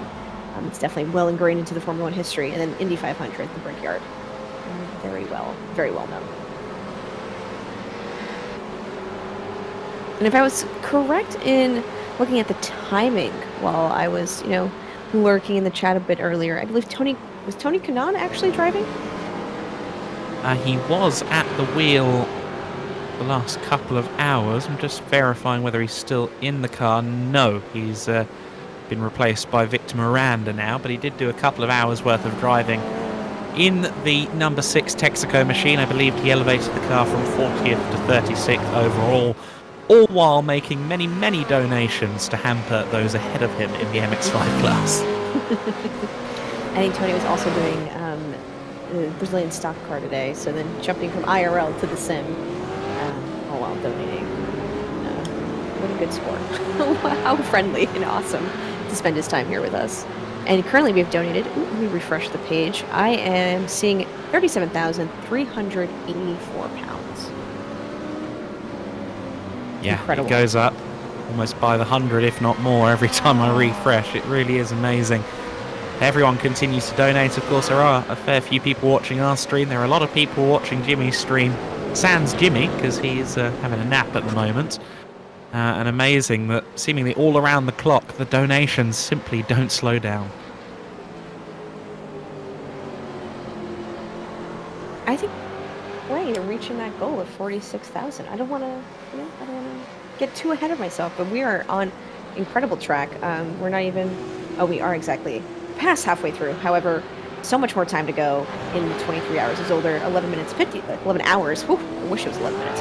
53 minutes through. And of course, when we reach the 46K, not only will that surpass the goal that we've reached across, from all the races that we've done this year for Mind, over 200K donated, but Jimmy will also dye his hair blonde, which a lot of folks are pretty excited about. So we'll see that definitely happening. Yeah, 200 grand, 200,000 pounds raised over 4 editions of the race. Really impressive. As we look at the bottom of the screen there at the delta between the top 2 cars, again, this slightly affected by pit cycles at the moment. Holden Helmets Racing due in shortly, 19.9 seconds the gap between themselves and Pure Sims in second, but the gap is clearly going up lap on lap. It seems as though Johnson doesn't quite have the pace to match this man, Diogo C. Pinto, but of course the race leader in reality, Enzo Benito, has been in the pits in the last couple of laps, and we'll see him resume the lead most likely once Diogo C. Pinto makes his next stop. We have a question from Ash, chat. I think what I might do is very quickly turn my kettle on and take the advice of our good friend in the chat, the dude Abides, who was telling me to get some tea and honey. I don't have that, but I have something relatively in the same ballpark, so I'm going to go and try and save my throat from itself for just 2 or 3 minutes. Absolutely, please. I'll take care of chat. Alright, chat, it's just you and me now. I'm going to put on my radio voice. It is currently 10:05 p.m. here, East Coast, Washington, D.C. Thank you for watching us. Thank you for donating. Looking at the donation numbers, we had 1,860 individual supporters, currently raising 37,384 pounds for the Mind Mental Health Charity. So shout out to you for watching, donating, all the folks driving today, and the broadcasting team. Not to toot our own horns, but we had Adam here talking for, I think, majority of the team, carrying the broadcasting team on his back. Thank you so much, Adam, for doing what you do and doing it well. I'm currently watching some Mazda traffic going ahead. We are 11 hours, 56 minutes in to the 23 hours is over. All peaceful since I've started watching and commentating, which we know that can go awry very quickly. And due to bides, why has Team Jawline dropped back to P3 and losing ground? What problems have they had? Unfortunately, I just joined. I will definitely ask Adam when he comes back. Still, P3 and fighting. Team Jawline now in P2. Nope. I see some folks coming into the pit lane, actually. Including Team Yes to Motorsports. We have Team Jawline and Pure Sims in the pits. Let's see what will be happening here. And if, of course, the live timing might be a little finicky now, we just ask you to just click refresh a few times, and it should pop right back up.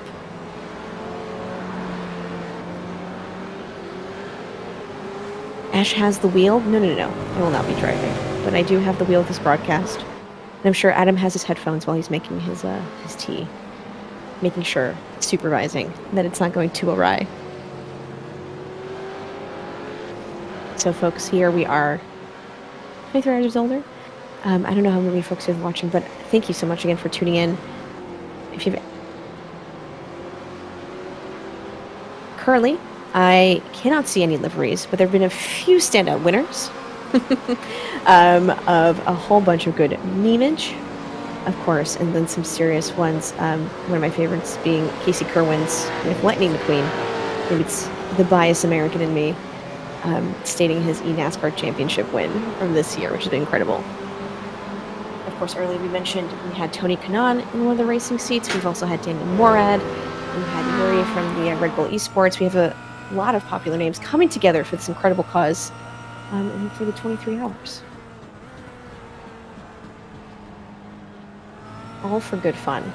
And I'm sure we've had plenty of safety cars due to the donations we've received much earlier. Wow, a 31... Oh, that was earlier. I see car number 45 had a 31-minute repair. Shit. We have a national anthem penalty for car 27. I wish we could broadcast them. If you receive a national anthem penalty, I believe you must be in the pits and sing the national anthem, if I am not mistaken. Of your choice. Which one you know the best. Or you can donate and not have to sing.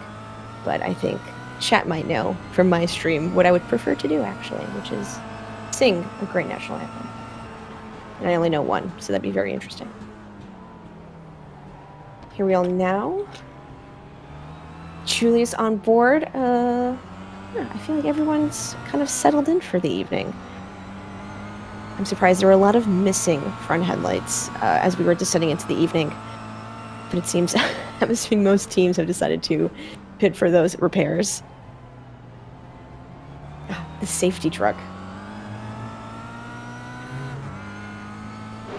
Yes. Well, we have some flashing headlights, which we've discussed earlier, and I'd love to bring up again. The chat knows how certain of us feel about flashing headlights during endurance races, but it's all in good fun here. It was explained to us earlier by Jordy how it is to, when you understanding that flashing headlights used for a faster class car about to pass a slower car. However, especially here in Zolder, when you do that, it's very hard to see in front of you as they are doing it. So, specifically at night is what I meant. We've had some singing, no tunes, but definitely singing. Thank you, dude. Who's the commentator? Hello, Tobias. My name is Ash Van Dooren. Here to provide some reprieve for Adam, as he's been, I'm sure, plugging away here, doing an incredible job during the witching hours in GMT time zone. Nice to have you here. And shout out to Daniel from our broadcasting team. Thank you so much.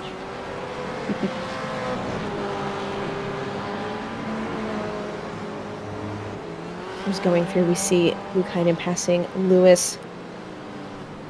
Rough and Ready losing a spot to Track Stars, but only just minorly. Currently, we still have Holden P1, Pure Sims P2, Team Jawline P3.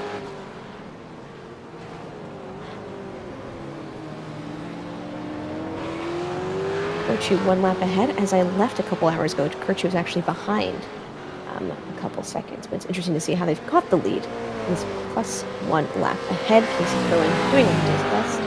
Team HyAcey now plus 1 lap ahead of VRE.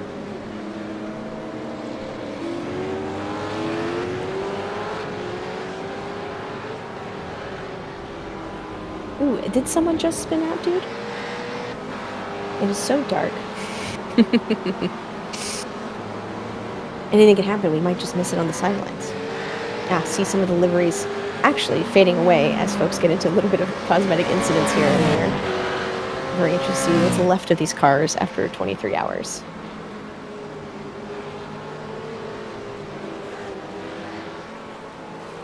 Good track limit racing getting to the pits.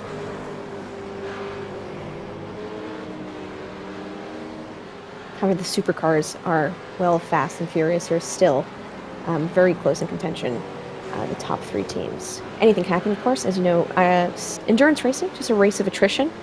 It can go down to the final lap, and anything can happen in 23 hours. It's all about just plugging away on those laps, racing clean, having a good time. Are we laughing at the racing clean? I guess the donations don't matter. Huh? The donations for the blue shells is a different definition of racing clean, but it's always in good fun. Definitely. We've seen a few of them so far. I said Tony Kanaan was putting in a hell of amount of money into the charity pot to plot against some others there as the PR86 scrap gets interesting there with Doug Henson racing Red's car. Mike Dolling pursuing the 53 right now. So Mike Dolling, the Canadian driver, has just been overtaken, as a matter of fact. And that was courtesy of Adam David Hodgkins, who has moved up into 27th overall. And that also means 4th in the GR86 class. So a nice move for position there. Perhaps they're working to give Jimmy the nice surprise of being in the GR86 top 3 by the time he wakes back up.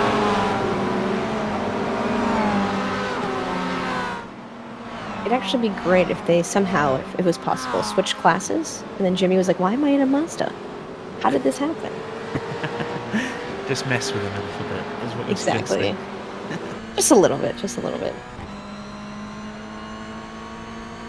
I have managed to source a more comfortable chair for my setup, which is amazing. I need to ask the question of what kind of tea did you brew yourself? Oh, it's not tea. It's something called Lemsip, which is basically a lemon-flavoured hot drink that has like paracetamol in it. I'm Googling it. I'd like to be educated. The first question is, do they sell Lemsip in America? Which I'm glad. No idea. A ton of people are Googling that it becomes the second suggested question. It's not the best tasting stuff in the world, but it's meant to help your throat, and my throat is what needs help, so.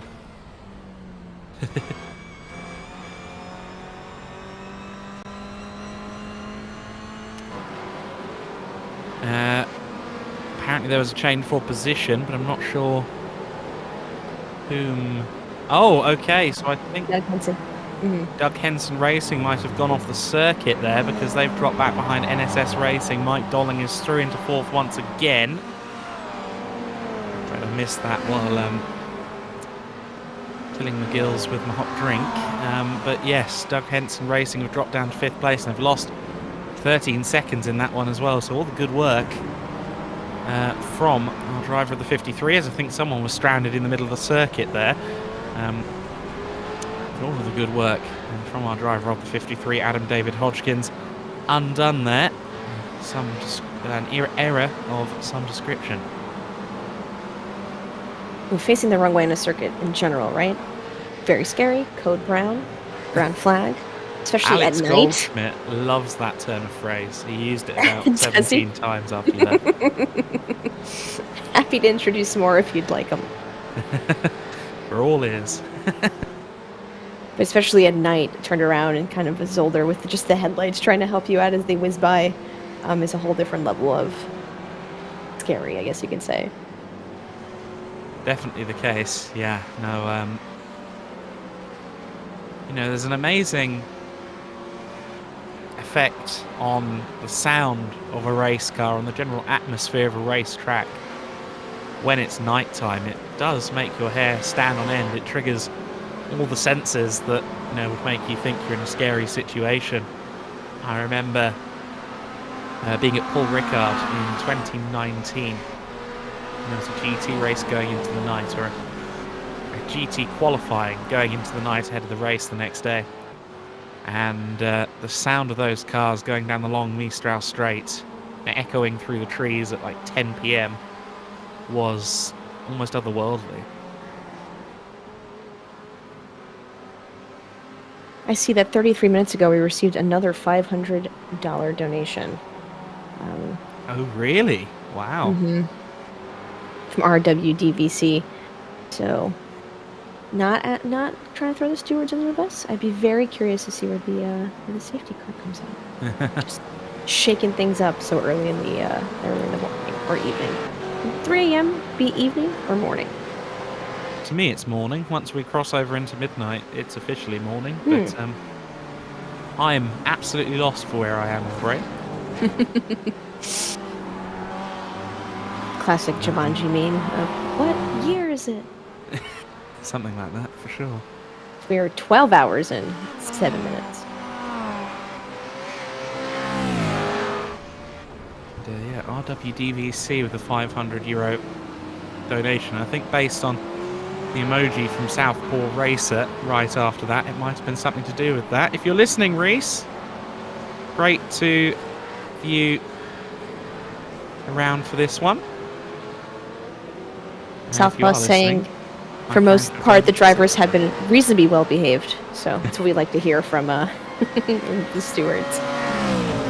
Yeah, of course, Reese Gardner, Southpaw Racer, famous for his Super Serious Track Guide series on YouTube, which often turn out to be more existential than your average onboard lap.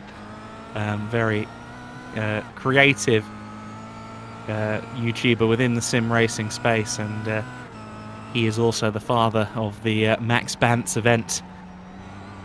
So he has a lot to answer for in certain contexts when it comes to that. But what a great guy he is, and I think he might have made that $500 donation we were referring to. So thank you so much, Reese, if that was you.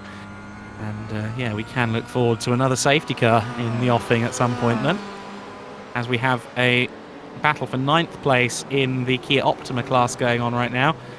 Julius Austerhoff for the DTCH, or otherwise known as the German-Austrian-Swiss team, running in 10th place right now and closing in on Team Rick. So Austerhoff making strides at the moment within the Kia Optima category. Let's see who he is chasing down right now. It's Ryan Burton in the 905 Team Rick car right now. So let's see who has the pace advantage. It certainly looks as though Austerhoff might be on the offensive here and looking to hunt down 9th in class. Have we reached 250 incidents anywhere on any team yet? I haven't heard it yet, but it's not out of the realms of possibility. For folks who may not know, there's a 250 incident max, and then every 50 incidents afterwards. So we're seeing who's the first one to reach 250 in 23 hours. Yes, well, I imagine I'll be here to see most of them. The way this one is going right now, loving being a part of this event. In it for the long haul, seemingly. Diogo C. Pinto, our current race leader, by 24 seconds.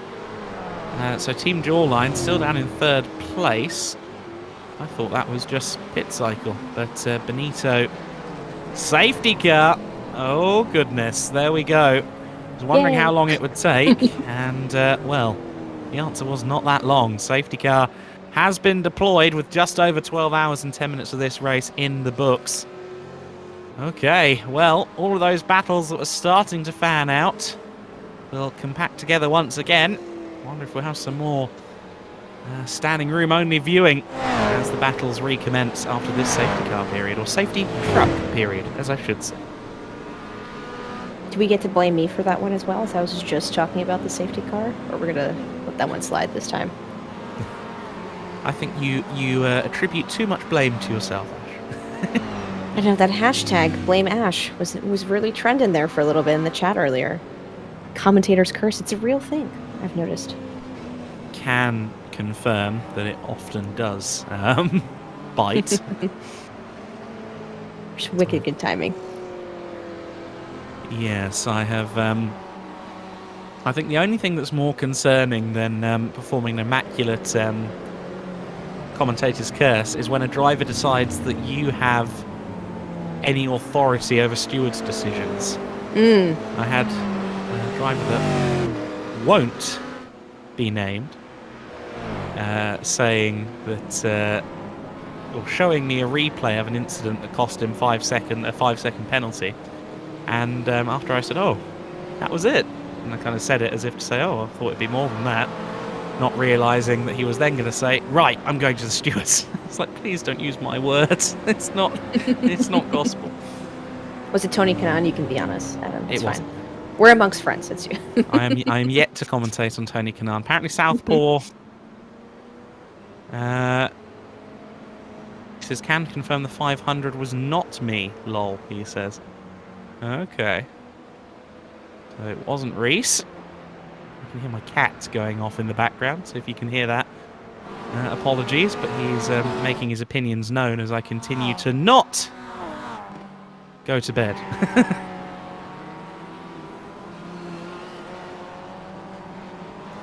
Casey Kerwin back at the wheel of the 95 car, the Kirchu Inc. Mazda MX-5 that leads the way. He, of course, took the start and then did what? Well over a 3-hour stint, if I remember rightly. Casey has been very impressive in what we've seen of him so far, with what I believe is a lap over Pepesda Mandem. This could be very interesting. I love this safety car. Someone bring a great point, Reza, in the chat. Let's hope it isn't going to cause a case of cautions, breeding cautions. And is your counterpoint, that's exactly what I want it to do. Something a little bit different, but as we know, as soon as the green flag goes down, we'll have so many more folks, of course, bunched together, and we'll see probably some spin-outs as they go 3 wide, 4 wide into these turns. Or maybe you should only go 2 wide. If I may be a little self-indulgent, could we take a look at the Trackstars 52 car? Particularly want to see the roof of it, because I've just been informed on the chat by Luke, who was at the wheel of the car a moment ago. It's in the wall, right? It's in the pits right now, so we can't do that. But Luke was just telling me that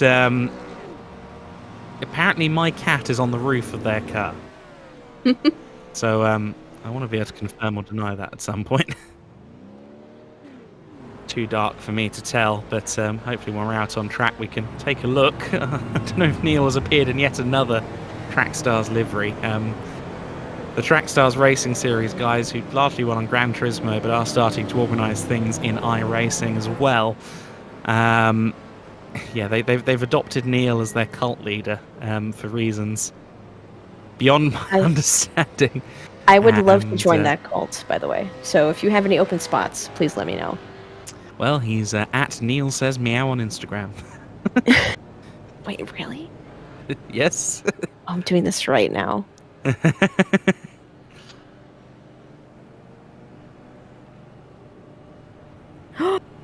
Everyone should drop a follow. You know what? We might just put it in the chat and see what happens. There you go. Neil the cat having a viral moment. Excellent stuff.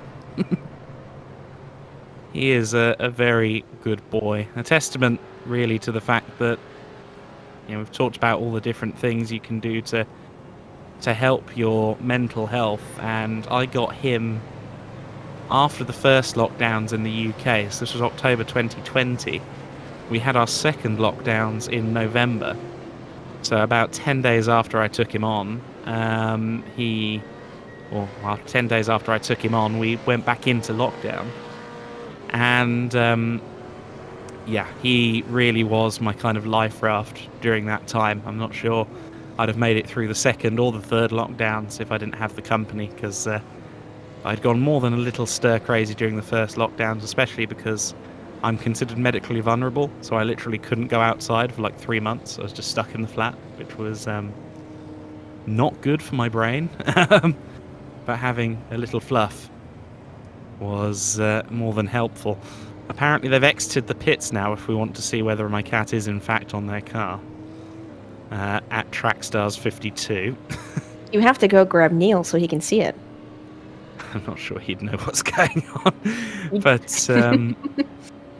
is that the safety truck with its lights out, incidentally? 52 is still in the pits, apparently. So I think I'm being lied to slightly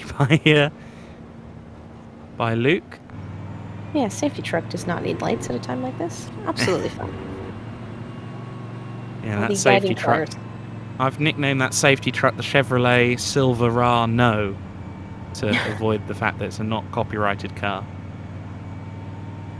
No Christmas puns with this safety car? There's gotta be something with silver. Into going on an adventure there. Just shortcutting the penultimate corner. Cats know and judge, says the dude abides. Yeah, no, he does occasionally. Occasionally he'll just put a paw on my forehead and kind of meow at me until I get out of bed. The cross-eyed wonder child that is Neil the cat. We will make Neil famous. 13 minutes in the pits, apparently, for the Trackstars 52 car. Luke's in the Luke, you're chat. still there. What's happening? What's going on? Tell us. Fill us in here. Have you run out of fast repairs? How many incidents do you have? I just want to get a ballpark number and see.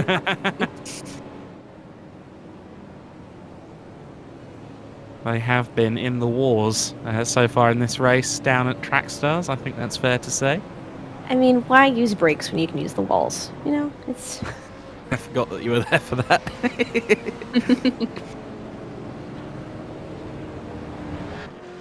We're rapidly approaching lap 450 of this race. I've placed my bet that 844 laps have been or will be elapsed by the end of the race. So how long have you got before you can get the car back out on circuit then, Luke? Luke's saying that he's saving them for later. Out he fast comes repairs. now, so he won't be able to answer that question. Let's see then whether there is a cross-eyed cat on the roof. Over 250. That's great to know. I'm going to write that down. Oh, over 200. Oh dear. That doesn't surprise me. We've had an adventure so far. Right, where's an illuminated corner? Let's see whether this cat is riding shotgun, shall we? Marco's saying brakes Oh. and just do wall rides. Here No comes Ross some chat lights. standing here, please. Oh, but we're in a safety car, so we can't overtake. Just trying to get a look at whether or not it is so very dark out there, so it's difficult to tell. Especially because he's a black cat, that doesn't help. Just mending in with the darkness.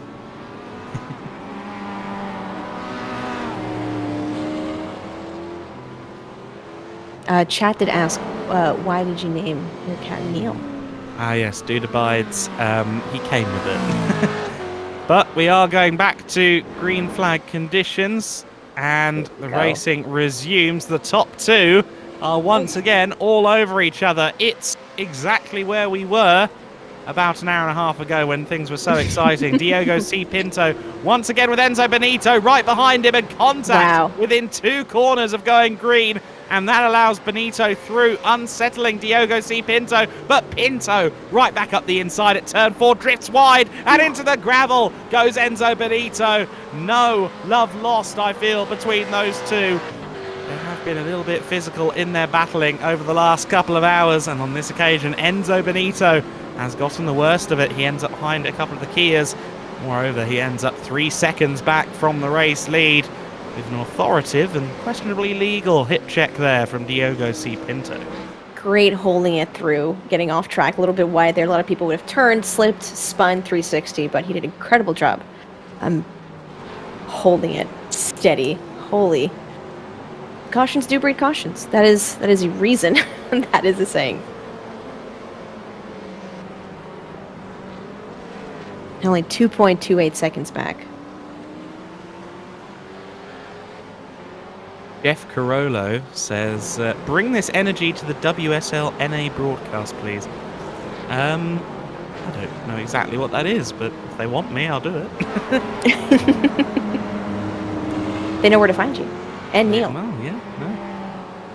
And moreover, if they don't want to deal with me, they can deal with Neil on Instagram. But the gap down to just under 2.2 seconds between the top two. So once again, Enzo Benito is proving to be seemingly the quicker of the two as he shaves 10th off, or hundredths off almost corner to corner, taking several tenths a lap out of Diogo up ahead. I bet the feeling that once again we're going to see these two at very close quarters in the not too distant future. And I don't know if you were tuned in when they had their first iteration of this battle that took place over well over 10 laps.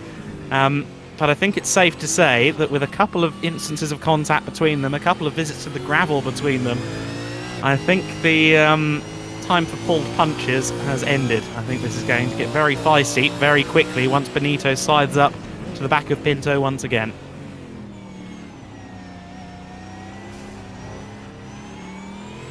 Currently weaving through some traffic to catch up. But, oh, in his sights.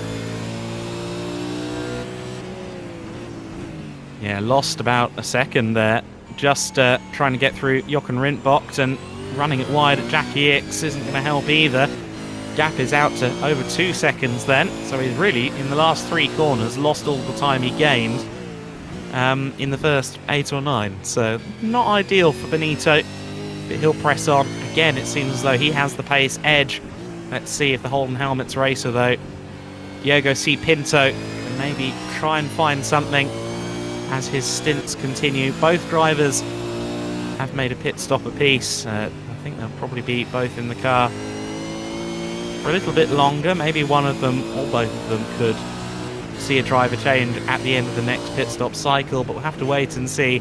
For now, we've got a great battle on our hands. Again, Benito, through the first few corners, has made up a lot of time. The gap, 1.5 seconds. And even while sliding his way through the traffic, Benito is gaining hand over fist.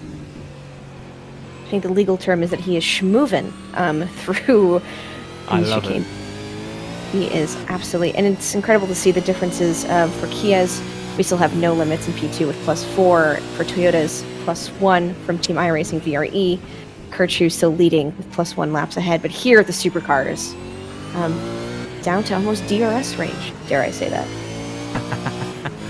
No DRS at play here, of course, but yeah, getting to that 1 second marker at the moment.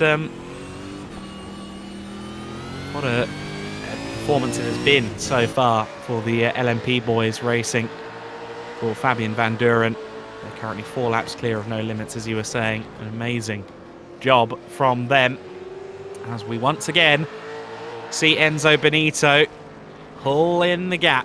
Pinto clearly not got the pace, but he is a staunch, aggressive and very tactical defensive driver. We've seen that several times over the last hour or two of this broadcast. This has been the highlight of the race so far, in my opinion. We're on lap 450 of the race. We are approaching the 10 hours or 10.5 hours to go marker, and this battle has been incredible. I have Enzo Benito with a 129.96 lap time here. I think you said these words earlier, hunting down the Holden Helmets racing car. That is the best way to describe it. coming up Some here more on traffic. some traffic. Yeah. Oh, jinx. On the horizon. And let's see with the Holden helmets. Yep, both parties clear that wonderfully. Into the final chicane they go once again. The Jackie X-Bocked and a little deeper on the brakes. There goes Enzo Benito. Every apex, every braking zone, it seems as though he has a little bit of an edge. I mean, I might need to ask some Mazdas to create some drama between these two, but for legal reasons, I am joking. I would never do that. Oh, I don't think we need assistance with the drama, because look at this. Again, Benito now comfortably getting a little bit of slipstream, and he's usually very good through turn 4. He carries more speed at the apex, and there's a back marker up ahead of Diogo as well for good measure. Diogo Pinto will be watching the mirrors intently as the Pink Peril, the mighty Mustang, waits in his wings. Through the first chicane they go, almost clipping the grass there was Benito, and they're almost going too wide as they negotiate some of the 86s and MX-5s. They're both trying to find a way, but straight across the gravel trap goes the Holden Helmets racing car. Again, we see Diogo Pinto running the absolute limits and beyond, particularly at that Villeneuve chicane. That's the second time we've seen him straight line that one way or another, but it's the first time we've seen him go across the gravel in that fashion. Oh, and one of the back markers there ever so slightly tripping up Benito. This scrap is once again looking likely to be a popcorn-worthy affair. Someone in the chat, Marco, thank you so much for mentioning we're at $37,558. All this entertainment being brought to you for the Race for Mental Health, the Mind charity. So, yeah, thank you everyone who's donated so far, and all the racers out there.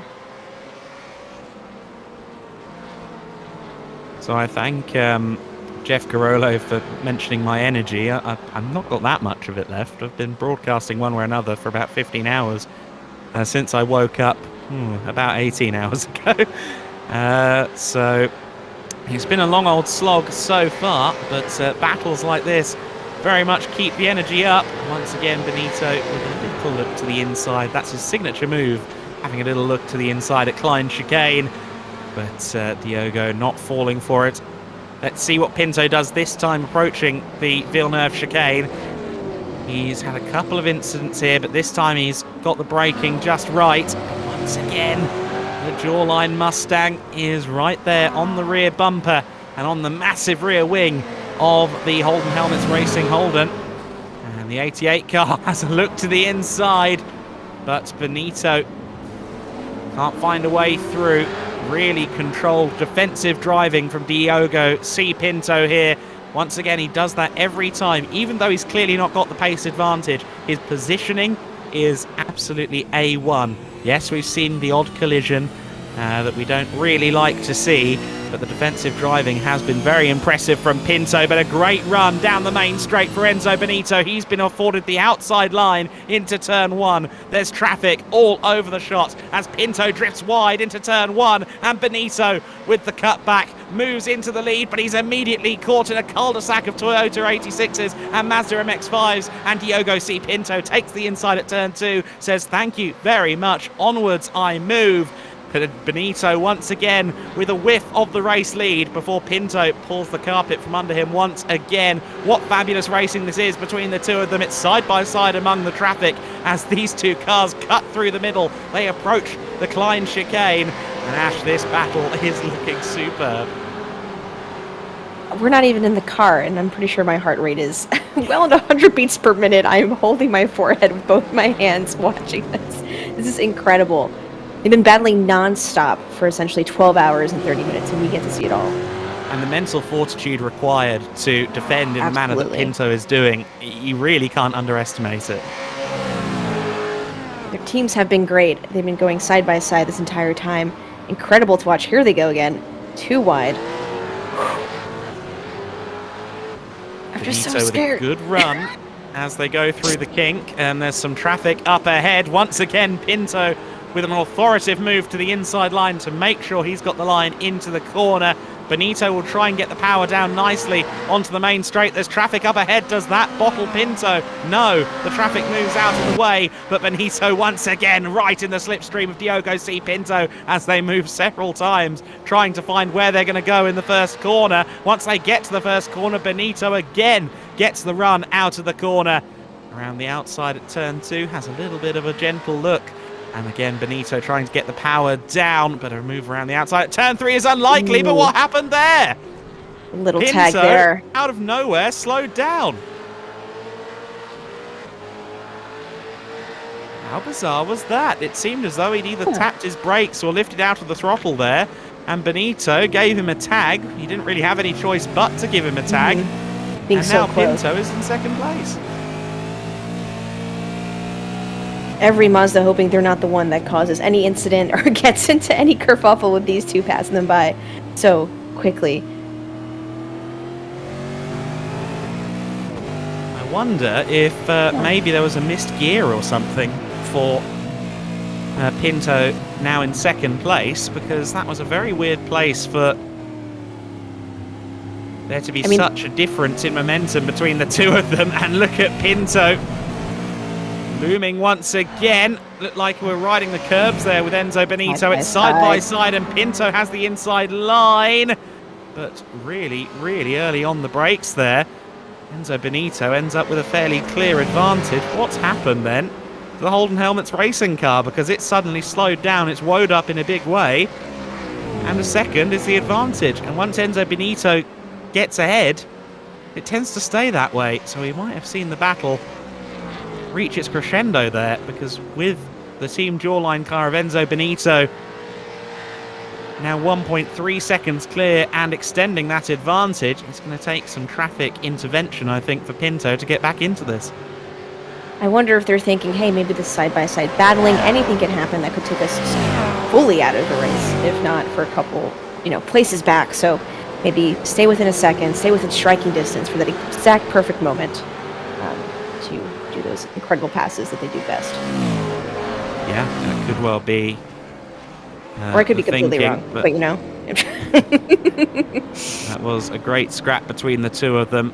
Benito and Pinto putting on a show for us here in the wee early hours in Europe here, approaching 4 a.m. in the UK for Benito in Italy. He'll be approaching 5 o'clock in the morning right now. But the hour of the day, the least of his issues. He has been plowing through the night with aplomb. He now has the lead once again and is extending that gap. We're going to get a replay now. Let's take a look again then at what happened here. How do you see this incident, Ash? Let's just watch it fully. And so it was in the next apex where the contact happened.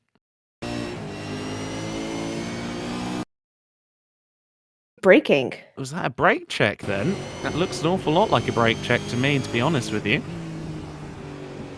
Huh. That is not a normal braking point for the supercars around, or any of the cars really, around this circuit. Right. But currently, as you mentioned, still flying pretty behind. Now 2.6 seconds. Not even within that 1.1 we were discussing it. Yeah, Benito, when we saw this scrap happen about an hour and a half ago, got away very quickly, and we now seem to see that Diogo C. Pinto doesn't have a rear wing anymore either after that contact. So that's not going to help. Lots of rear aero has been lost. Rear downforce has been lost from Diogo C. Pinto's car. I mean, you mentioned the mental fortitude you need to do endurance racing. However, if someone's right behind you, that added pressure definitely builds and builds as you keep constantly racing around the track at such short times amongst each other. So that definitely takes a whole different level of mental strength to watch your mirrors, watch the apexes, watch your braking zones, and make sure you're defending very, very well.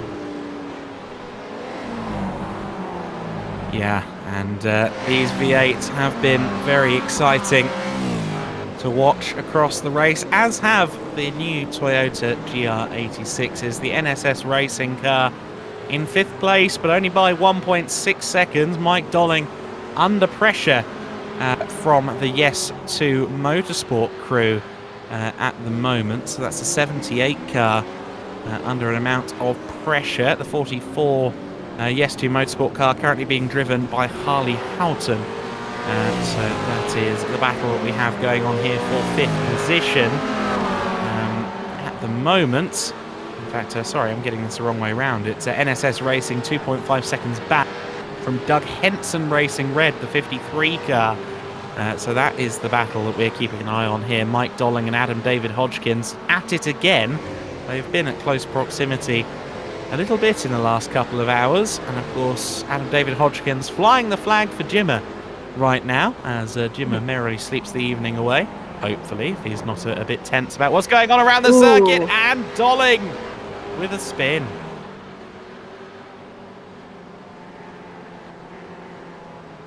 And quite easy to do that, isn't it? Just meet another car, the apex, and end up with a crossed up car. Was that on his own, or was that with the entanglement with another car a little bit? I think he got a little bit of contact at the apex with the MX-5. And Mike Dolling, who was within striking distance of Doug Henson Racing's 53 car, now 14.3 seconds back.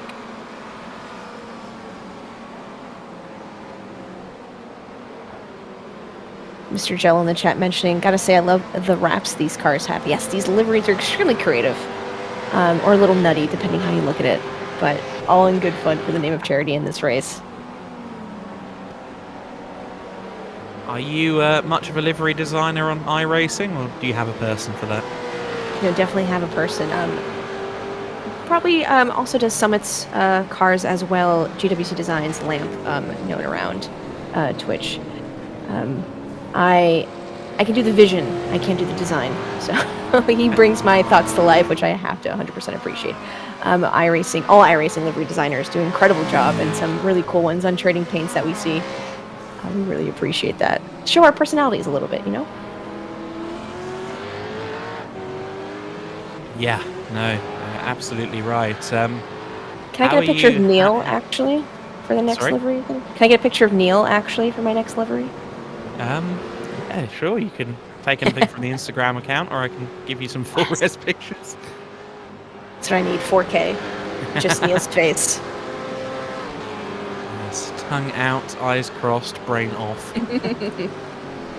There's Luke Hayden, who allegedly has Neil on the roof of that car, as Ash once again plugs Neil's Instagram. Again, I think Black Cat and roof might be a bit difficult to see right now, but we'll peer as best we can. I know that there are some lights down at the Jochen Rindt box, so let's see if maybe we can squint and see whether they have in fact put the boy on the car. It would not surprise me, but we'll have to see. Don't think we're going to be able to see in this darkness, though. I think that's going to be one for the morning, if anything. We love a virtual scavenger hunt, though. First one to spot Neil takes a screenshot. Love seeing the brakes in the evening light up.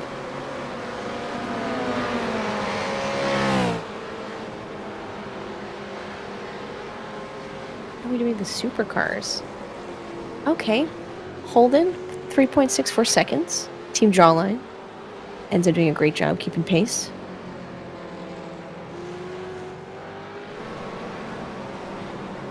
Luke mentioned that saving his fast repairs was in the pit, I believe, about 13 minutes, 14 minutes, a couple minutes ago. However, saving those fast repairs for later.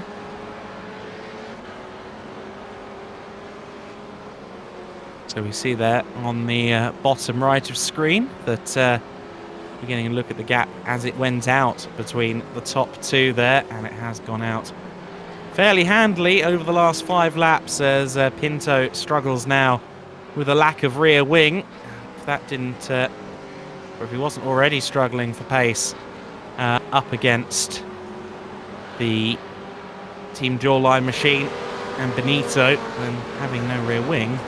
To be fair, he does have his rear wing. It's just in the trunk of his car, not on the car. So it's still with them. It's just not doing what it needs to be doing.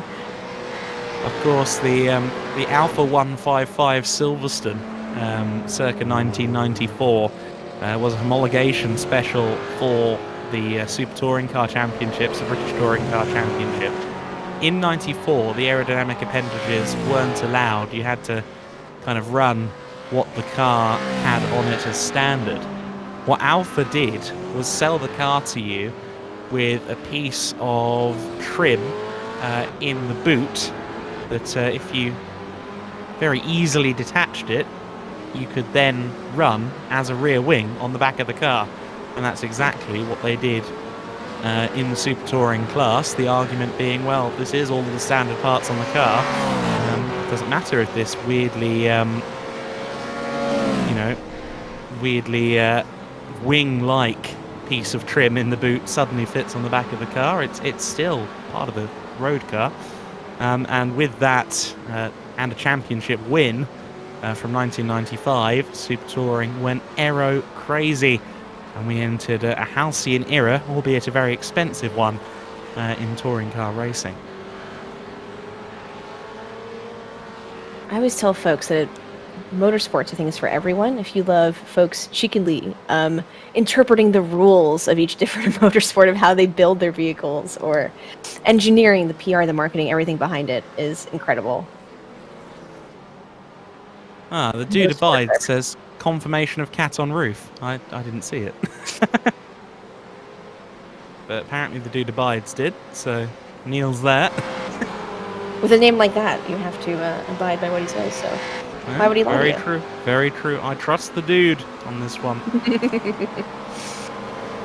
But my thanks to the Trackstars Racing guys for, as always, being a little bit kooky with their liveries. I know that they had a combined Neil and KFC livery for the 24 Hours of Spa on iRacing a few months ago. We might see a lot of these teams, of course, competing for the Daytona 24 coming up very shortly in January here. One of the biggest iRacing events, I believe, of the whole year. And you said you were competing. What car are you going to be in? Currently, I've been practicing in the Merc GT3. Very good choice. Solid car, that is. It just sounds beautiful. I started in the Ferrari, then Daniel Morad convinced me that we should move over to the Merc.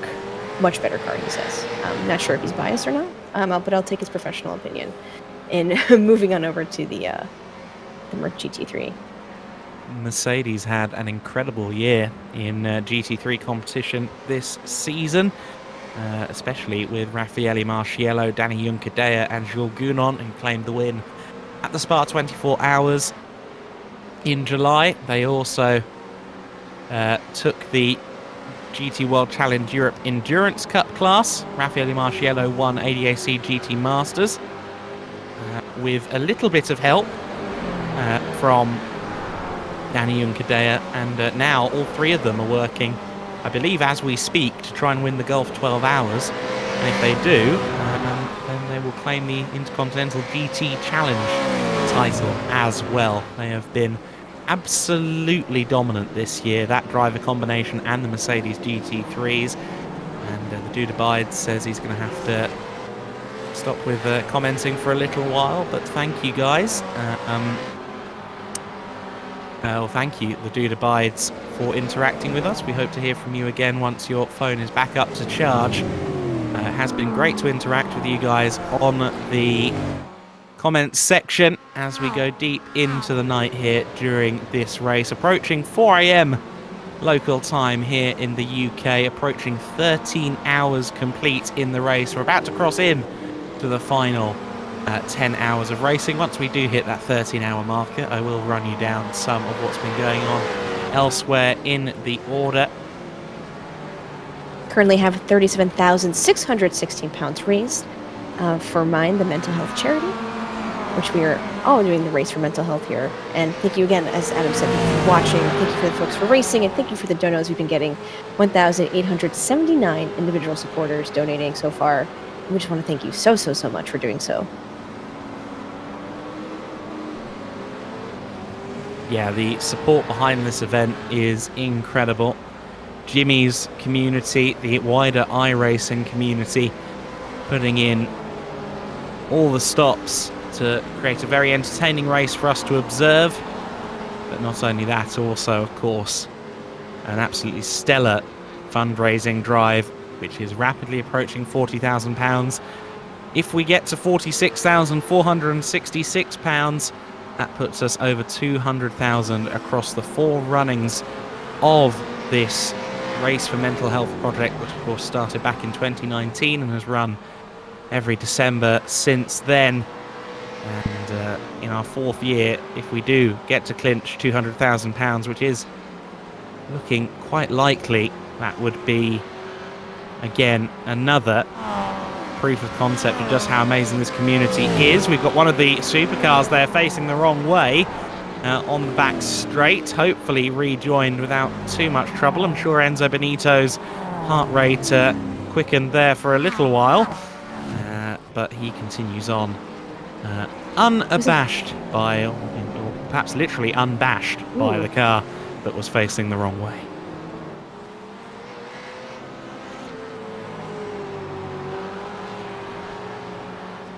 Just, I guess I should say that, schmoving through traffic as the pros do, weaving in and out here, avoiding some Mazdas. I believe, was that Garage 69 who we saw? Could have been, yes, that might have been them. There's a lot of kind of blue and white cars in the mid-pack that are making me very confused. Enzo Benito into the pit lane then with a Kia up ahead of him, which is going to hold him up by a couple of seconds, and racing drivers don't like that kind of thing. So perhaps temporarily Diego C. Pinto will reclaim the lead once again in the now wingless Holden Helmets racing car. One would have to imagine they're going to reattach the wing, as it were, during the next pit stop, which should come in a few laps' time. Now also, another question to ask is whether Team Jawline perform a driver change. Enzo Benito has been in there for, I believe, 2 stints. And let's wait and see. Yes, Luque Bennett is taking over the car for what I believe is the 2nd time in the race. So the 88 car with a change of personnel. Let's see if the Holden Helmets racing crew follow suit.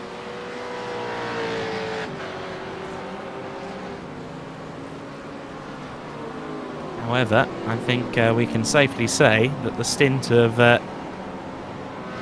Enzo Benito is probably one of the drives of the day. He was absolutely stellar all throughout that section of the race. Want to shout out Hamish Cleland as well in the 37 car. He's up to 7th overall right now in the Track Limit Racing entry. I believe he was 9th place a little while ago. So Hamish running well there as we watch Luque Bennett come back out onto the circuit in 3rd place for now.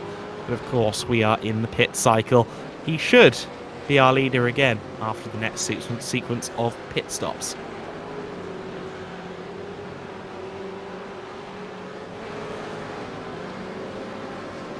We have another car off, AT SMS, but quickly regaining. Mr. Jello saying that Lightning McQueen MX-5 just looks cursed, but actually it's doing pretty well. Kirchu Inc. is what he's referring to here in the Mazda MX-5 Cup class. Currently Casey Curley car, so maybe yeah, Casey, a good luck charm.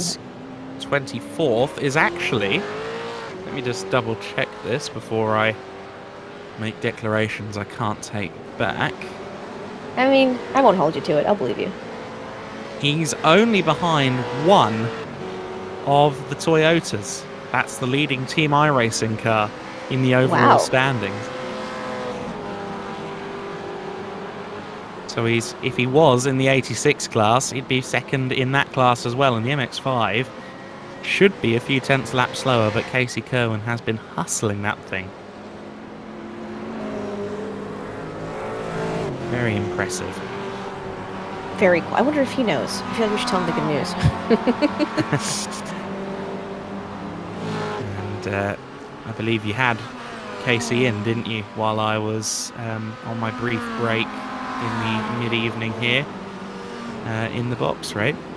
We had Daniel Morad, his teammate, but I'll try to bully Casey to get into the live broadcasting booth before we close out the 23 hours. Where there's a will, there's a way. Absolutely.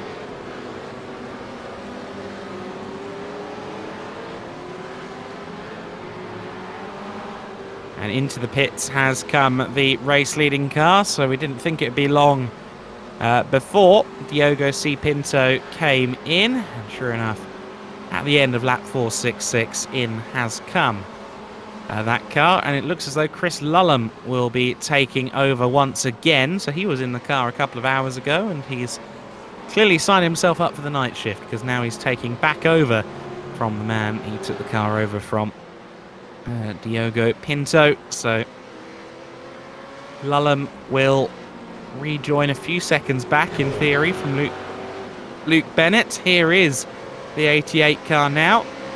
Let's see what the gap is as the Holden Helmets Racing crew exit pit lane. They're just in pit exit right now, so it's not going to be too much between them, and that's not going to help for Luke A. Bennett there.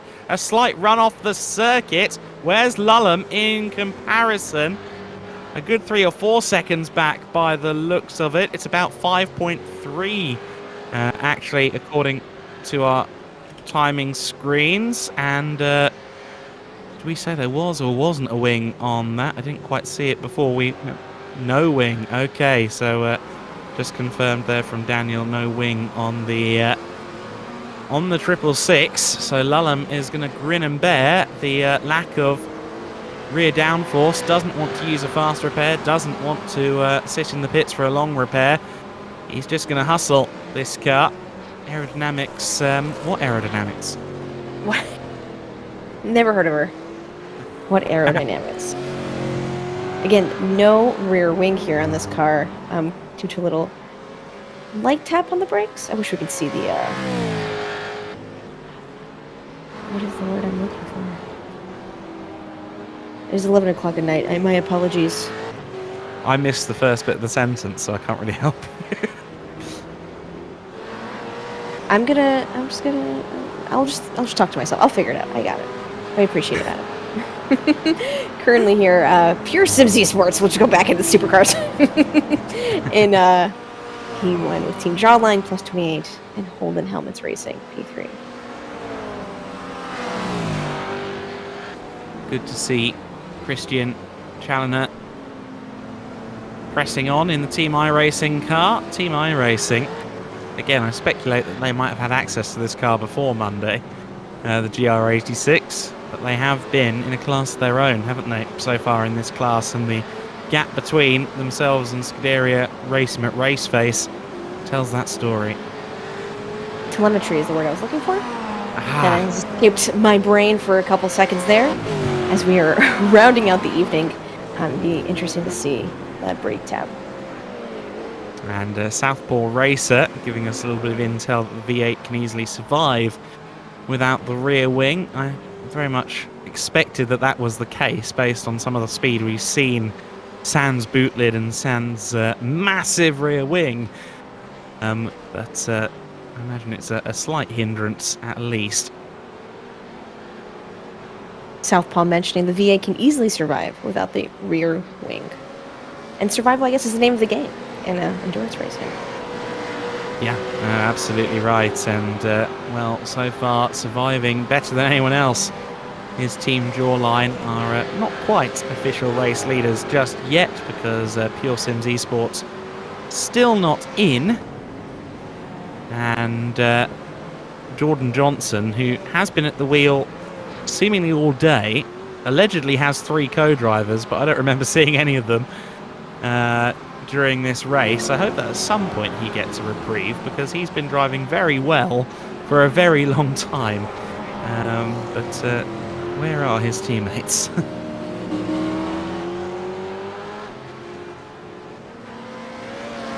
Currently in Jimmy Broadbent's chat, they're having a heck of a good time talking about, from what I can tell, chili, whether corn belongs in chili, and many other food choices of certain chatters. So some camaraderie happening along during these late night evening hours for some folks. That's the clue that the majority of the chat is American. I don't think the European cultures would have a long argument about chili and what goes in it. There is a mention of fish and chips, so I think you're well you go. represented. Good. Europe's still in the fray. Loopy mentioning the MX-5 can actually go quicker with no hood. I don't think the teams want to find that out.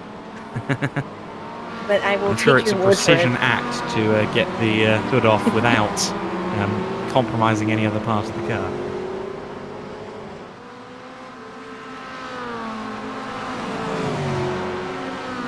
I will say that this race is very much reigniting the itch that I might want to scratch, which is to finally get a proper gaming PC and hop on this game. It's not a game, sorry, I said that earlier and I got in It's trouble. a way of life, Adam. This simulator, because it does look like rather a lot of fun. I'd get eaten alive, no doubt. I'd need to get my head around some But that's okay. That's the point, right? We can finer have fun. details of setup than what I get in Gran Turismo. But yes, it's tempting. Do you have a wheel, Adam? I have a G29. And that's all you needed. Yeah, we'll have to see. Funny enough, I bought it just before the start of the 2021 racing season, which wasn't a good idea because once the racing season starts, I disappear from my leagues for about 6 months at a time. And then I just haven't really got back into it since I moved apartments earlier in the year. So I really need to make better use of my G29. And if I suddenly find a brick of money down the sofa, I might get myself the hardware required to get on this iRacing bandwagon.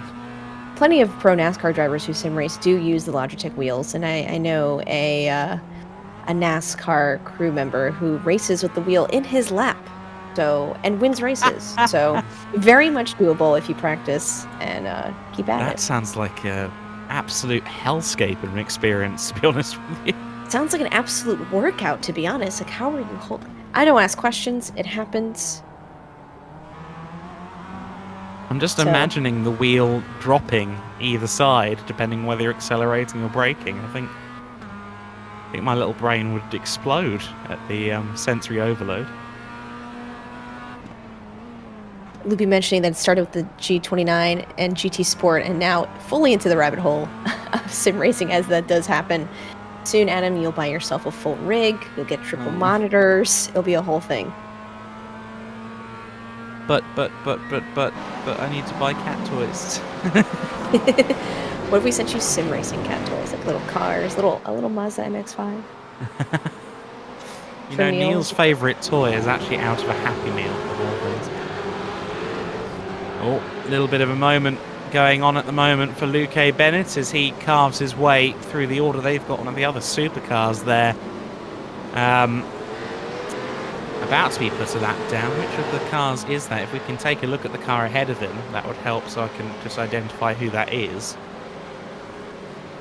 on the graphics. As we see, it's Isaac Barkley in the Sapphire Sim Sport car, so the 92 car getting put another lap down there. 4 laps back from the top 5, Sapphire, so it does seem to have very much developed into a race of two halves among the supercars category, but a good showing nonetheless from Sapphire as they continue to press on in 6th place. And here comes Chris Lullum behind them. 1.6 seconds is the gap, so I think that Lullum is actually making up a bit of time at the moment with the low drag kit on his supercar right now, making his way through the Optimas, making his way through the pack. And just getting a look here, yes, that gap has come down indeed in what is currently the back of 2nd place.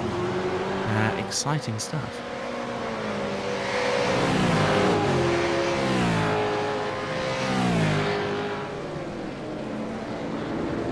just get nervous every time they come above a group, a gaggle of Mazdas. I just never know what's going to happen here. We need to come up with a word for a group of Mazdas. Like there's a murder of crows. What do we call them? We can let chat decide that.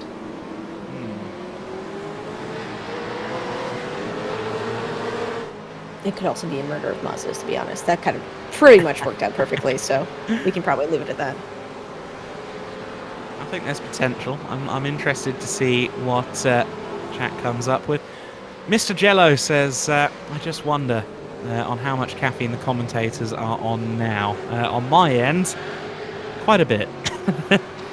The quasi energy drinks are out. I've got some Diet Coke around. I've also got a water bottle. Kind of switching out at will, I suppose.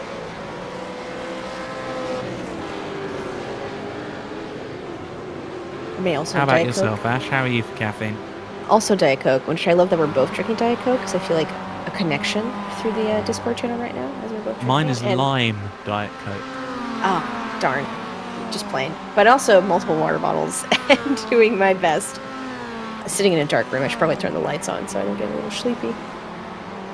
How about the Mazda Fit, says the Special K98. No, that's a Honda. Is the Honda Fit a US market car? I'm sure someone who doesn't even own a car, I feel like I'm the worst person to ask about daily drivers. I know it's the Honda Fit in the Asian market. It's the Honda Jazz over here. That's the car that Chris Buxton was telling us he owns. It's discontinued for us in 2020. Oh, okay, more recent than I thought. Yes, of course, because all cars in America must be SUVs now. It must be lifted trucks. What are you talking about? It's all the off-roading that we do here in the United States. Would it look right in a Florida Georgia Line video? If not, burn it. How did you know this? How do you know this about our culture? I watch a lot of music reviews on the internet. Loopy Racing speculating that you might have a wine glass nearby. Look, I can neither confirm nor deny, and I will plead the fifth.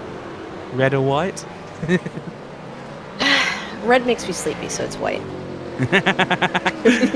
There we go, we got it out of the Loopy. That was difficult.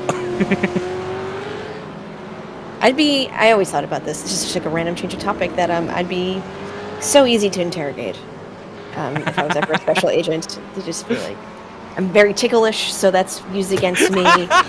I'd just be whatever you want to know. I just tell you everything. It'd be awful.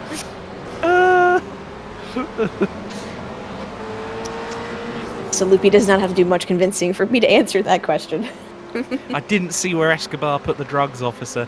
What's that? No, not the feather, not the feather. Oh, it's in the bin. Desolation asking, when in an interrogation do you get tickled? Well, I don't know. I've never been interrogated, so... No, I've never heard of that. I figured they go easy on me a little bit. Do you not know who I am? Do not... Excuse me. Sir, you really don't have to bring that water bottle out. You can just ask me a question and I would answer it for you. Please. Put the hose away.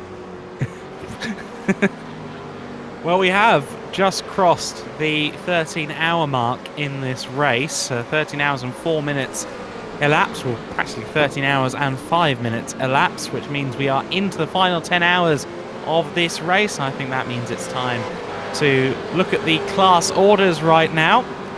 The leader, having resolutely not pitted, is the Pure Sims Esports 116 crew, Jordan Johnson at the wheel of that car. Luke Bennett sits in second place in the 88. Chris Lullum in the 666 Holden Helmets racing car in third. Panda Racing GSR in P4, and Jardier's community team still rounding out the top 5 as it stands within the supercars class. Working our way back down to 12th overall, and our leaders in the Kia Optima category, the LMP boys for Fabian, of course, racing in memory of Fabian Van Dooren, and great to see them doing so well at the moment. No Limit Sim Racing running 3 laps back from them in second place right now, ahead of the 2S Meme team. 19.6, although that gap is going up exponentially right now, so I think the 2S Meme team might be in a bit of trouble. But nonetheless, they sit in third place. In fact, that time is fluctuating all over the place, so we'll ignore that. They are in third, we know that to be true. The M Plower state-sponsored conditioning crew, they sit fourth right now. That's Jack Kulikowski at the wheel. The Prismatic 83 car sits behind them, just 16 seconds back in fifth place. We've alluded to this one a few times. Team iRacing still very much in charge of things in at the GR86 category. Team iRacing currently being represented out there on circuit by Christian Challoner. Incidentally, it's worth noting Casey Kerwin still next behind them on circuit right now, so Kerwin, the MX-5 leader, doing very well indeed. But within the GR86 class, second is the Scuderia Racy McRaceface car. In third place, VRE Motorsports 086 entry. The Doug Henson Racing Red crew are in fourth overall right now, fourth in class, I should say, right now. And of course, that is the car that Jimmy Broadbent has been driving and will once again take over later on in the morning here.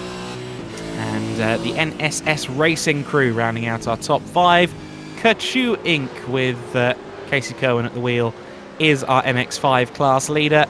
Pepesda Mandem is now listed a lap back from Kachu. At one point they were quite close together, but that doesn't seem to be the case at the moment. DRS Uganda, Trip Sport in third, Anti-Stall Racing fourth among the Mazdas, and I think practically for the first time all day, Texaco Racing by TK are up into the top 5. So the number 6 car in the classic Texaco colours running in the top 5. Tony Kanaan was in the car earlier on. It's Victor Stune at the wheel now.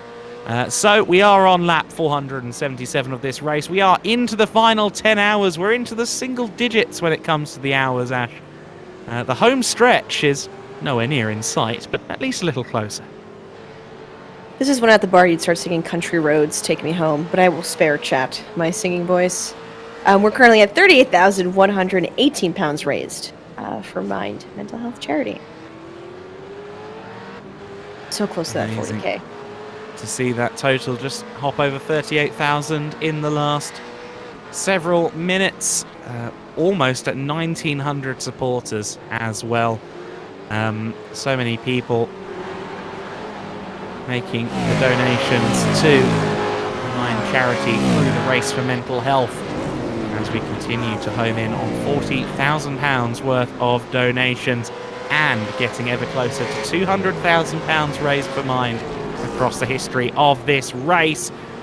Into the pits has come the Pure Sims Experts 116 car. So Jordan is in. And that means that the scrap for the lead is once again between Team Jawline and the Holden Helmets. Chris Lulham pursuing Luke A. Bennett at the sharp end of the order. The gap within 2 seconds. Oh boy, are they closing up again? Certainly a few hundredths quicker on the previous lap. Just over a tenth quicker on the previous lap was Lulham, who was pushing on nicely. Oh, we love that they're always giving us a show at the top of the hour here.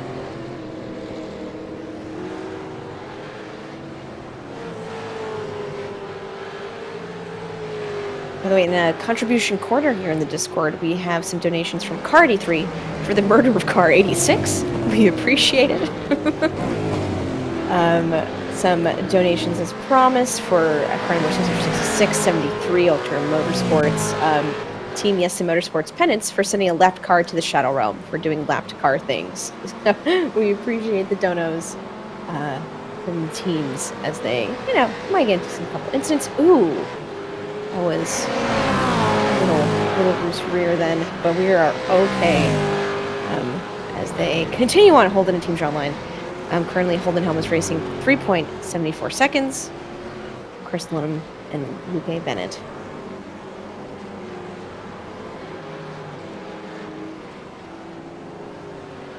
Due to Bides, just want to point out how deep the iRacing rabbit hole goes.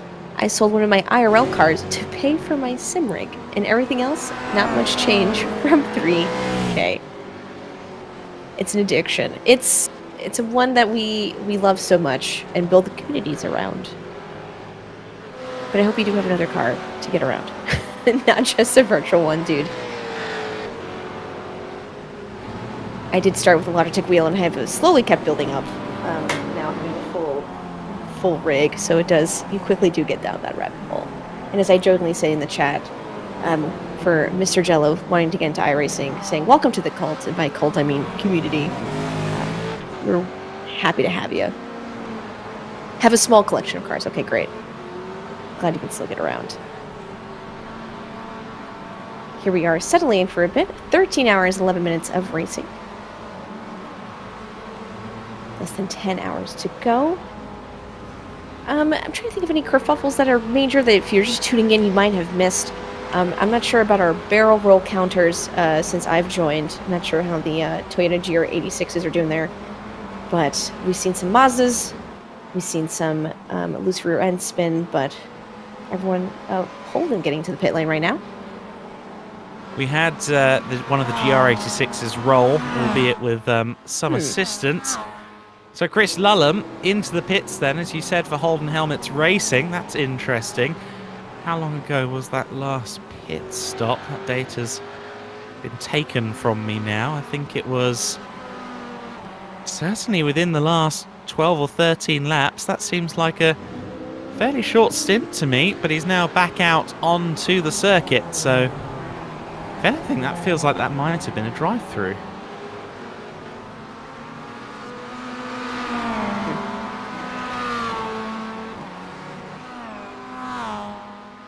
Ah, I found it. Yeah, Diogo Pinto donated £10 saying car number 666 at 4:06 a.m. So I think he, after his scrap with Enzo Benito, decided that they needed a drive-through.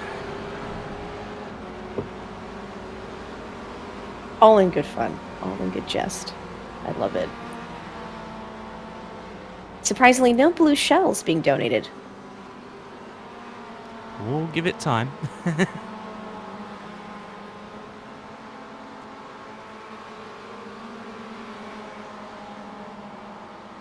Now a sizable gap here for the supercars, plus 30 seconds. Yep, with the drive-through for Lullum and the Holden Helmets, Team Jawline have some reprieve now. The 88 car, Luke A. Bennett at the wheel with a fairly comfortable advantage. For the first time in a while then, the gap between the top two in this race is fairly sizable.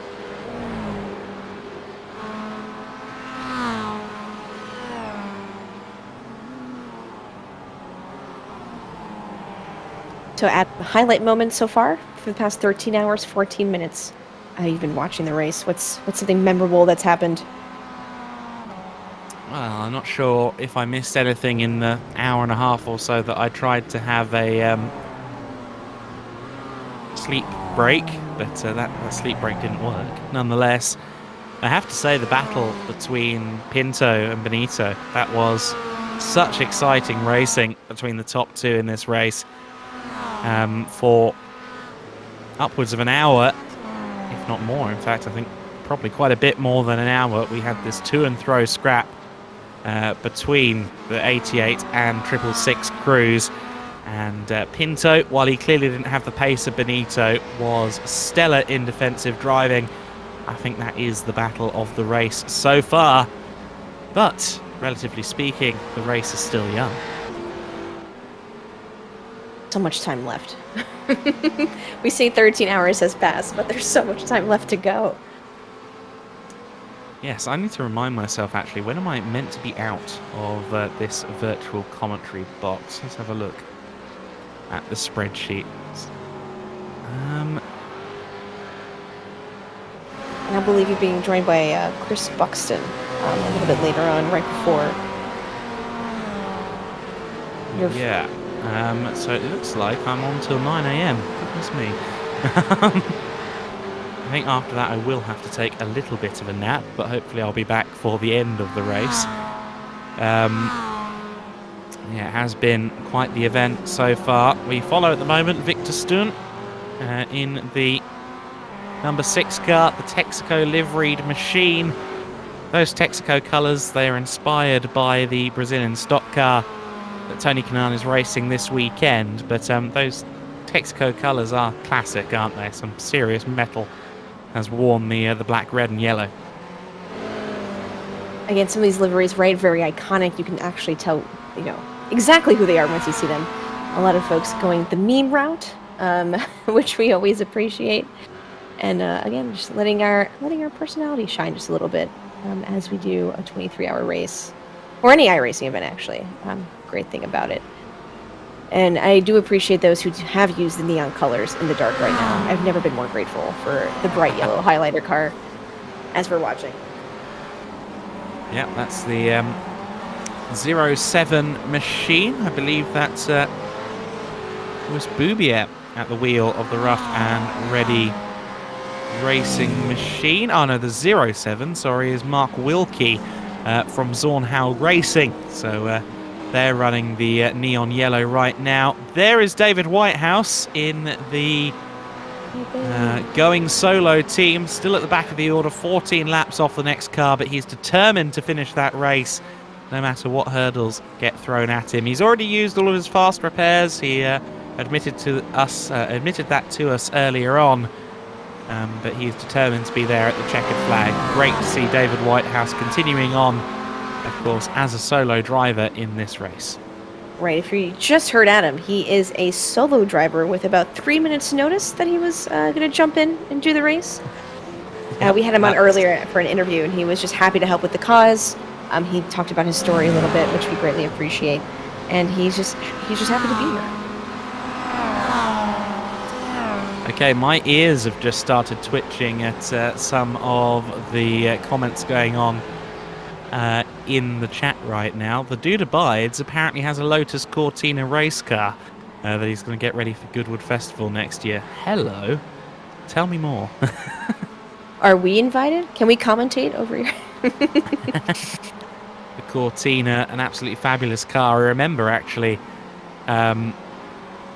one of the things that really got me into racing when I was 4, 5, 6 years old, there were a few car-related VHS tapes in the vicinity of where I grew up with my grandparents, and one of them was the 1964 British Saloon Car Championship season review featuring Jim Clark piloting a Lotus Cortina magnificently around the circuits of the UK, and I wore that VHS out over the years. Safety car is out, so another safety car has been declared. I'm guessing, is this because of an incident or is this because of a donation? I'm assuming there's been a hefty donation from somewhere. Perhaps it's making good on the... Maybe it's making good on the dono we saw a little earlier on. In fact, 16 minutes ago, John McDonald donated 509 euros. If this meets a safety car, do it, he said. So I think this is that safety car now. Thank you, John. With the safety car, right, we all bunched together. We all get a little bit more dramas at the green flag, so I'm helping keep myself and Adam and all the viewers awake just a little bit, watching some great racing unfold after the next start. I appreciate you popping in on hours you weren't scheduled for, Ash. It's good to have someone to bounce off in this hour of the morning. I can only imagine how for folks, I don't know how to explain it. Just try talking for multiple hours straight and then see how you feel the next morning. It's going to feel like you've had a cold, your throat's going to be a little itchy. So thank you for what you do, Adam. We really appreciate you holding down the fort here. Yeah, about 20 hours into my day right now. I think around 24 it might get a bit bleary-eyed and crazy, but we press on for now as the safety truck is back out. The Silverado at the head of the field once again, and The dude abides talking about the Lotus Cortina in chat. They are magic to drive, Adam. Maybe not the fastest, but so much fun. Yeah, they look like wonderful cars, well sorted things. You can just kind of slide your way through corners on a racetrack at will, it seems, from some of the clips I have seen, some of the races I've seen from trackside over the years for classics pre-66 saloons. Get some Jay, says my wife can talk for hours, trust me. Send her CV. She want to jump in here during the morning hours? It'd be great to have her cover. Oh dear, funny times. We are just over 4:30 in the morning here in the UK. I'd be interested to see when Jimmer has set his alarm to rejoin his stream. I understand they've got some radio batcho shenanigans going on that stream. I'm sure a lot of you are twinning with both of the streams, or perhaps one of the streams from the other teams around this wonderful event, which continues to raise money hand over fist for the Mind charity. We're at £38,141 right now. We are nearly within £8,000 of hitting the all-important number, £46,466. Once we get there, that means we've crossed £200,000 over the course of the 4 events that have been run so far by Jimmy and crew. Top 2 cars are in the pit lane. Team Jawline and Holden Helmets have both entered the pit lane at the same time, so this could be an interesting one. I wonder if the Holden Helmets are going to reattach a rear wing over the course of this safety car period. You have to get it out of the trunk first. Are you implying it's in the flatbed of the safety truck? Oh, Ooh. Incident during safety car. I believe that was between the Kia Optimas and one of the Toyota 86s. Coming in hot there. What was happening? That was most bizarre. Didn't quite catch exactly what happened, but a bit of a stack up into turn 2. Sent a few drivers scurrying around. There you see our erstwhile leading car, the factory Holden colours, circa 2005 or so, from Jordan Johnson, who is still driving the Pure Sims car. Again, there are 3 co-drivers listed. I don't know what's happened to them. Maybe they're being interrotickled.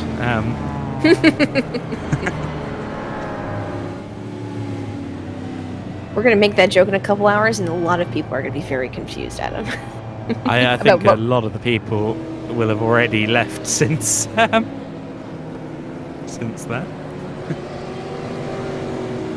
But hopefully a couple of you got that. As we continue on, looking at the gravel that's down around the outside of the Villeneuve chicane at the moment. Safety truck bringing the fight back together, says the dude abides. Absolutely. I'm very interested to see quite how close those two are. The Team Jawline car and the Holden Helmets machine. I think Holden Helmets are doing a repair at the moment because they've been in the pit lane for a while. Mr. Jello, Mr. Jello, the safety car is an AI. It'd be great though if someone was driving it. They should add that as an option in iRacing. In one of the Gran Turismo events I commentated a few months ago, the safety car driver's wheel disconnected and he ended up crashing into a wall at Bathurst while leading the pack. Oh dear. I remember when I first joined iRacing, there was some kerfuffle with the safety cars, either like aggressively going to the pits and then brake checking you if you were following them for whatever reason. So, would love to see it as an option for someone else driving it. I feel like that'd be a lot of good fun for times like these where you can have like a celebrity guest star drive the safety car. It'd be a lot of fun. But it is an AI. It is an AI, Mr. Jello. We do love a yellow flag. Oh. Still no wing coming out of the pits. Interesting. The amount of time they spent in the pits, I was suspecting that they'd come out with a fully repaired car, but that's not the case. I note that Team Jawline is back in, which is compelling. Second lap in a row, if I'm not mistaken, that car has been in the pits.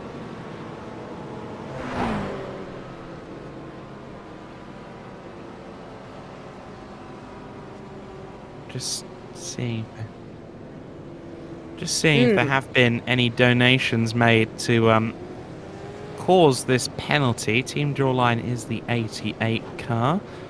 I haven't seen anything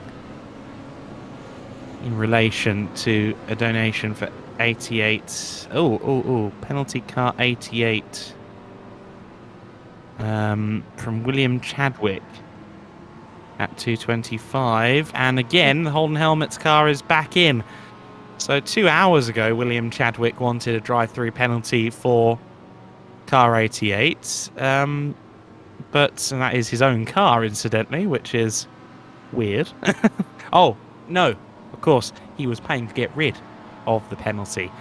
So yeah, it doesn't seem as though this is a penalty for either car, but they are both being held nonetheless. And yes, so for now at least, Chris Lullum and the driver of the 88 sat in pit lane. Driver of the 88 at the moment is, of course, Luke A. Bennett, who has been in there for a little while. But all of this is playing magnificently into the hands of the Pure Sims Esports driver, Jordan Johnson, who is about to lap these guys if they don't exit pits. In fact, Luke A. Bennett has exited the pits. Holden Helmets need to get a hurry up if they don't want to go a lap down on the 116 car.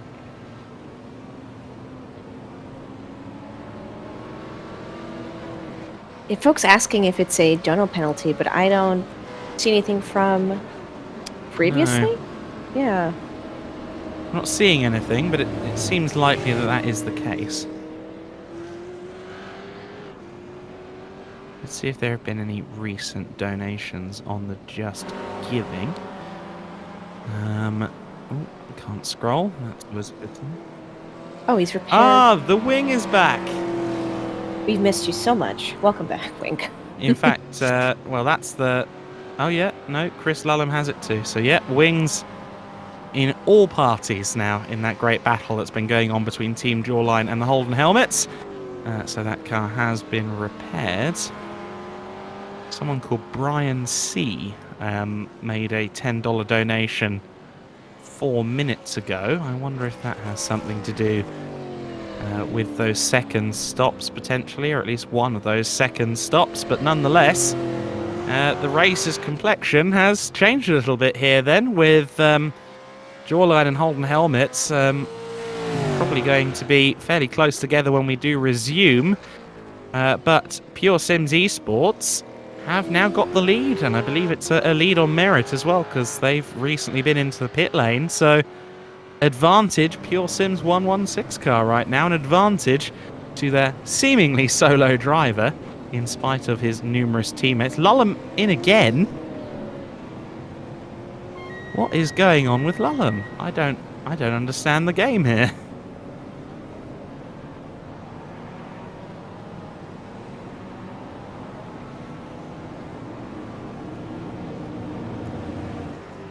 Is he trying to slowly but surely repair the car while not going a lap down?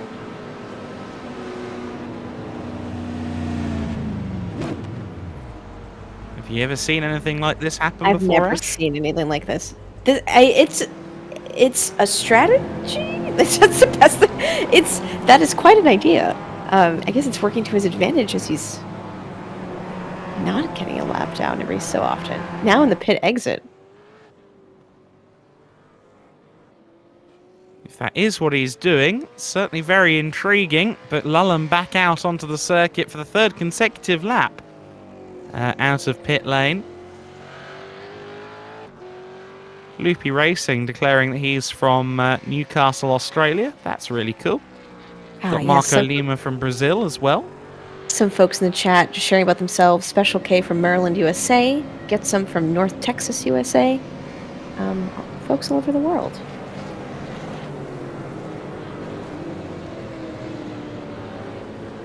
And Adam, are you nestled away currently in the UK?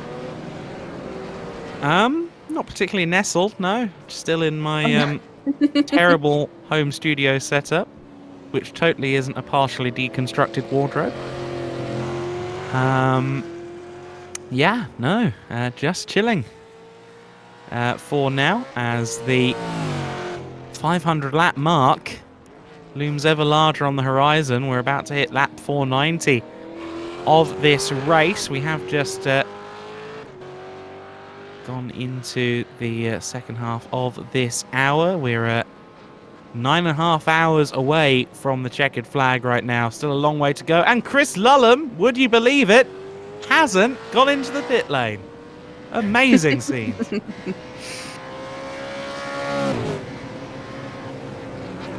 Chat making a great point. Mr. Darrell saying it ain't stupid if it works. So if it works out for Chris, No, it's worked. I've learned something new. If he's managed to get the car back up to full strength, and he hasn't gone a lap down in the process, then yeah, no, very high IQ strats in play. Get Some J asks, Chris Lullum is making a lot of overtakes. I'm confused.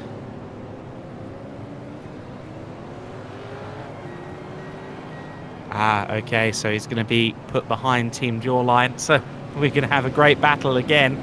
The top three are going to be welded together once this race restarts, so I think we should batten down the hatches in advance of that one. Get Some J asked, do you really say guff in the UK? I learned what it meant. What does it mean? Are you allowed to tell me? I'm about to realise I'm not actually sure. I think it just means that something's rubbish. At least that's how I've heard it. The answer is that I don't use it, but I'm incredibly southern, so that's not necessarily the case. But I think a lot of people do in the UK. I'm just not one of them. Mr. Jello says, so the internet says for iRacing you have to use your real name. Is this true? I believe it is, yes. You could potentially email them and ask to use your middle name as opposed to your first name. You could ask them for certain changes there, but you do have to use some semblance of your real name. That is correct. You cannot be Mr. Jello, sadly.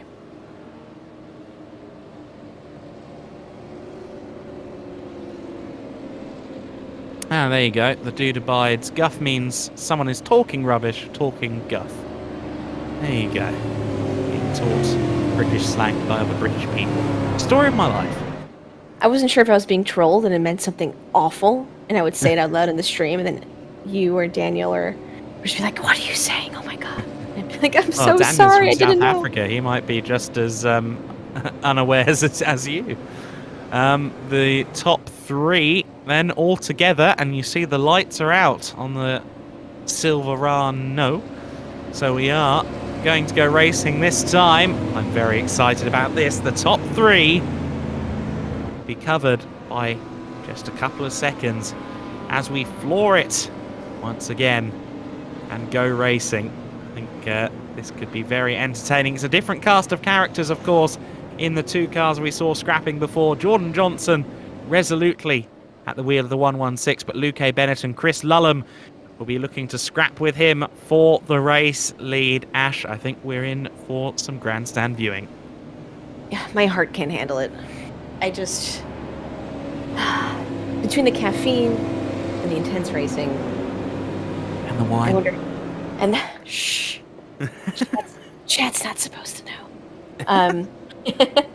No, this has been incredible. And of course, this has been going for 13 hours and 35 minutes of racing. These top three of the supercars have been going at it this entire time, battling back and forth, switching positions, pit lanes, incidents, and here we are yet again after a yellow flag bunched together. Very ready for this one then, with 9 hours and 25 minutes of this race left to go. The top three are practically trying to do an Indy 500 3x3 start right now. That's not by the book, I don't think, but it will be Pure Sims Esports. Jordan Johnson that leads the way. Luke Bennett right on his tail as they get underway, and Johnson breaking traction briefly there, coming out of the last corner. Is that the opportunity that Luke Bennett needs into turn one? He's not quite close enough, but he's much later on the brakes in the 116 car. He's going to hold it all the way around the outside. Stellar stuff from Luke Bennett. He's got the inside line into turn two. Carries some momentum through turn three, and just like that, Luke Bennett has his car ahead. Chris Lullum now looking for a way past Johnson as well, and he's done it, but contact between the two, and Johnson into the gravel sideways. Did he keep the car on the straight and narrow? Not quite, but we see him now moving once again, but he's been demoted to third place in no uncertain terms. There a little bit of contact between Lullum and Johnson. Question is Lullum now going to go off in pursuit of Luke Bennett? Wow, again, incredible start there from the top three. And this racing, the intervals now, you have Jordan going, of course, off track, 3 seconds lost, but gaining now his time back. Chris Lullum within a second of Luke Bennett. I think Luke Bennett made one of the moves of the race thus far there. That was an incredible drive around the outside at turn one. So much later on the brakes, I didn't think he was going to be able to carry the momentum through the first corner, but he did it and had the inside for turn two. It was textbook driving from Luke.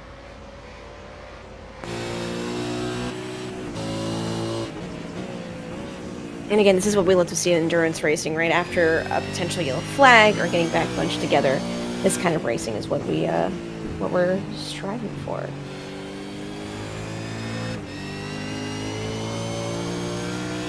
We're now in the car with Chris Lullum. I should be taking notes while I watch these guys battle. I feel like it's been some incredible craftsmanship.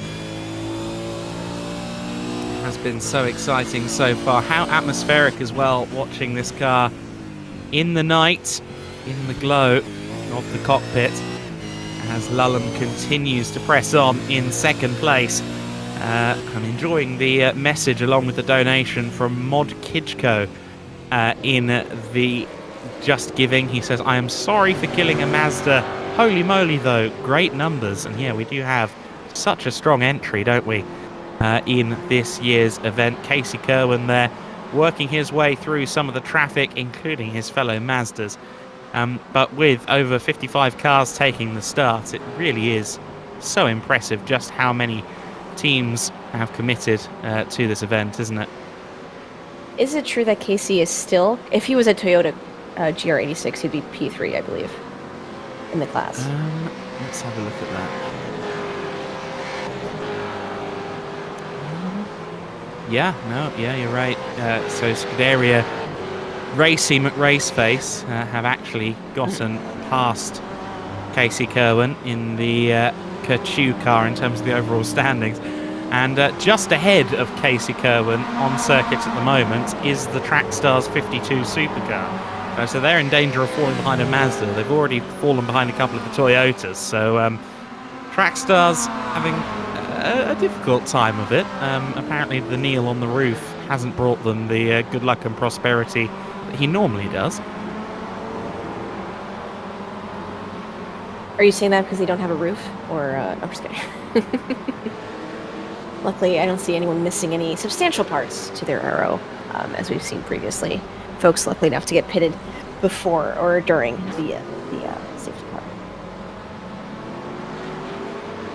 And some squabbling further back. Hugh Haycock's at the wheel of the 420 car. He was driving a little earlier on. I don't think he had that long of a stint, but he is now back at the wheel of the car that sits in third place, the DRS Uganda Trip Sport entry. Oh, that was a huge collection. I think that was the 46 car that was across the road there. I believe that was Mark Robertson, and Hugh Haycox had no choice there but to recover to pit lane. No, Robertson in the 46 is still going. I don't know whether it was him across the road, but certainly someone was there, and didn't they get a hard hit?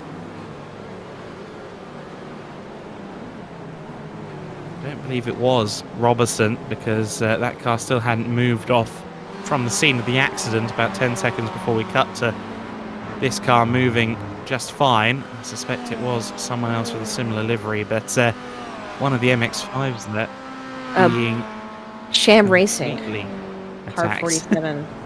Ooh, 47. yes. Okay, so Brendan Fick in the Sham Racing car then. It was, who was across the track and was very much collected in all of that. The Sebastian Kunze driven VRE Motorsport 086 car on screen at the moment, third in the GR86 class. The best part of a lap behind Scuderia Racy McRaceface. At one time, the GR86 class was very close and hard fought, but they have spread out a little bit, haven't they, with the Toyotas, especially at the sharp end, where it seems that iRacing team have just kind of walked away with it.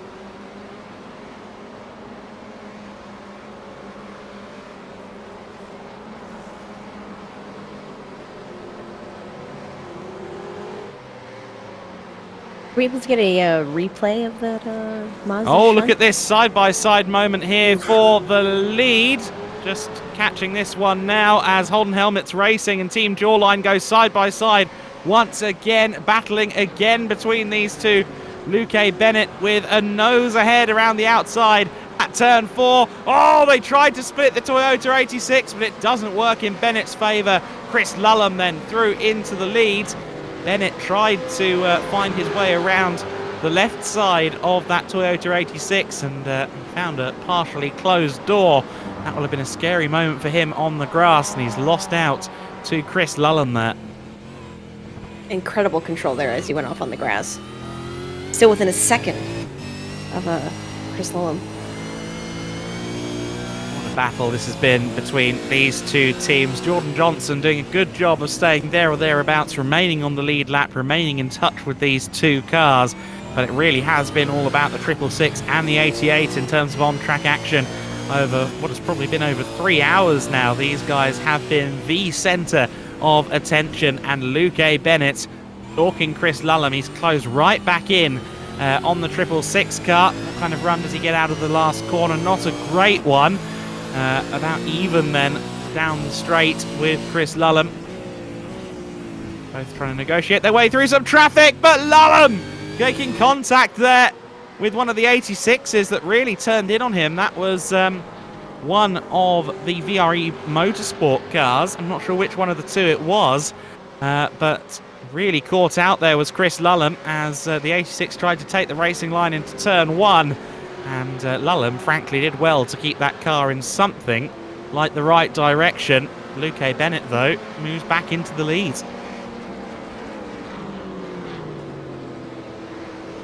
Do we think they'll be battling this entire next couple of 9 hours like this back and forth as they've been doing for 13 hours?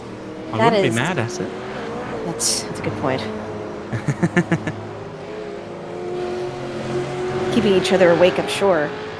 No easy Sunday drive for either team. Oh well, this race has been really special so far. Motorsport Magpie noting that he's been in the pits more than on track. That is, of course, our soloist, David Whitehouse. So he has returned to pit lane, incidentally. He's in there at the moment. I'm not sure what damage he's got right now, but I'm sure, knowing how his race has gone so far, it's not minor. So one thing I've learned about what happens to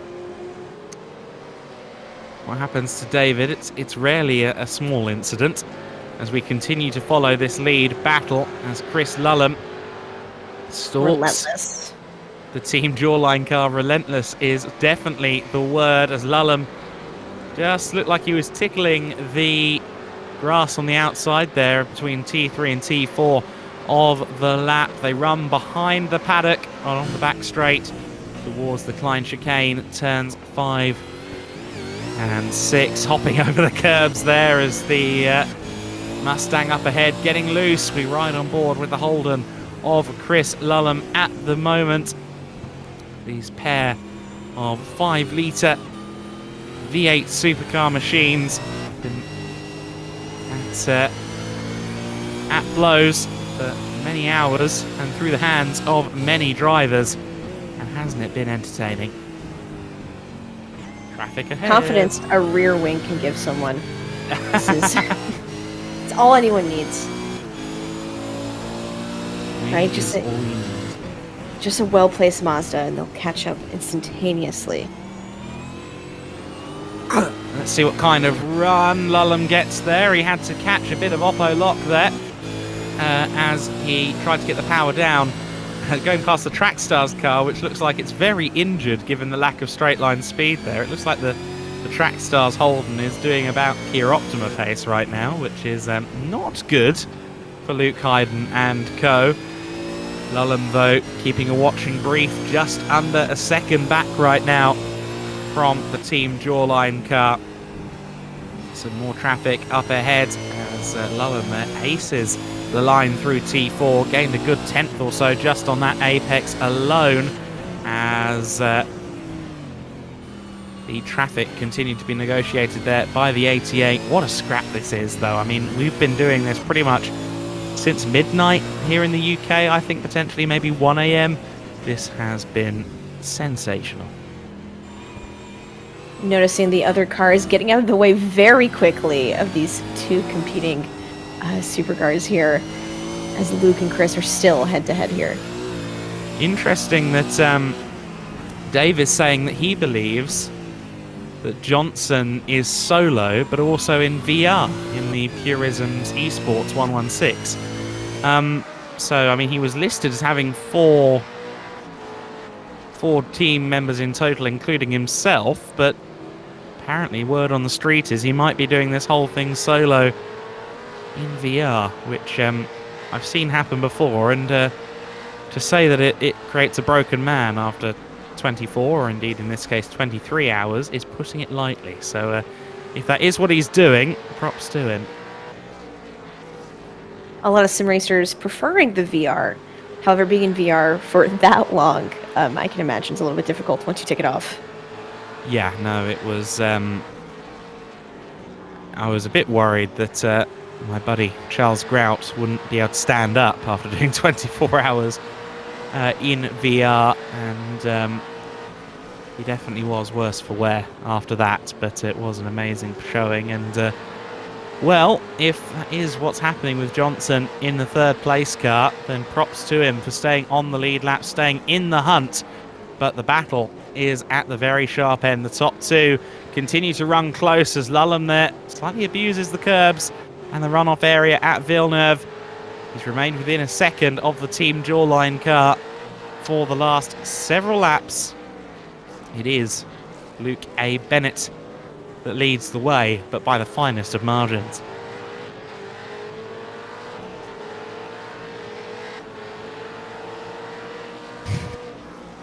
Dan saying, 23 minutes of VR and I want to be sick. I think I did one stream in VR and it was interesting, but I don't think I could do it for anything longer than maybe an hour at a time.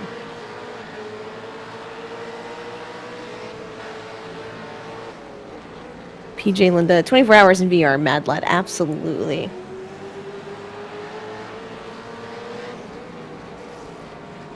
Ooh, I see a Mazda facing the perpendicular to the track as the lead supercars are weaving their way through the traffic right now.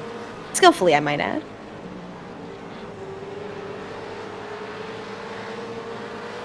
Hopefully that Mazda's okay. But again, we have Chris Lullum just below a second away from Luke A. Bennett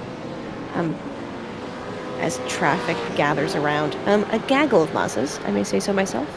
Or some people may call them the murder of Mazdas, but anything can happen as racing so closely together.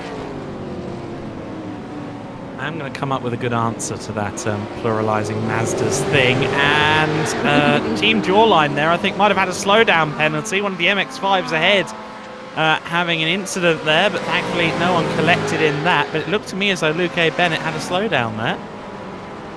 And now up the inside goes Lullum. It's side by side at the Jochen curve. Both cars get the traction down. It's a drag race with traffic intervening as they run down towards the Jackie X corners. The final 2 turns on the lap. They've got one of the other V8 supercars just ahead of them. And oh, the little MX-5 proved costly for Chris Lullum there. I think that might have been the number 6 Texaco car, the TK machine. But nonetheless, Lullum just dropping a few tenths there, no longer able to stay side by side with Luke Bennett as he tried to keep the car on the straight and narrow. And Lullum once again has to take a run up to challenge Luke Bennett once more. Poor Mazda's just getting absolutely bullied here for being the slower class cars, just doing their best surviving. We have to give them a shout out. They have very much become the cute mascots of this race, haven't they? It's kind of like the Ewoks in Star Wars or something like Absolutely. that. That's as far as I can go with Star Wars knowledge. I've only seen like 2 of the films. Cute but deadly, absolutely. Oh, like Neil. Team Neil. Well, this race continues to intensify. We have just crossed the 500 lap marker. This is lap 501 of the race for mental health. We're raising money for Mind. The donations are still open here. How far have we gotten? It's £38,315 that we have raised so far. But we're raising hell at the sharp end of the order as the top 2 continue to scrap, exchange paint, exchange positions with increasing regularity. Team Jawline lead the way at the moment. Luke Bennett being pursued by Chris Lullum, who's driving like a man, perhaps not possessed, but incredibly focused on the task at hand. He wants that lead, and once he gets there, he wants to keep it. And that seems to be the biggest challenge of all in this battle across the last few hours. Every time one person gets past, it seems that the order resets again within a lap or 2. It's getting past and staying ahead that's critical. And did you see that little 86 jump out of the way as these 2 supercars thundered by?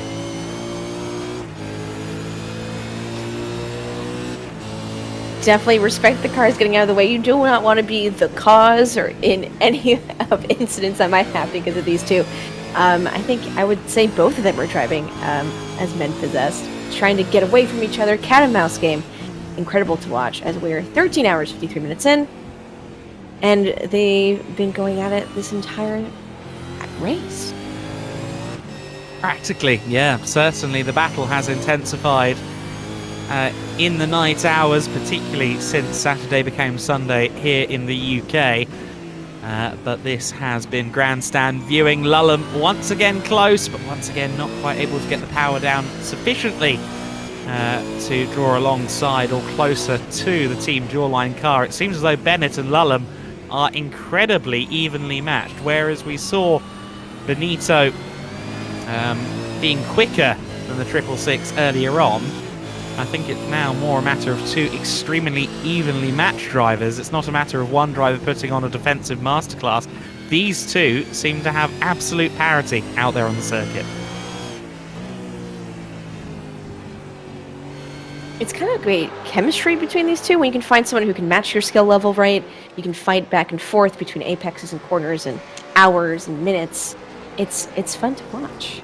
The wheelmen are waltzing around this Zolder circuit right now, but a slight trip to the gravel there. One wheel dipping into the gravel for Bennett brings Lullum much closer, but not quite close enough for a move into the chicane. But now over the crest of the hill and towards Villeneuve they go. Is this the opportunity for Lullum? He got a better run out of the Klein chicane. He's to the inside. It's side by side. Was there contact? I'm sure there was just a little bit there, but just holding on is Luke Bennett. Bennett, Lullum, absolutely sensational driving between the 2 of them. They head up to one of the key overtaking opportunities on the circuit at the Jochen Rindt box. There's a Mazda in the way, and that plays nicely into the hands of Bennett, but it's a good run out of the corner from Chris Lullum. He's got the slipstream, he's got the run as they head towards the final braking zone of the lap. Is there going to be a move to the outside? Goes Lullum. He tries to find a way through, but he can't quite make it stick. He gets a poor run onto the main straight. Luke A. Bennett lives to fight another day at the sharp end of the order. Definitely rubbing his racing between these two. I keep seeing some slight contact here and there as they get so close. No room for error, of course. We don't want any shunts, but Well, we've seen a little bit of shunting between these two cars over the last split several right hours, there. particularly with their former custodians. Oh, Lullum there with a snap of oversteer just coming out of the corner. And I love Mr. Jello there saying the Holden's doing cheeky slides at pretty much every corner. Yeah, no, you're not wrong. Jawline has top end, the Holden has better gearing in the turn, says Get Some J. So some good insight, some good observations there from him as they stack up behind one of the Mazdas. And once again, Lullum has the opportunity. Does he get the run towards the Jochen box? I'm not sure he's quite going to get there, but he's going to give it a darn good try. He's certainly within range. Let's see if he tries to get a good launch off this turn and towards the final chicane of the lap. He has got a fairly good launch. There is some traffic up ahead in the form of one of the Kia Optimas. That's going to narrow the turn in for both cars. Are they actually going to get past the Optima? Yeah, just about, courtesy of some courteous driving from the back marker. Lullum once again, though, with a wiggle on a little bit. Coming out of the corner, that compromises his run down the main straight. We ride on the splitter of Lullum's Holden Commodore, the Holden Helmets racing car, putting huge pressure on Team Jawline right now. That rear wing reattached to the car seems to have rejuvenated Lullum, and we've got a brilliant battle. We love the livery in the back of the Team Jawline. I think it says pass to the left. So we'll see how Chris Lullum takes that advantage. Ooh. That's a good run for Lullum. Certainly better momentum over Bennett as they approach the first chicane, but we run out of straight before they can draw alongside each other. I like the big Wang sign on the back of the Team Jawline's rear wing as well. Certainly those Mustangs were infamous upon launch for the sheer size of the rear wing versus the rest of the car. It became quite the meme in Aussie racing circles and beyond for quite a while, but that Mustang looks purposeful right now. At the head of the order, Bennett putting on a mighty display as Chris Lullum continues to make it difficult for him. Is there any traffic on the horizon? There almost inevitably is, given the number of cars out on circuit. There's a couple up ahead as they head into the final chicane. They're not quite going to catch them in the corner, but they are going to have to find their way by on the straight, out onto the track. Oh goodness, it was very close there. A little bit of contact between the two of them. Out of the final corner they went. A little bit of contact, I think a little bit more there. And Lullum has got himself the inside line. Lullum and Bennett side by side. Will Bennett hold on to the inside at turn 2? Another little glance of blow between the two of them. This has been amazing stuff. Lullum around the outside at turn 3. Surely he's not going to be able to get to the inside for turn 4. No, doesn't get that kind of run. It is Bennett then who just about holds on to the lead, but he's doing so by the skin of his teeth right now. Some more traffic incoming. They managed to go 3 wide past the traffic as they approach the chicane there. And across the runoff area there goes Lullum. Bennett then on the defensive as they head towards the Villeneuve chicane. Again, Lullum looks to the inside. He's put the nose up there. Not quite, though, able to get past. He's making this very difficult for Bennett right now as we watch over them. They head towards the Jochen Rindt corner once again. Proper nail-biting stuff, says Mr. Jello in the chat. Southpaw Racer also acknowledging quite what a scrap this is between the two of them. Luke A. Bennett just about holding off Lullum come what may. These two, as we've said, so evenly matched. And how could anyone turn their eyes away from the scrap we've got going on here?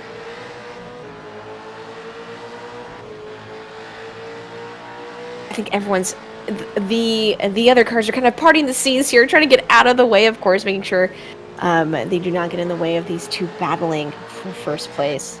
As we are just crossing the 14-hour mark here for the 23-hour race of Zolder. at some point when this isn't going on, I will read you through the top 5s in each category, but right now priority very much with following this battle for the lead. Team Jawline, it is that lead the race right now. Chris Lullum in second place in the 666 Holden Helmets racing car, pursuing Luke Bennett for the lead of this race. There are certain areas where it seems the Mustang has the edge. The Commodore and Lullum have been making it so difficult over the last 20 minutes or so. Some great messages in the chat, some messages of appreciation. Reza Mualana saying almost 2 hours of watch time since I turned into the stream again this morning, and these two are still side by side. Incredible action from both competitors. Absolutely right.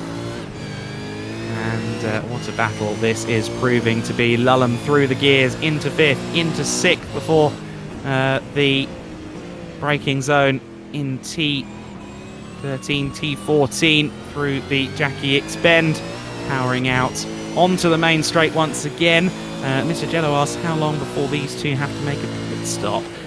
They both came in around lap 486. Luke Bennett's last stop was at the end of lap 486.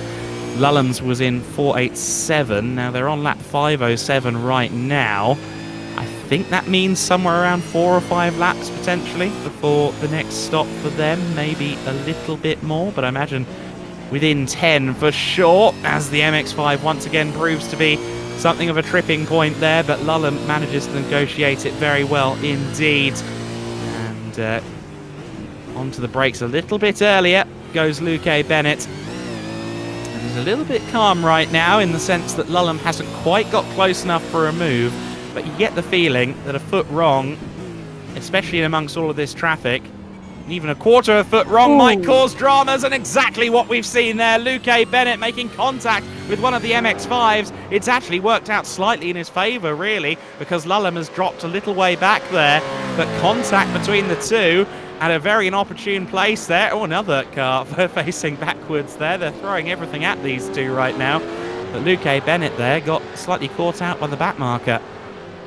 Getza making a great point. Jawline using the track in underclass cars so well. I think we had Jordy here on earlier in the interview mentioning that you kind of use everything to your advantage, even the slower class cars that might be coming up. So definitely something to take note. Maybe not do for ourselves, by the way. These guys are professionals, but definitely something they use to their advantage.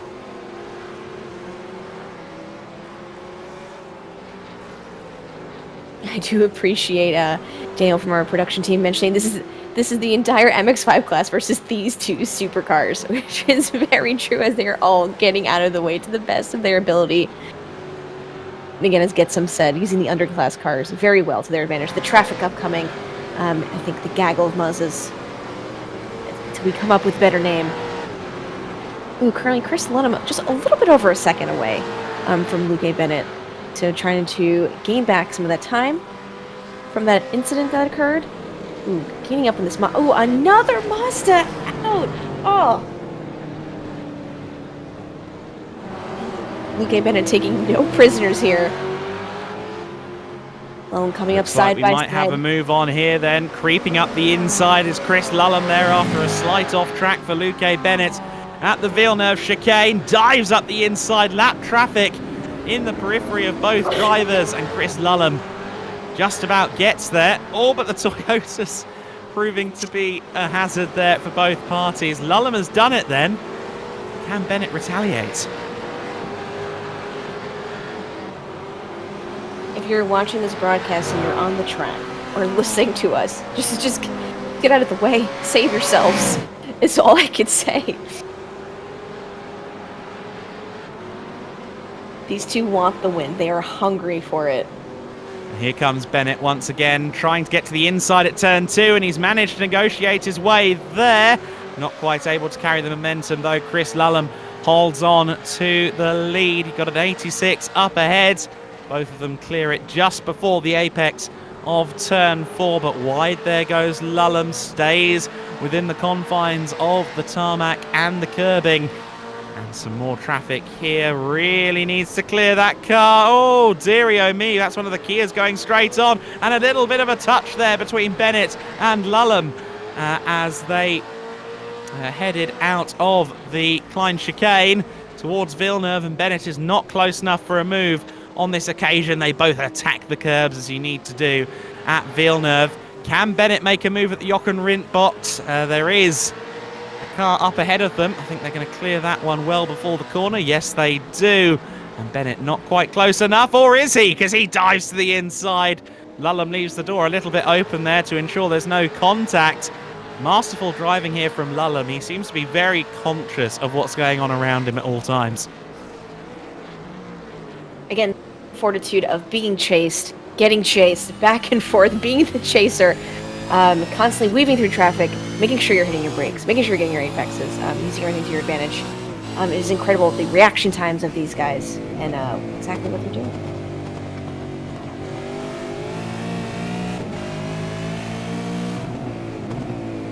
Currently weaving through some new traffic that we see. And we get a great view here of the Pink Peril right there behind the Holden Helmets racing machine. Chris Lulham being pursued by Luke Bennett there, who just gets on the curve. I think he could have got a good run out of T4 if he hadn't gone partially airborne there. He still closes in slightly as they run down the back straight towards the Klein chicane. Over the curbs they go, and Lulham, slightly better run, I think, but as they go over the crest, they're still pretty much welded together. The gap is closing. Is this the opportunity that Luke A. Bennett needs? He stuffs it up the inside, and almost contact between the two of them, but they manage to make it work side by side, and then they retreat to single file manner as Chris Lulham now leads them through some traffic, including some of their own, some of the other supercars, and fanning out, trying to find their way by at the moment. One of those cars is the Sapphire SimSport machine, which is just ahead of the Pink Peril right now, and Bennett looking for any which way he can past there. You saw him getting very sideways, trying to get around one of the Toyotas. Very sideways, very squirrely, and he's lost time there. He's fallen back to 1.5 seconds behind Lulham, and given how evenly matched these two are, that could take a while to regain that time. We actually might have an interview if you are able to. I'm going to pull him in from Emma Plower Racing. Yeah. Hello. Can you hear us? I might have dragged into the live broadcasting room a little aggressively. We have Emma. Oh. Hello. Hey, Hello there there. we are. Radio check.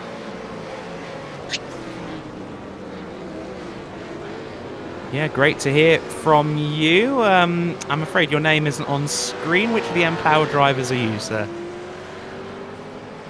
I am Ben Bream. I am this year's manager. Wonderful, our glorious leader Lars Vila is currently unavailable. However, we're making stints later on today. And it's been great to see the M-Power car running strong in the top 5 for the last several hours. Of course, now into the top 3, just ahead of the Prismatic team. You guys seem to have been largely keeping your nose clean from what I've seen. Does that prove to be the case in reality? I think I can say equally for anybody that's not in a V8 supercar this year, that the field is terrifying to pass through under traffic. There are a lot of close moments, so it's a combination of talent and sheer dumb luck that we are still running this high up. I know through watching the likes of Aerotech, Keenan Kusen from Team Rick, that it doesn't take much for your race to end in drama. So we're just trying to keep our nose clean best we can and bring it home, because in terms of class, no one is beating the number 19 today. They're the leaders. No one's catching.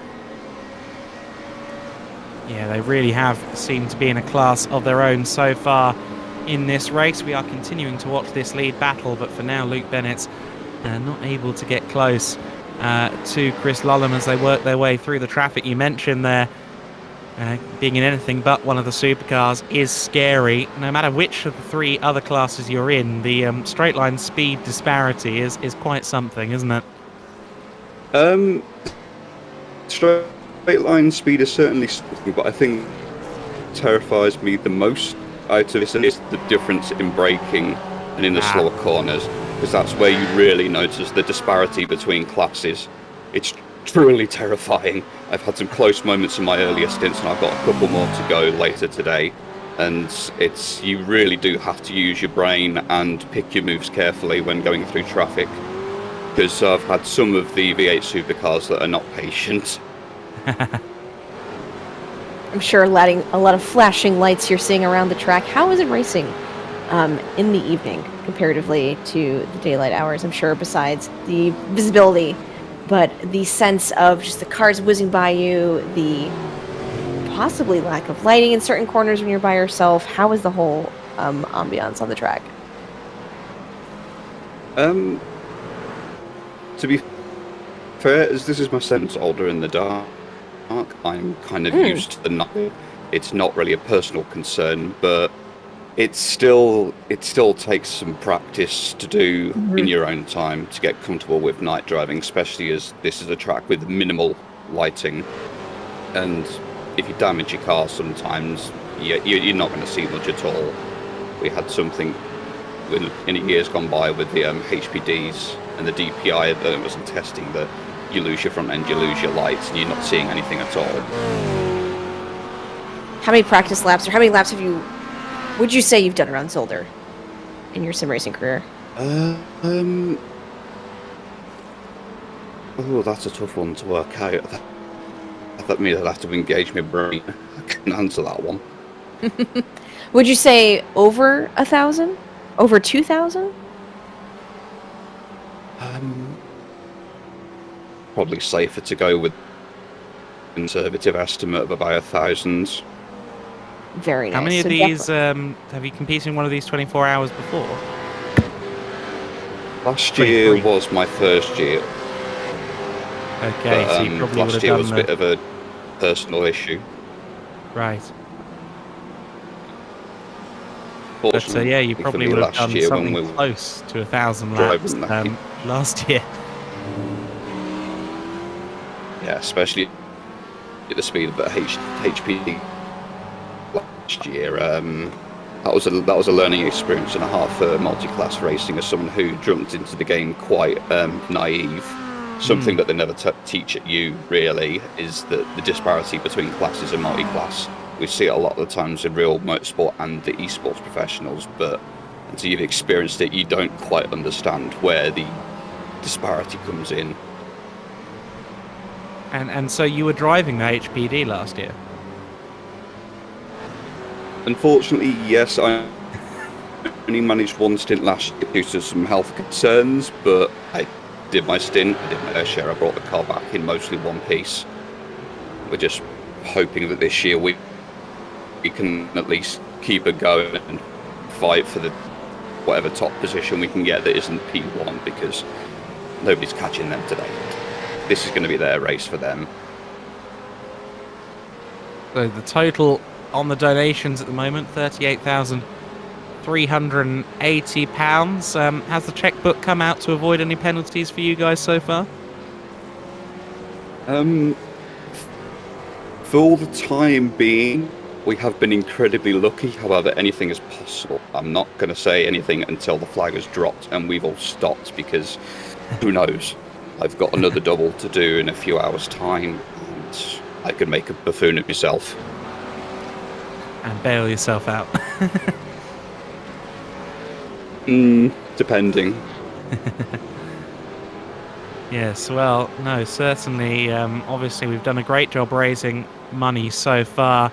As someone who's been involved with the race for mental health for a little while now, would it mean something to you to see us get to that £46,466 mark in this year's race and get £200,000 across the 4 years?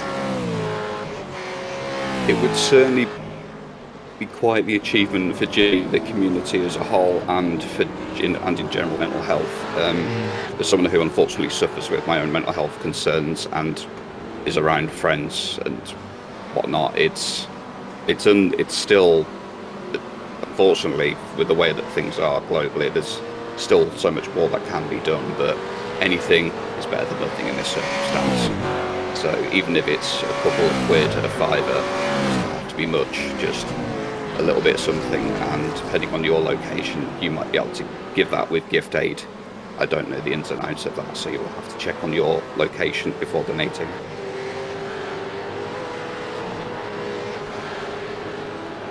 So we're looking at a bit of a battle on circuit at the moment. Further back in the supercars class, the obscure car club entry being pursued by Daniel James Parker and the number 25 Big Pig Racing squad.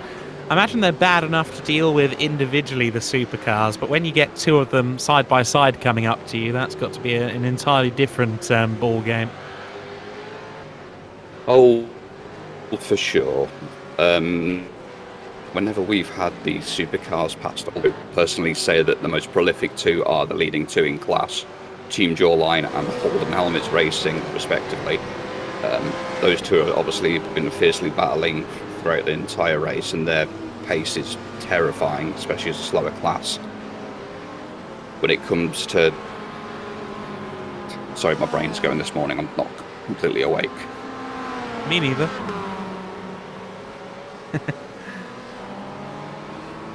But no, I appreciate the fact that you've come in to chat to us. Obviously, Zolder is a circuit you've done many laps on to prepare for this event. Well, what are your kind of regular haunts on iRacing? What are your venues?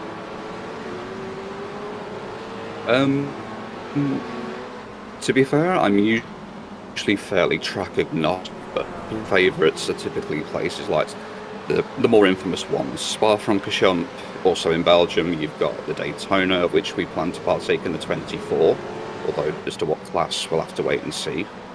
Hop in the GT3 and have a race with Ash. It's a possibility because, oh yeah, GT3 is my usual go-to personally. It's about where my skill limit tops out, but it's fairly comfortable to drive with the right setup. There was some talk of M-Plow looking at the LMDH, BMW M8 Hybrid, M-Plow. It kind of goes hand in hand, but that car terrifies me, and I don't think I'll be driving it myself. Fair enough, understood. Yeah, I'm gonna have to get iRacing. I need to try some of these cars we've been talking about across this race. How long ago was it that you first picked up the platform? I think personally it's been about 2 years, maybe 18 months, 2 years. I can't say that I've become really fast in the service, but I've certainly learned a lot in terms of racecraft and drivability. And that is definitely something that comes to a head in multi-class racing.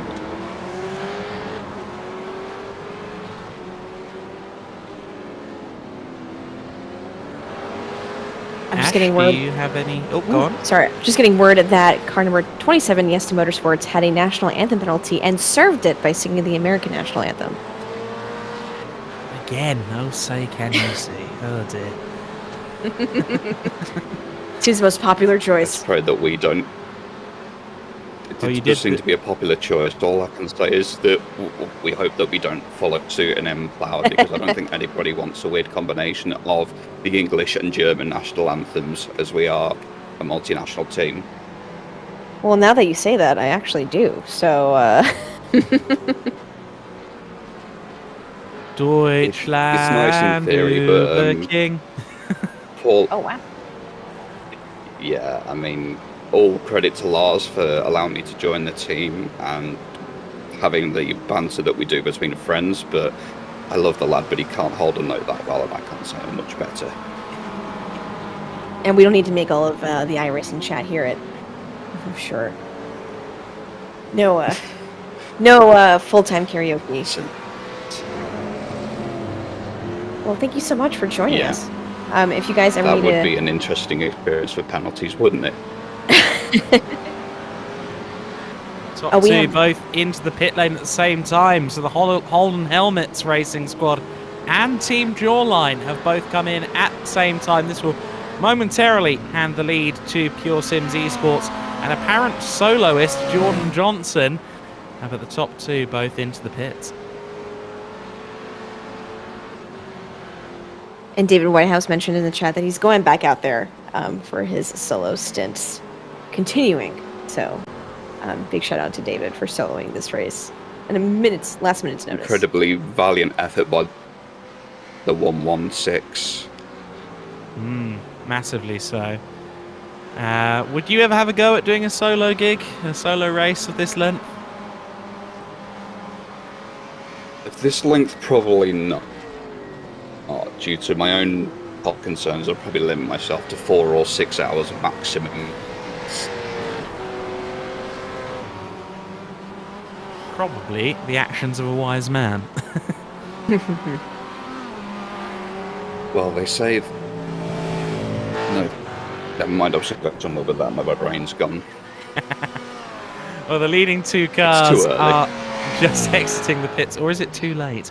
The leading two cars exiting the pits at the moment. Then they're 2.8 seconds apart. Team Jawline have come back out in the lead, and they've come back out, each car with a new driver at the helm. Gordy Much is back at the wheel of the 88 car. You may remember when he appeared earlier on our stream that he thought he might not get back in today, or during the race in general.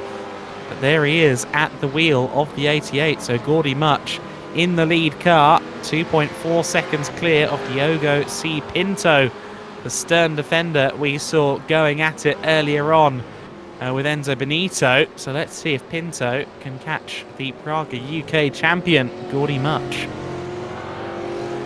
And as it's midnight 30 here on the East Coast, I think I'm going to take a quick bow out before returning for the last couple of hours of the 23 Hours of Zolder. Adam, thank you so much for holding down the fort.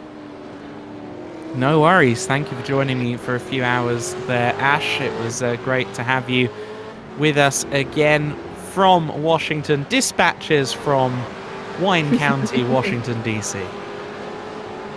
Thank you so much. Good luck with the rest of the evening, and I hope supercars keep entertaining you.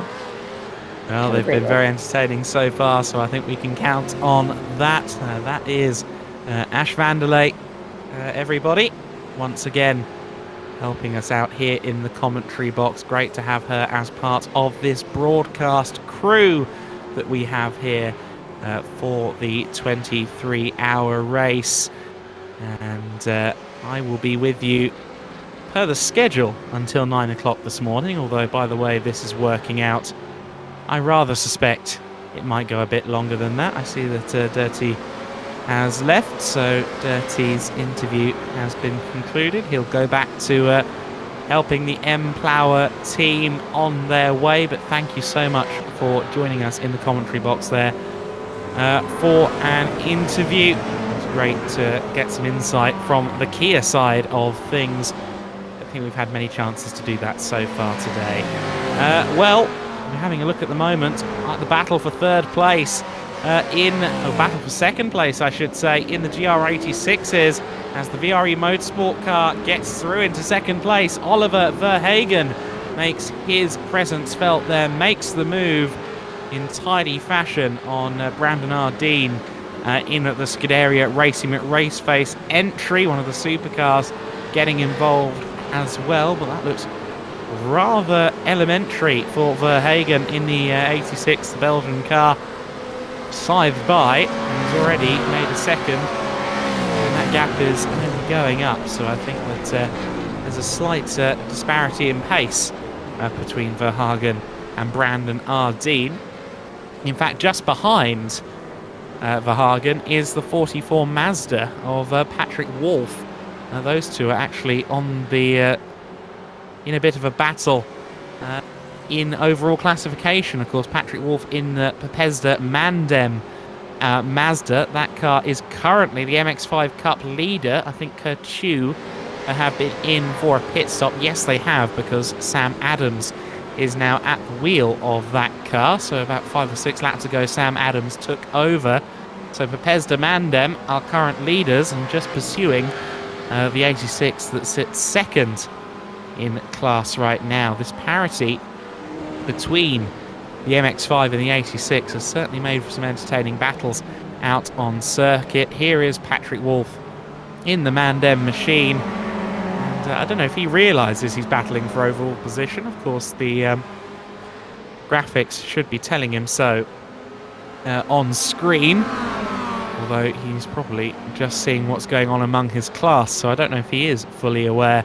But nonetheless, great racing that we've got going on here between the Toyotas and the Mazdas at this stage.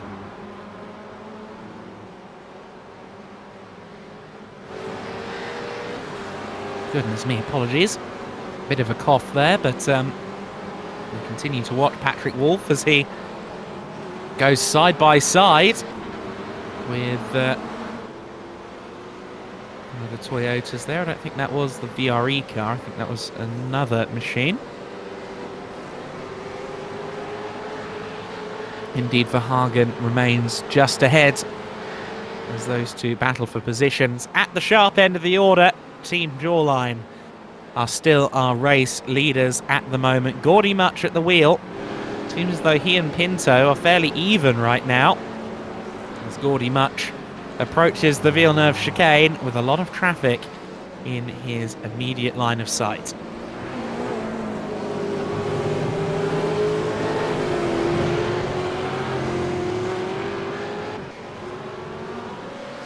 Much has, of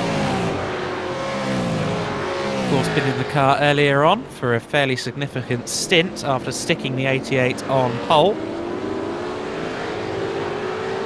But one time he didn't think he'd be back at the wheel, but seemingly those plans have changed as he is leading the way. Diogo C. Pinto within a second now. Much struggling in the traffic here. So Pinto, who we saw diligently scrapping with Enzo Benito earlier on, now has Gordy Much in his sights.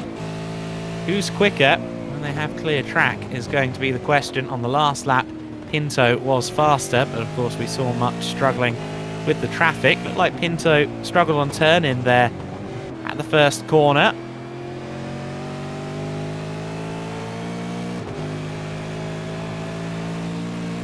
How is our donation tally looking? Let's check in on that for the first time in a little while. 38.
So apologies, a little bit of a technical issue, a little bit of a technical hitch there.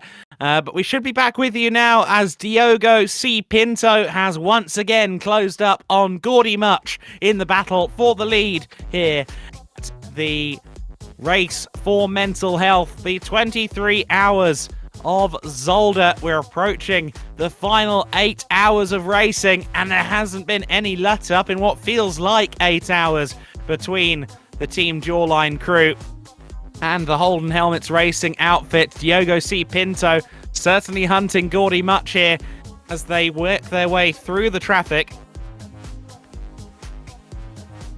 So far, we have raised tens of thousands of pounds for the very worthy cause that is Mind, and we've been bringing you some fabulous racing.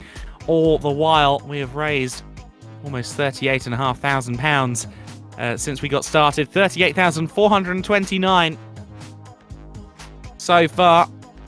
It'd be great if before we tuck into breakfast later on, we can get to that £40,000 marker. That would be really special. The aim is to get to 46,466 before the end of this race. So the event total across the 4 years is £200,000 for the wonderful charity that is Mind, that does such great things to help people with their mental health, help people manage, help people learn really how to face the adversity that sometimes goes on in your own head. Adversity, though, anything but within anyone's heads in this top two battle. These two have been at lockheads for hour after hour after hour, and right now Gordy Much, who has taken over the 88 car, is under huge pressure from Diogo C. Pinto, who has done a very good job of closing in the Praga UK champion. And the gap was out at about 2.5 seconds after they both exited pit lane. But Diogo has worked hard to get on the tail of Gordy, who dives to the inside of one of the MX-5s there. Both drivers eager to get through the traffic with as little time loss as possible, but there is a lot of traffic up there for Gordy. Do both parties make it through clean? It appears they do. That Kia that they just went past looked like it was missing a few parts off the factory line. Top two into the Klein chicane then, and Much is under huge pressure here from Pinto. Over the crest they go towards the Villeneuve chicane, and Much getting around one of the other Fords, and that back marker has to go across the gravel ultimately to avoid those two, but very well handled ultimately from that driver. Didn't quite catch the number on that car, but we focus on the lead duo for now, and the 666 machine once again finds itself at effectively a stalemate with the Team Jawline crew. The 88 and the 666 car have seemingly been at it ever since darkness fell upon the Zolder circuit, and that was about 12 hours ago, so it has been going on for a very long time indeed. Both cars dive to the inside there at turn one. Pinto be looking for any slip up, any opportunity as Much presses on. Of course, Gordy earlier on received a penalty courtesy of his own teammate, Jimmy Broadbent, who decided to award him with a penalty in the early stages. I see Luke Hayden in chat saying, do you want to have a chat, Adam? Sure, Luke. If you want to hop into the interview green room, it'd be great to have you along. Test your co-commentary chops in case Trackstars can use you as this battle for the lead continues on. And the top two in that scrap, and it's down under 0.3 of a second. It's a good run for Pinto. Not quite able, though, to make the move up the inside, despite the traffic up ahead. The Toyota GR86, goes off into a spin there. That's the iRacing car, so that's significant. The iRacing machine there was knocked into a spin. That's the class leader by a lap in the GR86 class. I see that Facundo Otero is asking about the current situation with the GR86 run by Jimmy Broadbent and crew. If it's possible, Daniel, to take a look at the GR86 standings, we can answer that question for Facundo. And see where that car is in the classification for the 86s.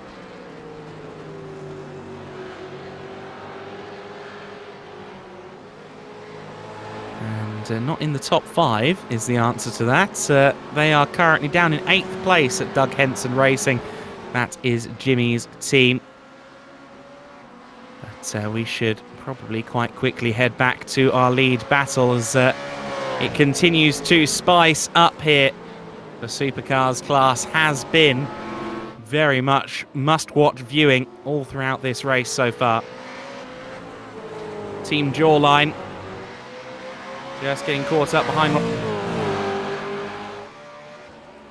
And I understand that joining us on the Trackstars team is none other than Luke Hayden. And as we continue to watch this battle, Luke, I might have to come across to you at a few points, but you had a lengthy stint at the wheel of the Trackstars Holden, a team that was put together on very short notice, and I understand the level of practice coming into this race was effectively nil.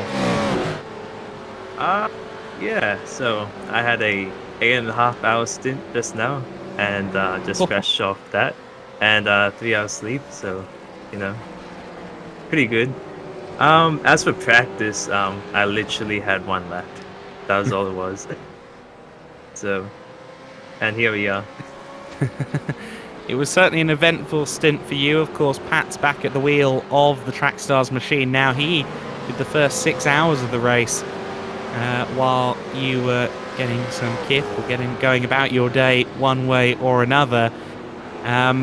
You guys were determined when you took the start of this race to make it to the finish. Of course, you're a ways off the rest of the Supercars class right now, but I imagine, given the sheer last-minuteness of this entire project, if you will, just getting to the flag is going to be an achievement. Indeed, yeah. I would love to make it to the finish. Even though we're like 60 laps down, I believe, from the overall leader. I mean, that's alright, considering we've done pretty much nothing. Considering I literally saw Jimmy's tweet last night and just, you know, went all out to put the team together, and yeah. We continue to watch then as these two get close once more. Diogo C. Pinto closing in on Gordy Much as they head towards the first corner. Not going to be able to make a move into turn 1, but let's watch on for the next few corners here as the Holden Helmets racing car continues to stalk the Team Jawline car. Another bit of traffic there. One of the Mazdas just interrupting Gordy for a moment, and that could be the opportunity needed for Diogo C. Pinto, depending on what kind of run he can get out of turn 4. Certainly it's a decent one. He looks to the inside speculatively as they approach the first chicane, but he can't quite get close enough. He's very deep on the brakes though, and too much curb there though rather hinders his run towards the Villeneuve chicane over the crest.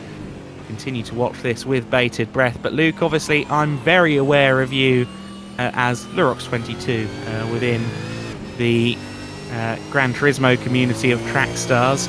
Tell me about your iRacing experience so far. What's the adventure been to this point? It's been a good time, really. So with Trackstars, like iRacing shenanigans only started this year with the Sebring 12-hour in a Ferrari GT3 car, and ever since then, you know, we've been trying to aim for those special iRacing events and, you know, messing about in regular ranked sessions, and, you know, coming to this event, you know, we suddenly had no idea that we were going to be part of this, so yeah, like, it was good. Like, we've had a good time up until now, and as you've said, Adam, signed Tavo and Trackstars iRacing series, so hopefully we'll have more fun and adventures with the V8 supercars there as well. Yeah, hopefully so. It's interesting to see Trackstars moving into iRacing event organisation. Some very quick drivers on both of our platforms, Gran Turismo and iRacing within the Trackstars community. But, of course, one event that is not too far away on the calendar is the Daytona 24. Are there plans afoot there? Indeed, there are plans. We're sussing out the new BMW LMDH. Oh. Getting some practice laps in that. Hopefully we can have a team sell for that. But most of the guys, they're comfortable with the Ferrari GT3 or Mercedes-Benz GT3. Like, we've been comfortable with those cars recently, and you know, we'll definitely probably have a GT3 car in the field, and possibly the BMW. Hopefully, we'll see. It was the Merc GT3 that you guys ran in the Spa event, wasn't it? Yes, indeed. Yeah, it was the Merc GT3. Very, very stable platform, very stable car, especially around the high-speed nature of Spa. Yeah, that was certainly an interesting livery that was plastered on that car as well.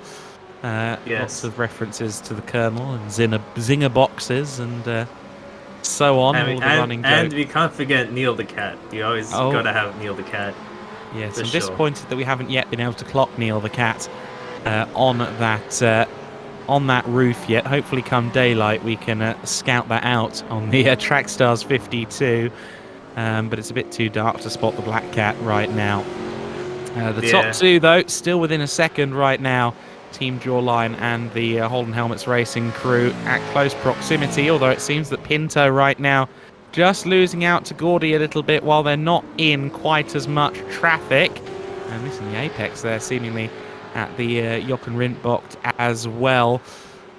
Where would you say are the main danger zones on this circuit? Which are the parts of the track that demand the most out of someone at the wheel of a supercar? Definitely the big braking zones, especially into the chicane, back into the back straight. That's definitely a danger zone if you're not careful, because you know, like the Toyota, I've noticed like their braking performance is really good compared to the Holden, or compared to the V8s really. So if you're not careful, like it gets a bit iffy. I can well imagine. Yeah, we watch a couple of the V8s there hopping across the curbs as they go past Brenton Foster, who leads the way for Team iRacing in the GR86 class. It seems as though that car has gotten away something like unscathed after the fairly big incident we saw them have earlier on. Of course, you've been in the big car this race. You've picked your way through the lap traffic at times. How would you think you would feel about doing it the other way around, being in, say, one of the Mazda MX-5s? Do you think that would be fun or a bit scary? I'll definitely be looking in my mirror the whole time. But yeah, I mean, Mazda's, you know, the rookie car. It's very approachable, and you know, everyone enjoys the Mazda, so it's a good car to get grips to. Maybe if we do this event next time, maybe we won't try to and send in the top class at last minute notice with one lap of practice. So give an Australian 10 minutes to choose a car and he's always going to pick the V8. Indeed, that's how it is, Adam. Indeed. Excellent stuff. Well, I know that there are some Trackstars events happening on Gran Turismo. Have you got to hop on GT today as well? The main split of Trackstars is happening late this evening, but I won't be taking part, unfortunately, because I'm gonna keep my focus on this race for now. But we're reaching the tail end of our season, and it's, you know, it's been good season, and hopefully, you know, Gran Turismo 7, you know, lifts up their game and gets those updates in to make it a proper online racing experience. Hopefully similar to iRacing.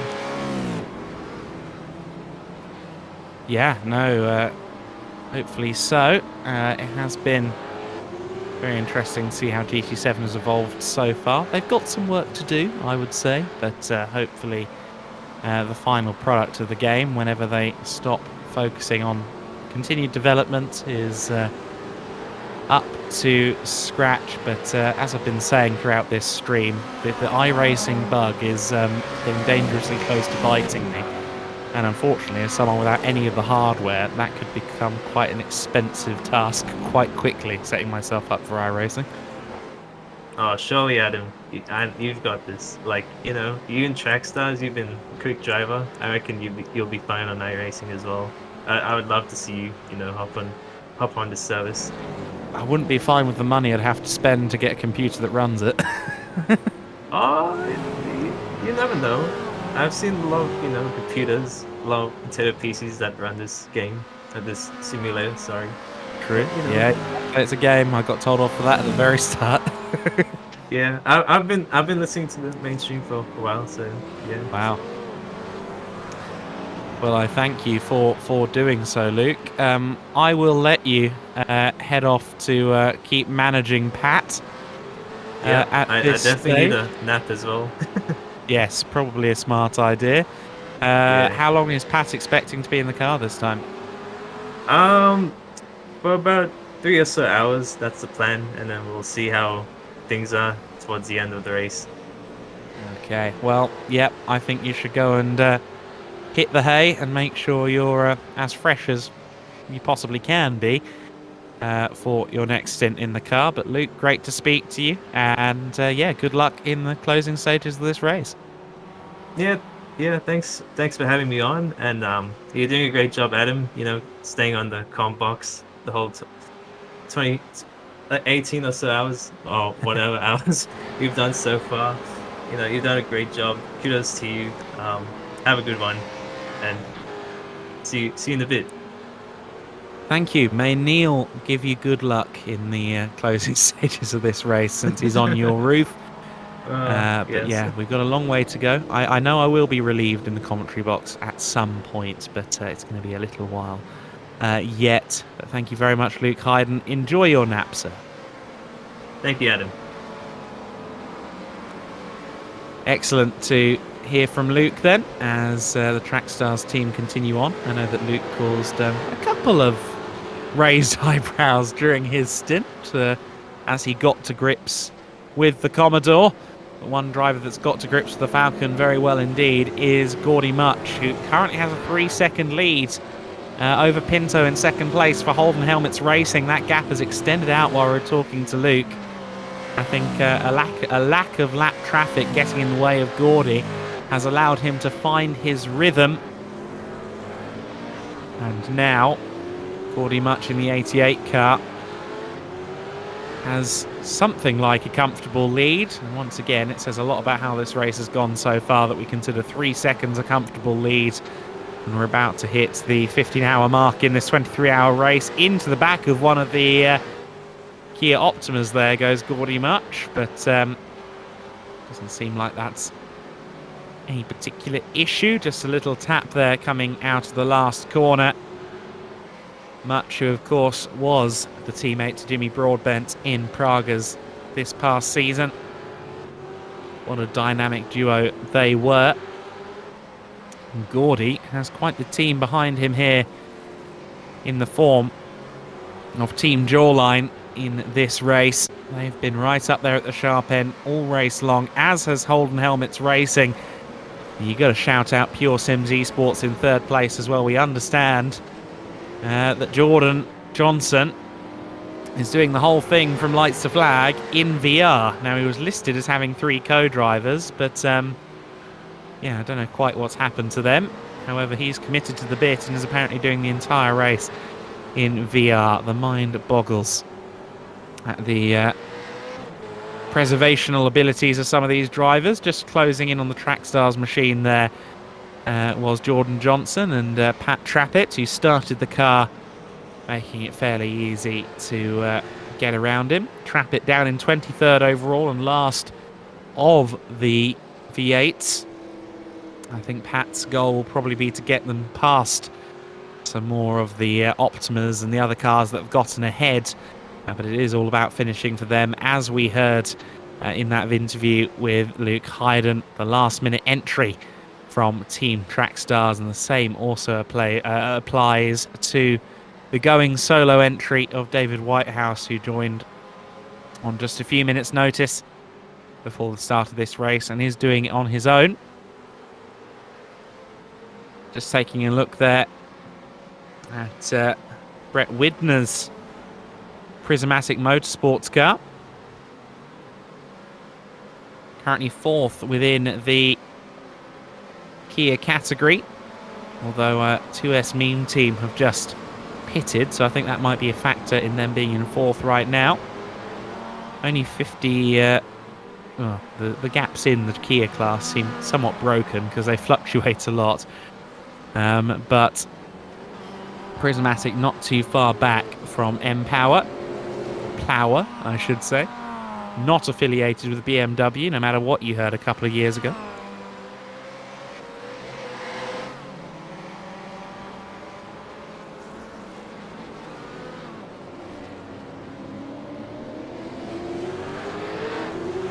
Just looking at some of the decision log activity that's gone on recently, as the top two are split by a pair of their fellow classmates in the supercars category, riding on board with Pinto at the moment as he looks for a way past the rather cursed rear end of Samuel P. Williams there. Or rather, sorry, the 149 car, of course, the Jardier Community Team car. That's Alexander Secker, who just went down a lap, courtesy of Pinto. That car running 4th overall. There's quite a gap between the top 3 and the rest of the pack. It's about 4 laps between the podium and the rest of the field in the supercars class.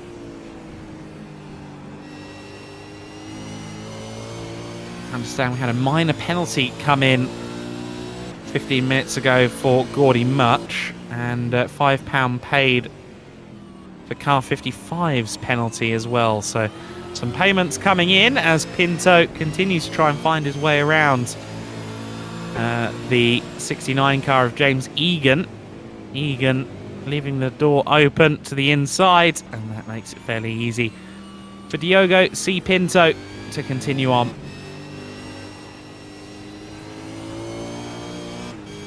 We're rapidly approaching that 15-hour mark in this race. The 23 hours of Zolder, be at 2/3 distance in the not too distant future, and that looked like a bouncy ride coming to an end there, I believe, for one of the Optimas. And Diogo with a spirited entry to the pit lane that almost took someone else with him. Now, look at this car last pit. Just missed out on gaining that info. And did you say you didn't think that was planned, Daniel?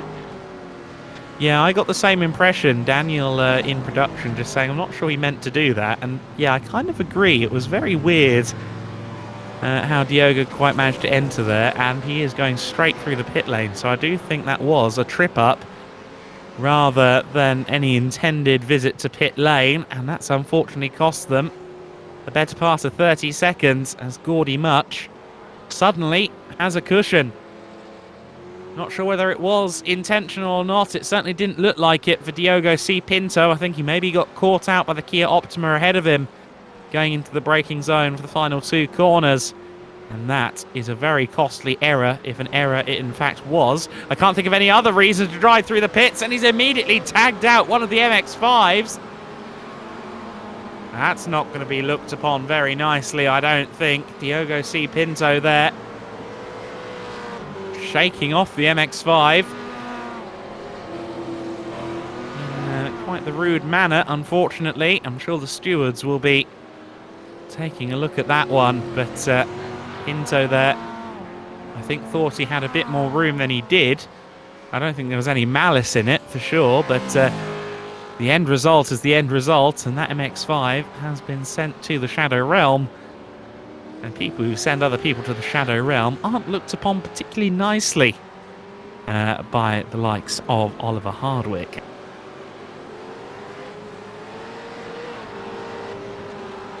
Of course, meant Oscar Hardwick. My apologies, as we get a replay from Diogo C. Pinto's perspective. And oh, well, actually, I feel like the MX-5 turned across in there. On that second angle, it became a lot more clear. And Diogo C. Pinto maybe doesn't have as much to answer for as I first thought, because he was rather run out of space there, as it turns out.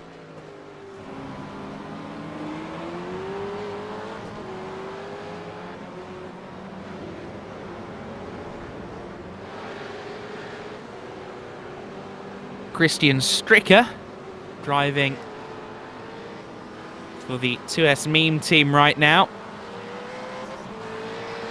Just heading out of the final corner. Where do they sit in the overall standings? At the moment, the answer is 16th overall. So 5th place within the Kia category right now, as you can see on the side of your screen. Fairly lonely in that position, but running nicely. While there are certainly some signs of distress on the rear of that car, I think largely kept its nose clean in recent hours. We haven't seen that many incidents for this car. Or at least none that I've positively identified in the darkness. Speaking of darkness, it shouldn't be that long before we start to see suggestions of daylight, as it's 7:10 Belgian time, and I believe we are running in sync with Central European time within game, so I have to wait and see when the sun starts to come out. I'm getting the feeling it is starting to get just an iota lighter around the circuit right now, but we'll have to see what happens in the next few minutes. We've just crossed the 15-hour marker this race, so let's talk you through where things stand at the moment in all of the classes. In the supercars class, it is Gordy Mutt. Samir Fock in the 149 car is 4th place for the Jardiere community team, and just to round out the top 5 in the supercars class, it's Samuel P. Williams for Panda Racing GSR.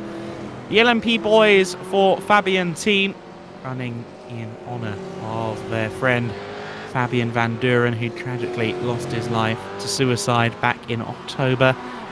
They are running, certainly with a vested interest in paying memory to their friend, to whom this entire event is dedicated, with the express permission of Fabian's family. And we continue to keep him in our hearts and minds as this race goes on. But the LMP boys are making a very good showing right now. Jake Browning was in the car, but he is in the pits right now, so I wonder if he might hand over. No Limit Sim Racing are 4 laps off right now in 2nd place. They're just ahead of Prismatic Mode in the Pepesda Mandem machine. And we must say a big word as well to the Texaco Racing by TK crew, who have managed to move them to place.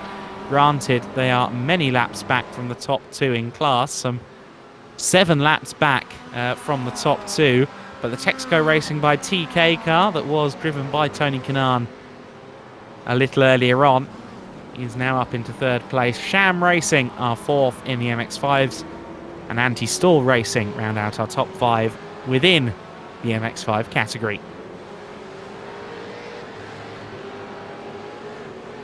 It is just gone 6:15 in the morning here in the UK, and we are still pressing on through the laps here at Zolder in the race for mental health. The next time by, we will start lap number 550.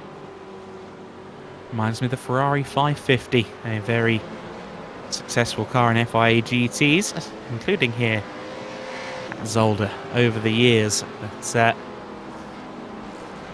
certainly exciting to hit yet another benchmark, and that's another milestone point in the race total. We've already crossed over into the final 8 hours, and we are about to cross over into lap 550 as well.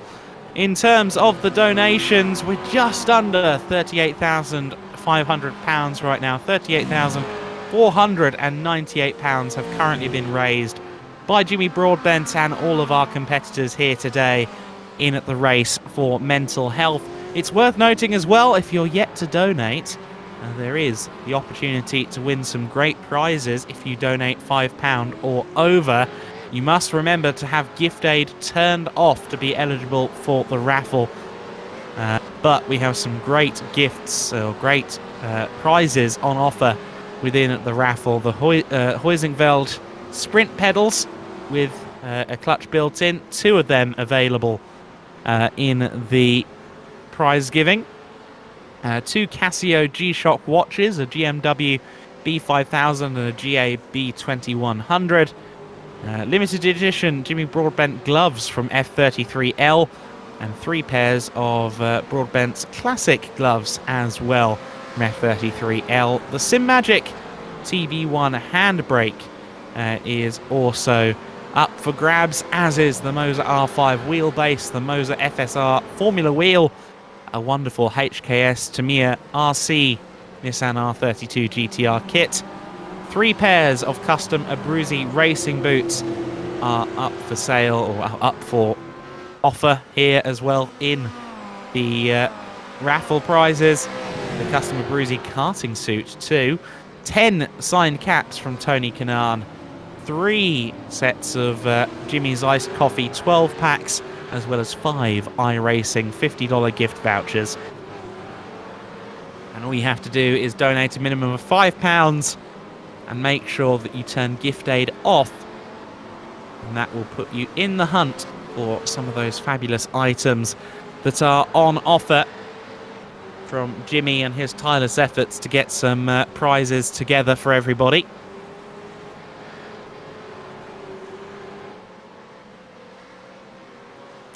And just another incentive to donate to what is a fabulous cause. That being, of course, Mind. Amazing charity which provides help, provides support to those experiencing mental health issues. They actively raise awareness around mental health problems and helping to knock down that stigma around talking and around mental health in general. We watch as Skylar Atkinson of No Limits Sim Racing continues to pilot the number 222 car. Skylar Atkinson for No Limits Sim Racing. Some way off the LMP boys for Fabian entry.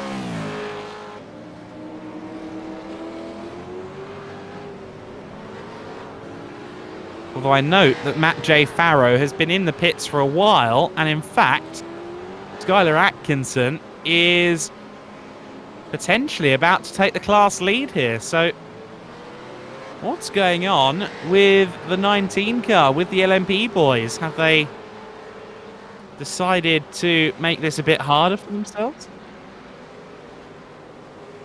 Sorry, can you say that again, Daniel? 7 minutes in the pits, apparently, for the LMP boys. So, yeah, they've been in there for a while. And I'm yet to see published reason, as far as I can tell. But nonetheless, it seems as though we've had a drama for the LMP boys for Fabian crew. I can't see any evidence of a penalty on any of the relevant channels, although I might be missing something. I'm not seeing anything.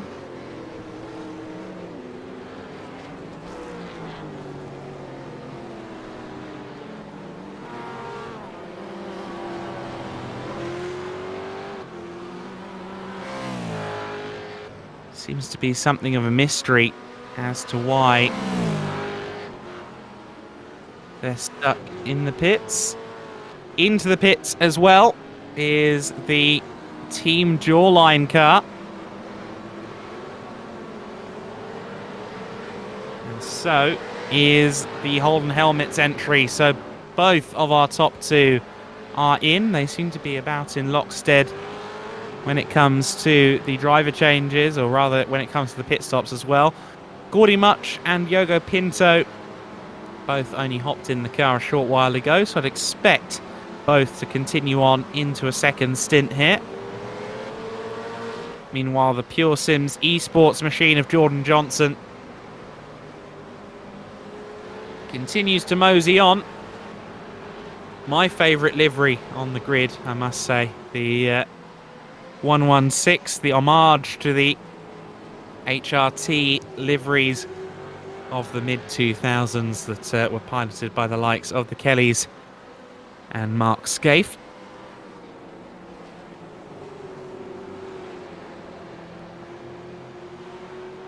And a bit of a moment there with one of the other supercars, one of the Mustangs there, 25 car of Thomas Roundtree there, just kind of tripping up Johnson for a moment.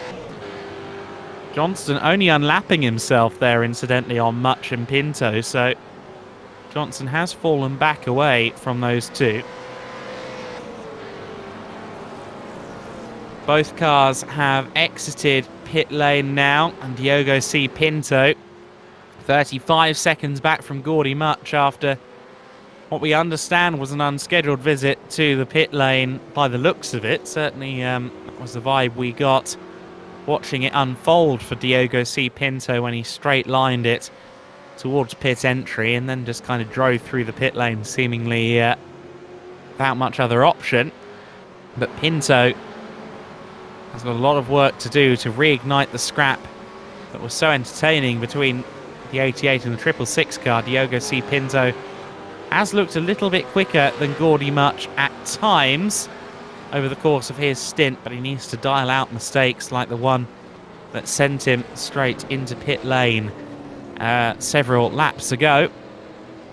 We have well crossed the lap 553 boundary now. It is lap 554 of this race right now. Gordy Much has just started that lap. I'm just getting word that the 19 car lost it in the first chicane and hit the wall. That's from Southpaw Racer. So yeah, Matt J. Farrow, the LMP boys for Fabian car, ended up in the barriers and had to be repaired. So that's why the massive cushion that the LMP boys had worked to build up is no more, and nor is the lead. Skylar Atkinson now leads the Kia Optima category ahead of the LMP boys. So that is a major development in this motor race.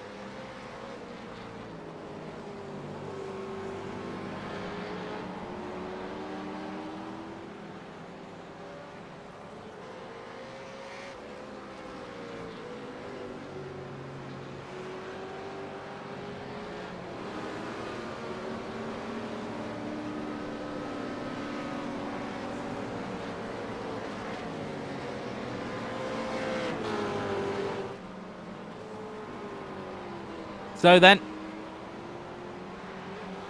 a little bit of speculation ongoing as to whether Farrow ended up in the wall, but certainly the damage, or rather the visit to the pit lane, would suggest damage courtesy of wall contact, and that's what Reese, Southpaw Racer, has said he saw, but we'll have to see in due course. What we know for certain is the 19 car is no longer our class leader in the Kia Optima category. We heard it earlier on from the M Plower team. Oh, it's their race to lose. It's going to be the Matt J. Farrow car, the LMP boys for Fabian car. It walks away with this one, but a drama has befallen the crew, and now they've got to work to try and close in on Skylar Atkinson and the No Limits Sim Racing crew. They had 4 laps over them at one time, so it shouldn't be out of the realms of possibility for Matt J. Farrow and crew to work their way back into the lead. They've certainly made this a little bit harder for themselves. Farrow clearly on the attack as he signs his way through the MX-5 traffic. 3 wide a little bit further back there as some others work their way towards the last chicane.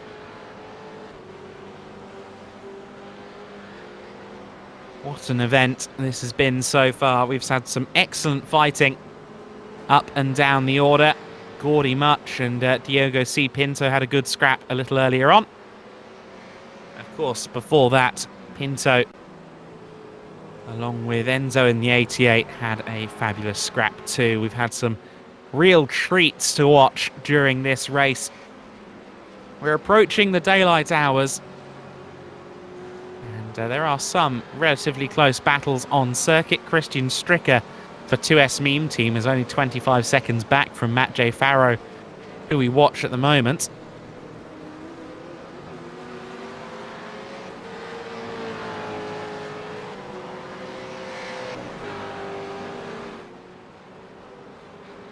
However, it does seem as though we are in a bit of a quiet spot right now without too much wheel-to-wheel action going on anywhere on circuit. So if you haven't already, this might be an ideal time to look at that wonderful list of raffle prizes that I read out to you earlier on. See if anything appeals, and if it does, donate a minimum of £5 to the Just Giving page. I see we've just gone over 38,500, £38,546 so far in aid of the Mind charity. We are within £8,000 now of the almighty £46,466 that would bring us to £200,000 across the 4 editions of this race. I think we are going to get there courtesy of the teams and the audience's immense generosity and dedication to making this event special. We're at 770% of the £5,000 target that Jimmy Broadbent set up for his page. And it really is a special occasion when we go racing for the 23 Hours of Zolder, for the Race for Mental Health. It's 4th edition. It's my first time being a part of the event, but I wouldn't have wanted to do anything else with this weekend. This has been one to remember. And we're not even into the final 7 hours quite yet. There's still a long way to go. I dare suggest I'm going to spend part of the mid-morning having a little bit of a nap, but I'll definitely be there for the end of this race. Couldn't miss it, really, given everything we have seen so far. Myself, Adam Weller, I'm expected to be with you until about 9 AM. I think Chris Buxton may arrive for a morning shift with me before the cast of characters in the commentary box changes a little bit. Pinto there with a very sideways approach to getting past one of the MX-5s, bouncing across the curbs. I do love this onboard view from the Holden. Not so keen on the eyeballs of Jimmy Broadbent on the Jardier community team rib bodywork. Nothing against Jimmy's eyes, but they've done some stuff to them. Very creative liveries up and down the grid, as we have seen and as we have spoken about time and time again. Be them serious homages to cars of the past, be they very much on the meme side of the spectrum. Everyone has put in a great effort to make their car stand out, and that is truly appreciated.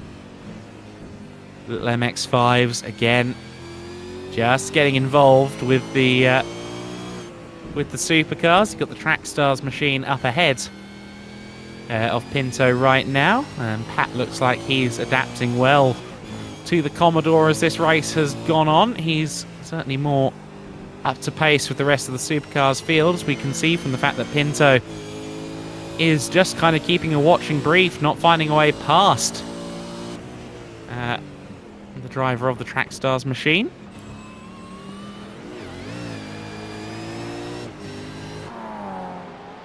Pat Trappett currently 22nd overall, of course, working his way back through the order in the Trackstars Holden. Pinto, though, will be keen to get past him.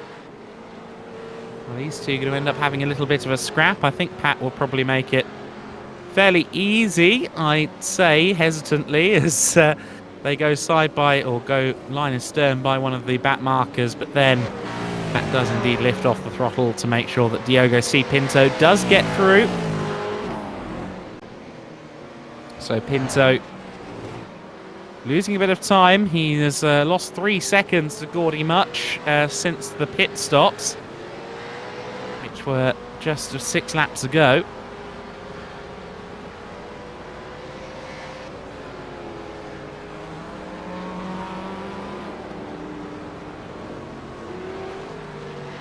Just checking up on the stream comments.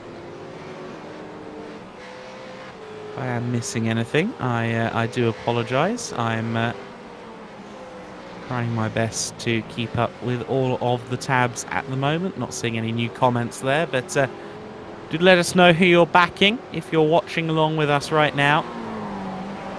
Who's your team of choice? Are you in your team of choice? Let us know.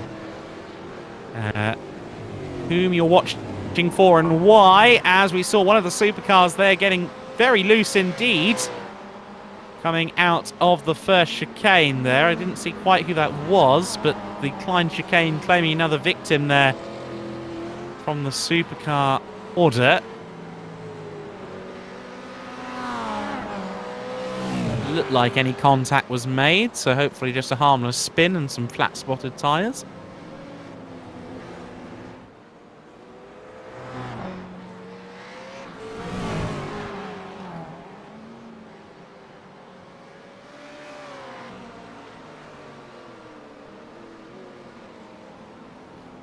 So Pinto makes his way past the, I believe that was the Yes 2 car.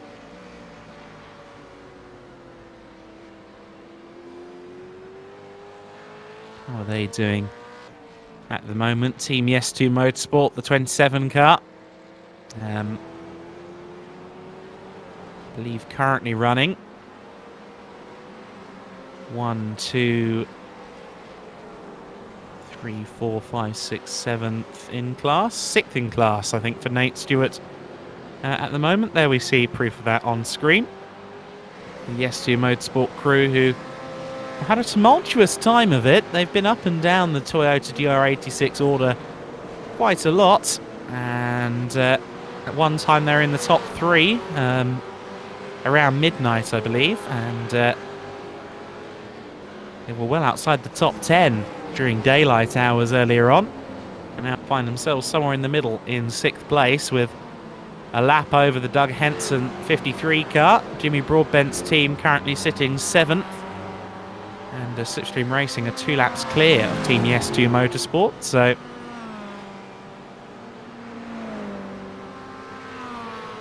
again, seems like the GR86 category is fairly secure and cemented right now.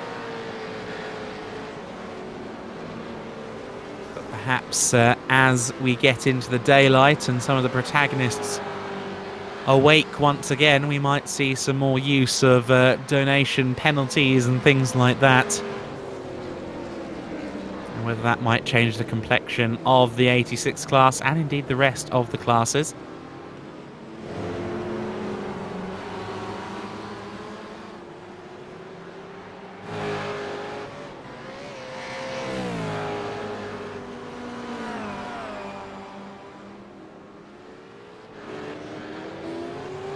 Taking a look there at Samuel J. Ball.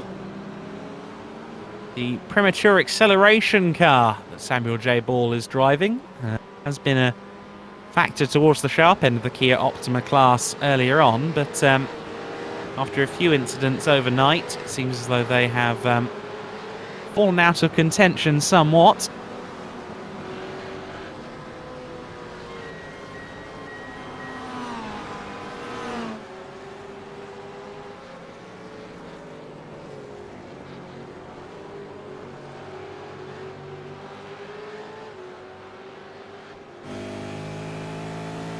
And there is Gaudy Much right on board with our leading car, the Team Jawline entry.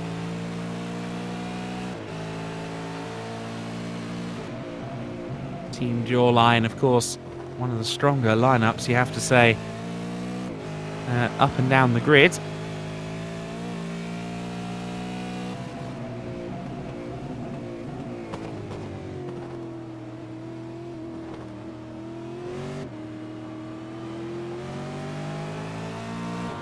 Gaudy Much, just one of a very strong overall driver lineup.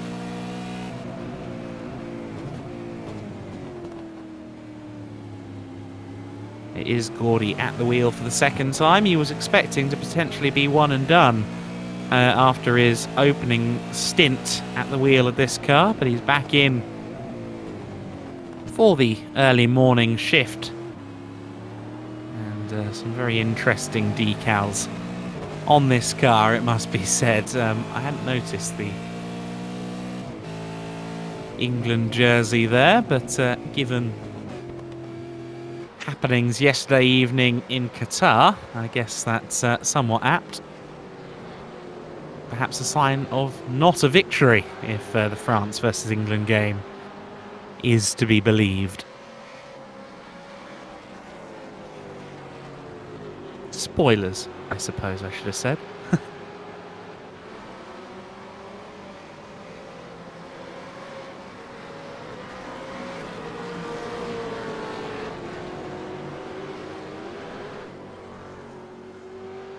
There's Big Pig Racing.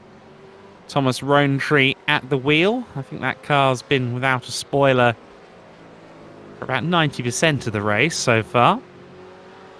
Doesn't have one at the moment either, so that tracks. Rowntree with his second appearance in the car during this race, I believe. He was there in the first few hours. And Thomas joined by Daniel Parker. Just the two drivers across that team. Apparently Tom was once interviewed, as David Whitehouse goes off on a bit of an adventure there. The solo driver maybe getting a little bit bleary-eyed and tired as he continues on. Just reading that Tom was once interviewed by Sky F1, Tom from Big Pig Racing, who's at the wheel at the moment, at Silverstone while he was camping and having a full English. I'm sure that was a riveting conversation for Ted Kravitz.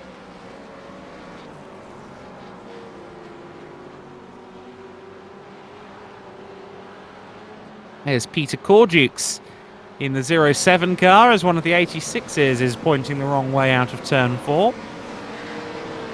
Fell or pushed, we're not so certain, but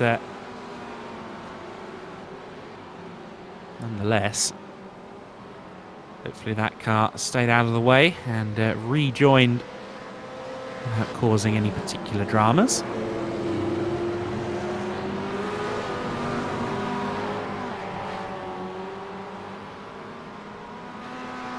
Peter Cordukes in the 07 Zornhau car.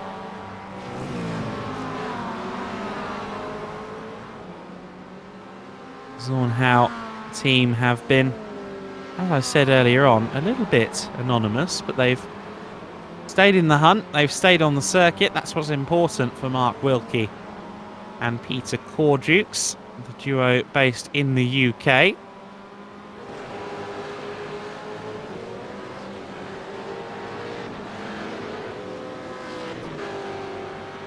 There is Pat Trappett in the 52 car.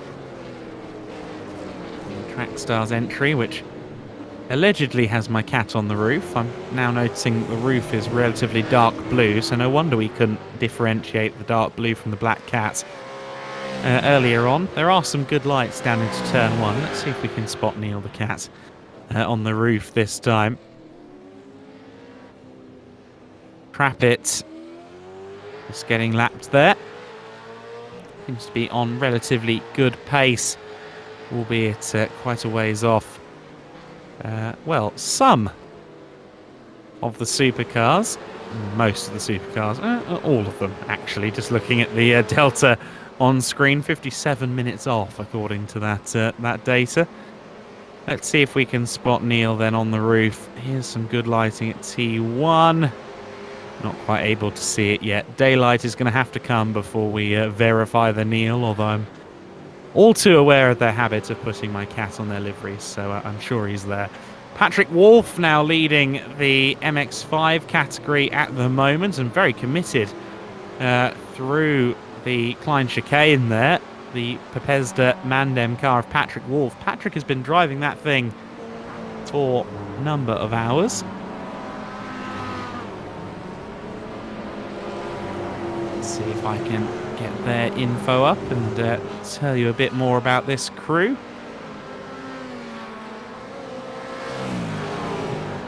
Fortunately, my laptop really doesn't like Google Docs, and so getting through all of the info is a little bit tricky. But Patrick Wolf, Rainer Ertz, and Harley Houghton, Tobias Röhner have been running well.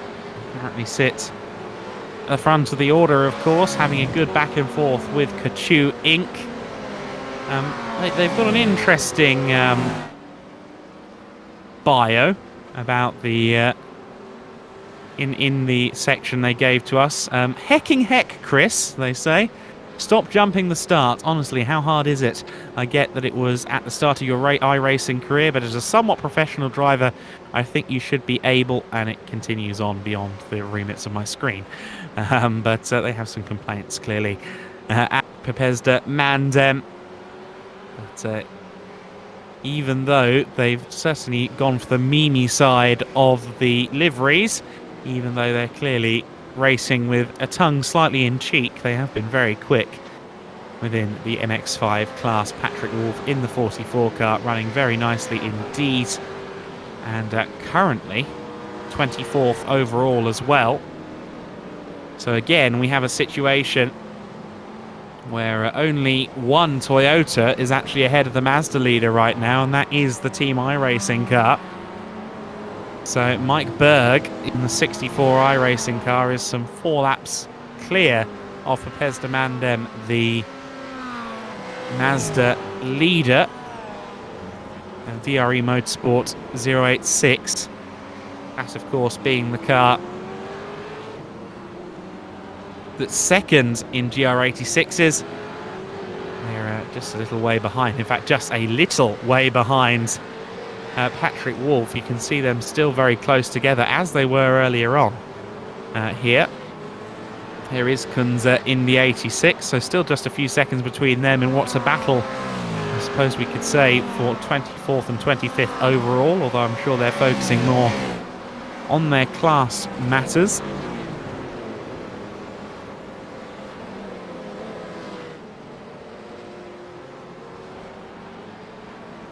"15 hours and 35 minutes of this race have elapsed so far.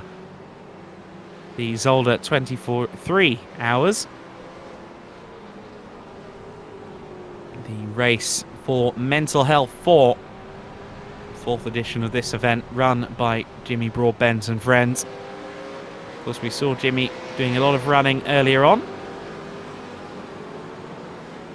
Once he's back awake, I imagine he'll hop back in the car, and at some point he's got to race in his, quote, whole kit and caboodle. He's got to get the helmet and the race suit on, like a pro gamer.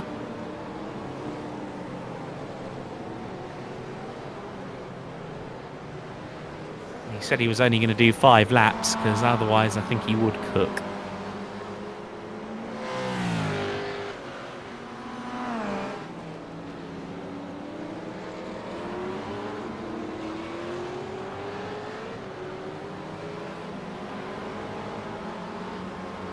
There's the rough and ready racing car. That's a machine we've not seen too much of. Anthony Bruce Letts at the wheel for now, in 8th place in class. As you can see, on the graphics on the left side of your screen, not really in danger of gaining or losing any positions right now. Let's take a look at some of their information in the spreadsheet if I can. And just getting word that the second place car is in for a driver change in pit lane. Dylan B. Shrivens is at the wheel now of the Holden Helmets Racing 666 car. I expect Gordy Much won't be too far behind either. Those two cars have been on similar pit trajectories for a while. So rough and ready racing, and Lewis Boubier, Anthony Letts, Connor Botting and Johnny Burraway. Their first race as a team was this race in 2020, so they've been a firm part of the Race for Mental Health community since 2020. Great to welcome them back in 2022. And they are heading for a solid top 10 result within the Kia Optima class. Let's see if they can maybe hustle their way into the top 5. There's still a long way to go, almost 7.5 hours left to run. Let's see if Gordy Much is due into the pits this time then. That's certainly what one would suspect.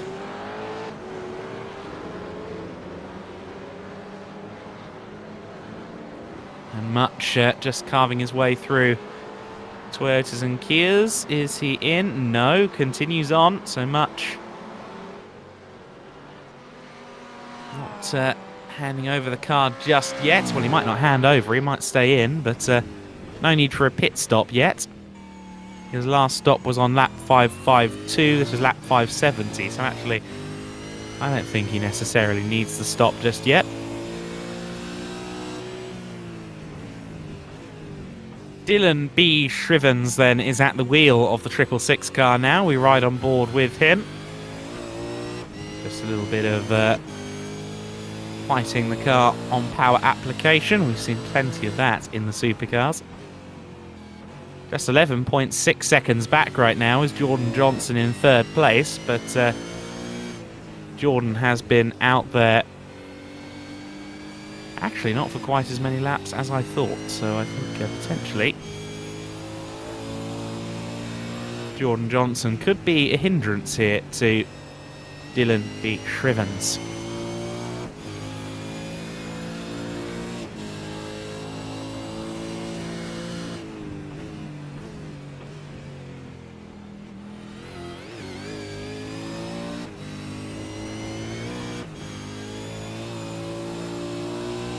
If you are getting a little bit sick of listening to me, I do think we will have another commentator with me at some point in the near future. I believe we'll have Chris Buxton on from 8 in the morning.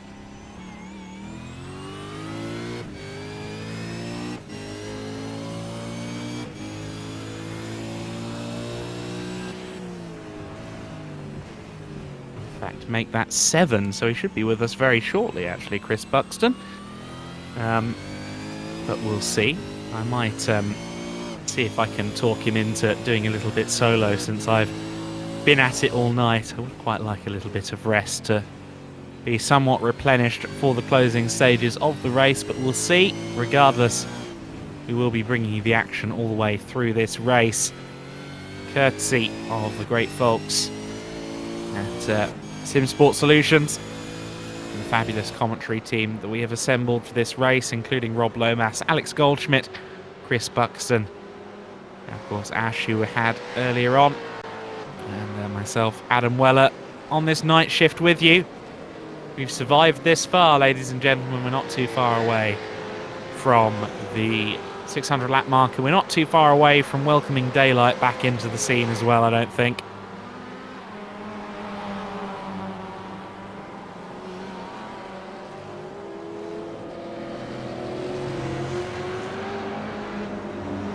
No Limits Sim Racing into the pits at the moment. So the car in the lead within the Kia Optima class.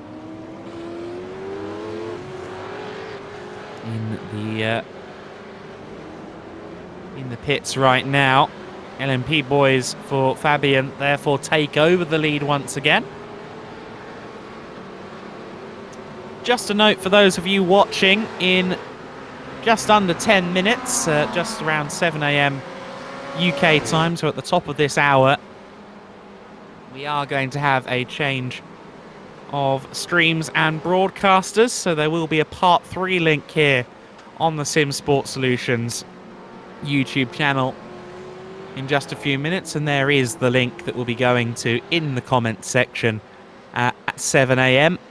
And that will be, I believe, the third and final part of the broadcast, or going to plan at least, for this 23 hours of Zolder for the Race for Mental Health 4. It will be myself in the early going, along with Chris Buxton a little bit later on, as we work towards the daylight here at Zolder. Jesper Fabian Bonn has taken over the 46 car. We're just getting a look at him. That is the Rising Panda racing machine, which is actually just 1.3 seconds off of Singing in the pit lane. So an interesting little scrap potentially brewing here for 5th in the MX5 Cup class. It does look to me as though Jesper is losing time right now to Singing in the pit lane, but of course traffic proving to be a hazard.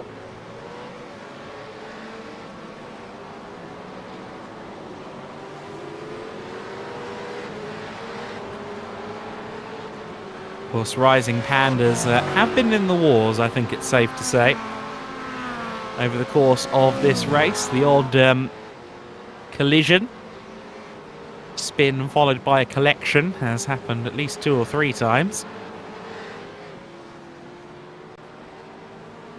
Well, I think that is the case for a lot of the cars, especially the lighter, slower machines. They have been rather bullied about by the Optimas and particularly the supercars. Speaking of the supercars, here comes the 3rd place machine. Oh, that wasn't the plainest of sailing there for the Pure Sims Esports 116 car of Jordan Johnson.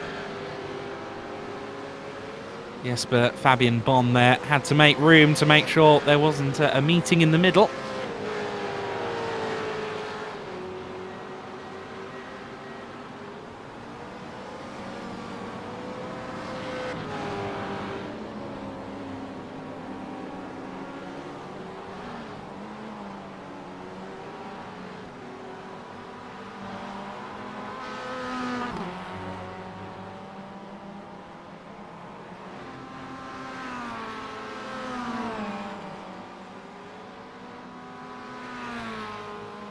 There is Jesper Fabian Bonn then in that 6th place, as we mentioned, within the Mazdas. And looks as if that gap is going out. Singing in the pit lane, getting away. Let's see who's at the wheel of Singing in the pit lane right now. The 82 car currently driven by Connor Fisk. So Connor Fisk pulling away right now from Jesper Fabian Bonn. There is Fisk at the wheel of the 82 in 5th place within the Astra MX5 Cup, a little way off of Anti-Stall Racing up ahead of them.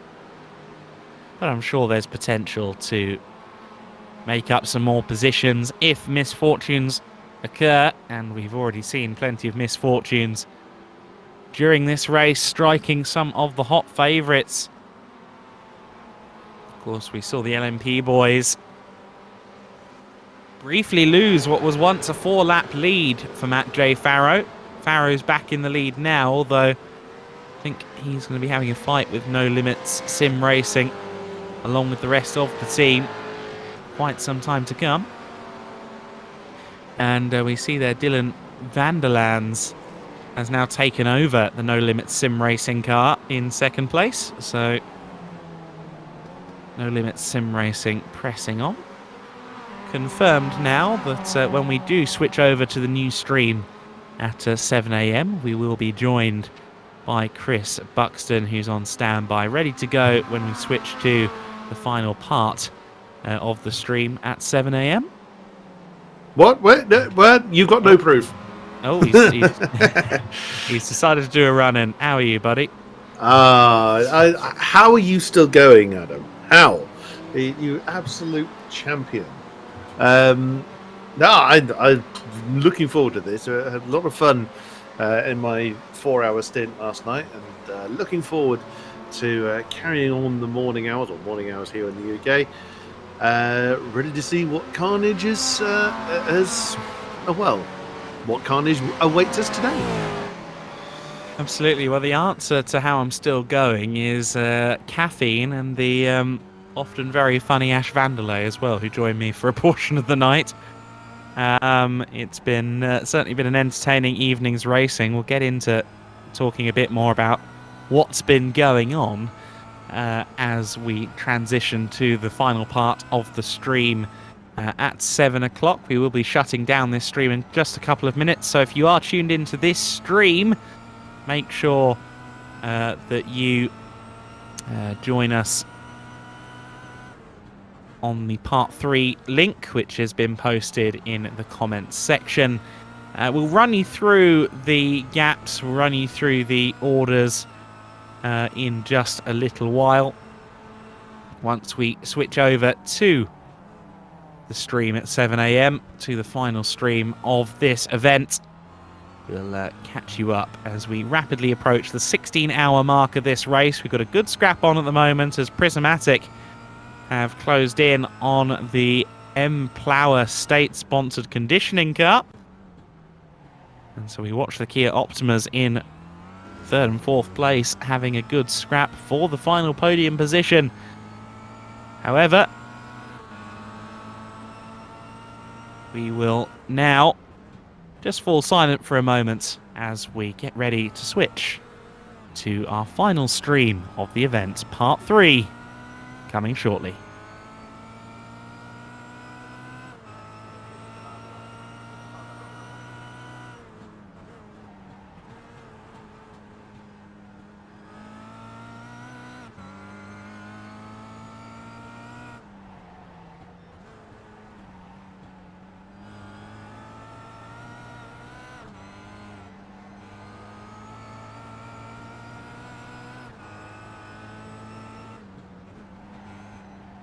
Thank you, Daniel.